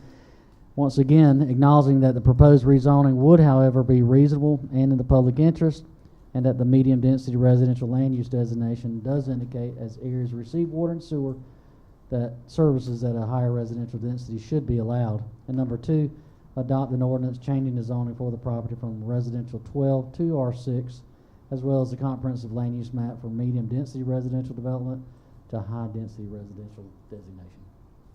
Any questions?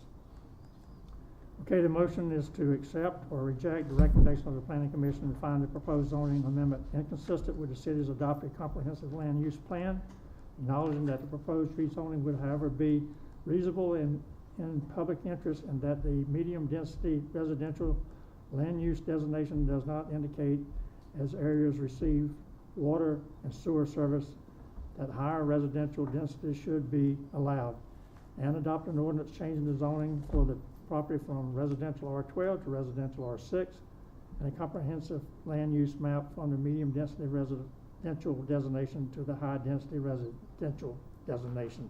So the motion is to accept or reject the recommendation of the Planning Commission. Is there a motion? Is there? Motion to accept the recommendation of the Planning Commission. The motion is to accept. Is there a second? Second. Motion made and second. Is there any discussion? If not, all in favor of accepting the motion, please show by raising your hand. Okay, I believe you reached your. Yeah, I made a motion. All right. Okay, the motion is carried to accept. Okay. Moving right along. Yes, sir. Mayor, the next rezoning request is E1322 is the Shelton. We're looking at, the applicant's looking at rezoning the property from general business R16 to R9 conditional zoning. This particular piece of property is located on the south side of East Highway 70 between Miller's Chapel Road and East Ash Street Extension. The applicant's requesting to rezone the property from general business residential 16 to residential 9 conditional zoning for the purposes of limiting development to a 100-unit duplex development. If rezoned, the applicant will be required to meet the regulations of townhome and multifamily design standards of the R9 zoning district. This district is to accommodate both single and multifamily residential uses and to prohibit all activities of a commercial nature. Site and landscape plans will be required and approved by city officials before construction permits can be issued. The city's land use recommendation is commercial development for the two parcels. Small portion of parcel to the east is recommended for industrial development.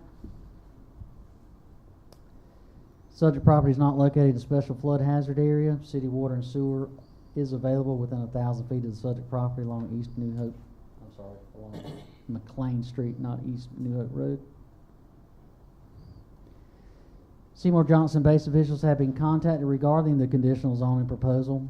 Because the subject properties fall within the 65-69 DNL noise overlay zone, residential use is discouraged. However, if the city determines that there is a community need for housing in the area, measures to achieve an outdoor to indoor noise level reduction of at least 25 decibels should be required in order for the proposed use to be compatible. At the public hearing on June 20th, 2022, no one appeared to speak for or against the proposal. On June 27th, 2022, the Planning Commission made a recommendation to rezone the property from GB R16 to R9 conditional zoning, limiting the development to a 100-unit duplex development. As you'll see here, I'm sorry, wrong way. We have a survey of the two parcels with a concept plan of the 100 units off of McLean Street. The motion is to accept the recommendation of the Planning Commission and find that the proposed residential non-conditional zoning district reasonable and in the public interest, however inconsistent with the city's comprehensive land use plan. Number 2, adopt an ordinance changing the official zoning map for the property from general business residential 16 to R9 conditional zoning, as well as the comprehensive land use map from commercial and industrial designation to the high density designation. Any questions? Okay, the motion is to accept or reject the recommendation of the planning. Just one quick question. Sorry. Hey, whenever we're doing these site plans, is there anything in our site plan reviews for multiple points of entry? Not in our current site plan. Okay. There is some legislation with regards to general statutes that may require additional points of entry when you exceed a certain amount of units for a piece of property. So I have to check into that to see if there's anything that would apply in this particular plan unit development. I think that would be wise. We can check into that. And again, this is just a concept plan. Sure. But when that time comes, we'll definitely make sure that's the case. Any other questions? Okay. This is a motion to accept or reject the recommendation of the Planning Commission and to find the proposed residential R9 conditional zoning district is reasonable and in the public interest. However, inconsistent with the city's comprehensive land use plan, and adopt an ordinance changing the official zoning map for the property from general business to residential R16 to residential R9 conditional zoning, and the comprehensive land use map from commercial and industrial designations to the high density designation. Is there a motion to accept or reject? Mayor, move to accept. Accept. Okay. Motion made and second. Any discussion? If there's no discussion, all in favor of the motion to accept, please show by raising your hand. Okay, motion carried. SU 422, used auto sales. Again, just bear in mind, this is part of our older process. We're finishing out the last 2 special use permits on this process. S422, used auto sales.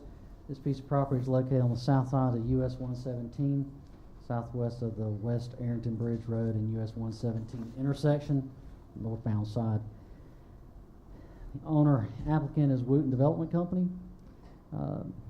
Company's requests a special use permit for the operation of a used auto sales lot located in the general industry zoning district. According to the city's UDO, used automobile sales is a permitted use in the I-2 zoning district after the attainment of special use permit. Approval criteria listed below. Minimum lot area 15,000 feet. Shall be at least 100 feet of road frontage unless the cars are driven to the site, in which case there shall be no minimum lot frontage or width. Number 3, parking of used vehicles shall not be allowed within the required street yard. Number 4, no vehicles for sale shall be parked within 20 foot of residential owned property. Number 5, all vehicular display areas shall be improved with approved surfaces, curb and gutter in accordance with city's UDO. So the applicant has submitted a preliminary site plan, as you see here, which indicates compliance with the above listed approval criteria. In addition, the site plan shows an existing modular style office building, approximately 200 square feet. This building will be required to meet the North Carolina State Building Code. There is access off of 117 South by existing 25-foot wide gravel access drive. NCDOT has not required any additional road improvements except for the fact they will be requiring a driveway permit. Parking for the site requires 1 space per employee and 5 customer spaces. 7 parking spaces have been identified on the site plan. Interconnectivity currently exists with the Circle K gas station to the east of the property. City water is available to serve the property. Sewer is served by a septic system. Property is located within a 100-year flood hazard area. Since it's less than 0.5 acre, city engineering will not require any drainage plans. At the public hearing held on June 20th, 2022, no one spoke for or against the request.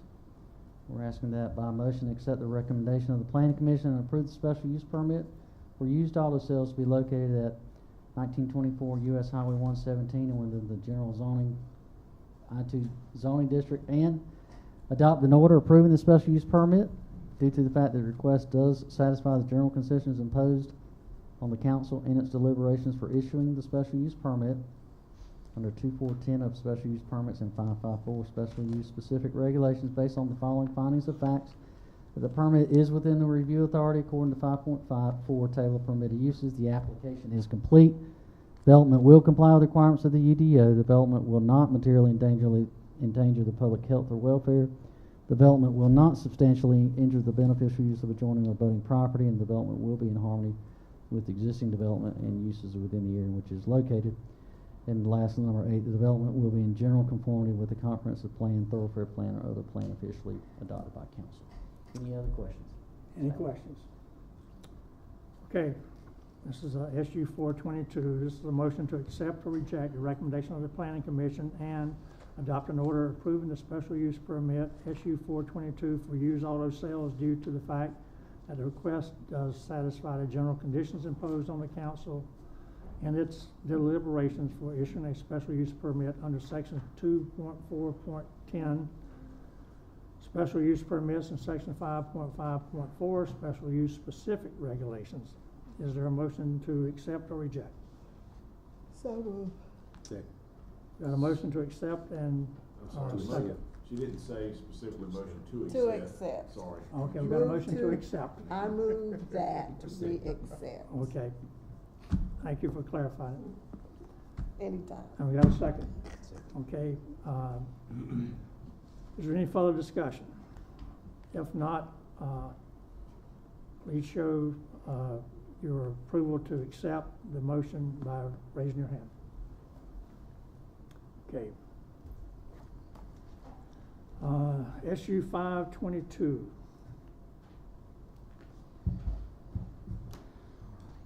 Last but not least, SU 522 for an accessory dwelling, special use permit for an accessory dwelling located on the east side of East Patetown Road, corner of East Patetown and West New Hope Road. The applicant is Mr. Pedro Bazra Jr.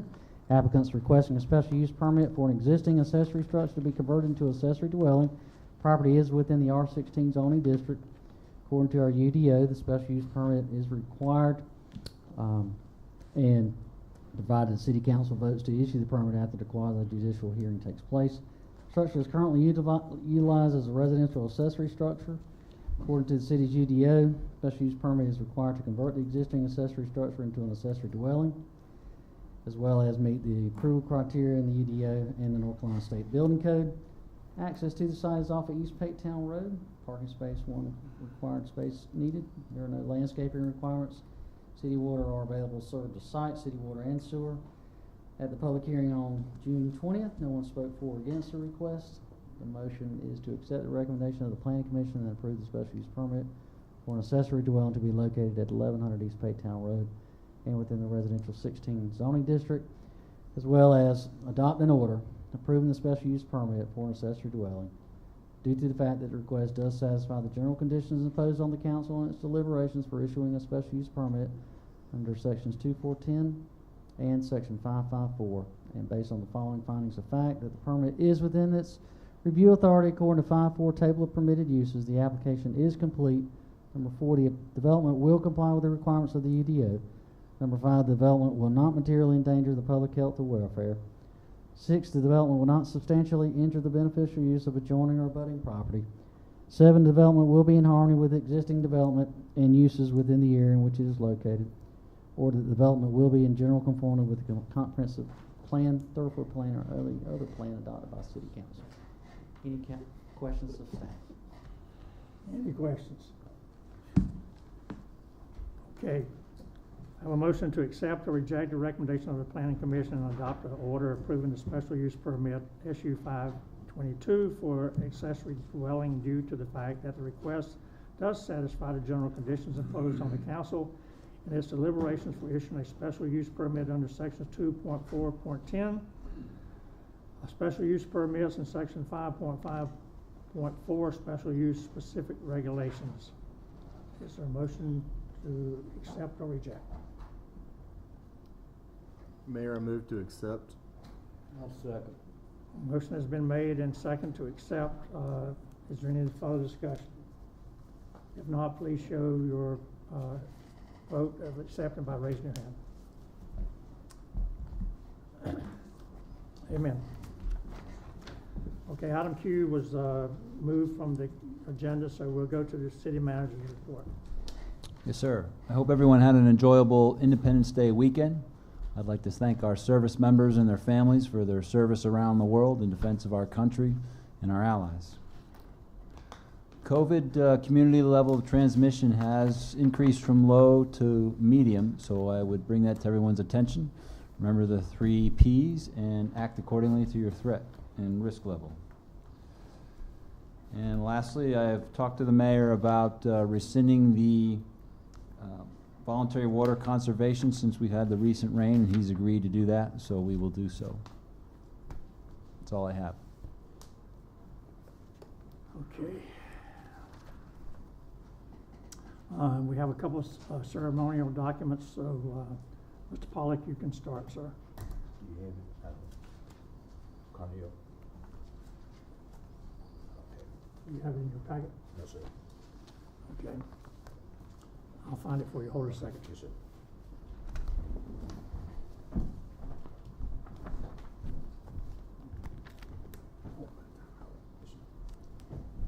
Resolution expressing appreciation for services rendered by Cornell L. Britt as an employee of the city of Goldsboro for more than 19 years.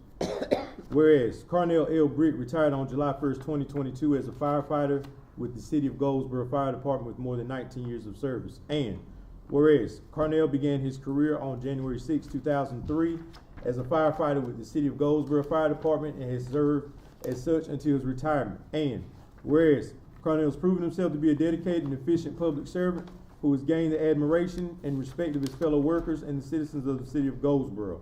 And whereas the mayor and the city council of the city of Goldsboro are desirous on behalf of themselves, city employees, and the citizens of the city of Goldsboro of expressing to Cornell L. Britt their deep appreciation and gratitude for the service rendered by him to the city over the years. Now, therefore, be it resolved by the mayor and city council of the city of Goldsboro, North Carolina, that we express to Cornell our very best wishes for success, happiness, prosperity, and good health in his future endeavors. This resolution should be incorporated into the official minutes of the city of Goldsboro and should be in full force and effect from and after this 11th day of July 2022. Signed, David Ham, Mayor. Is there a motion to adopt the resolution? Motion to adopt. Is there a second? Second. All in favor, raise your hand. All opposed? Mr. Gaylor, would you raise your hand? Thank you, thank you. One final resolution. This is a resolution commending and expressing appreciation to Thomas E. Jean, known as Gene A. Cox, for serving on the Goldsboro City Council for 10 years. Whereas Gene A. Cox has served this community and the city of Goldsboro well in numerous capacities, including 10 years as a member of the Goldsboro City Council, representing District 6 since August 2012. And whereas these years of service have been marked by exemplary dedication to the best interests of the community as he has worked constantly for the betterment of its economic, culture, and aesthetic development, And whereas during these years of service, Councilman Aycock has gained the admiration and respect of local officials and citizens for his entire efforts in improving the lives of citizens in District 6.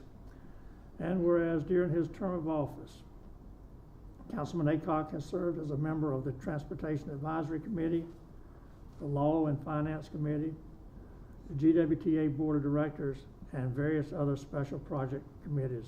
And whereas many projects have commenced and been completed by the city during Councilman Aycock's years of service, including construction of the multi-sports complex, new police fire complex, replacement of Fire Station 4, sewer rehabilitation, street resurfacing throughout the city, the city streetscape project phase 2 and 3, and the renovation of the T.C. Coley Community Center. Now therefore be it resolved by the City Council of the City of Goldsboro, North Carolina, that the Mayor and City Council expresses to you, Gene Aycock, on behalf of themselves, city employees, and the citizens of the City of Goldsboro, our appreciation and gratitude for your unselfish, devoted, and invaluable service and contributions rendered to the Council and the City of Goldsboro in the many capacities in which you have served, and be it further resolved that we offer you our very best wishes for success, happiness, prosperity, and good health in your future endeavors. This resolution shall be incorporated into the official minutes of the City of Goldsboro and shall be in full force and effect from and after this 11th day of July 2022. Signed, Mayor David Hammond. I offer this for adoption. Motion to adopt. Second. Motion's been made and seconded. Any discussion? All in favor, raise your hand. All opposed? Okay, good. Okay, we are getting close to finalizing here, so we'll go around the horn here and ask for any comments. I'll start with you, Mayor Gaylor. Councilman. Mr. Gaylor, excuse me. Just two things. One, of course, a huge thank you to Gene Aycock. Whether he's still awake listening or not, he's done a lot for this community between his time in the public schools, to his time with the Scouts, to his time with, of course, the City Council. And if you're looking for someone who, whether you agree or disagree with him, is kind of irrelevant for what I'm saying right now, for someone who tried to model that behavior of trying to be an advocate for his community, it's a pretty good one to study. And second, there's a lot of folks that have taken a lot of risks to reach out to the Goldsboro Police Department to try and help us with the crime problems that have happened this summer around the city of Goldsboro. And I just want to say a huge thank you to those of you who have been able and willing to do that. That is an act of bravery, it's an act of generosity, and it's an act of concern for your neighbors, and that those things don't go unnoticed. And I recognize that, and I really appreciate those who are able and willing to take those risks. So thank you. Thank you. Really quick, I just want to say a public thank you to everyone who rocked out with me during the listening tour. Chief West from the Goldsboro Police Department, Chief Stempien, Goldsboro Fire Department, Commissioner Williams, who represents District 2 for the county, our Community Relations Director, Ms. Williams, our Public Information Officer, Ms. Henry, Assistant to the City Manager, Mr. Murphy, my mother, Ms. Matthews, and last but not least, we had our District 3 school board representative with us on the van as well. Also, special thank you to Goldsboro Police Department for trusting me to have the keys and drive the vehicle during that. Everybody that showed up, I thought it was a incredible event.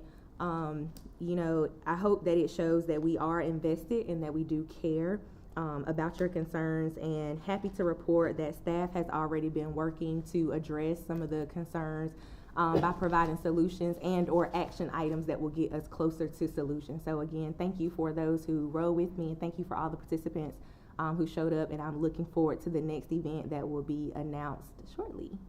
Thank you. Yes, I just want to follow up with what Councilmember Matthews said. I want to commend her on the job well done for that. In my closing, I just want to go on record to say that I do not feel that anyone is inferior based on their rent payment versus mortgage or income as a whole. However, I do want to say that it is imperative to speak facts instead of opinion dealing with this situation. And I'm referring to the situation that we had earlier with engagement with housing. It is not only a concern of mine, but multiple residents who have voiced their opinion and being residents in established communities for years and are concerned about the encroachment of different types of housing and the future of their property values. I believe that everyone is entitled to adequate and equal housing and therefore support any enhancement that can beautify our great city. But I do want to go on record and say that I want all voices to be heard in this matter.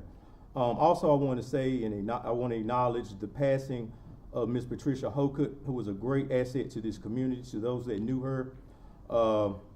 She was a great advocate for many organizations, but the most important organization that she was a part of in her advocacy, matter of fact, about a month ago, she was at a meeting, was with the Gold Wayne branch of the NAACP. And I just want to send her family love and respect her memory. That's all I have.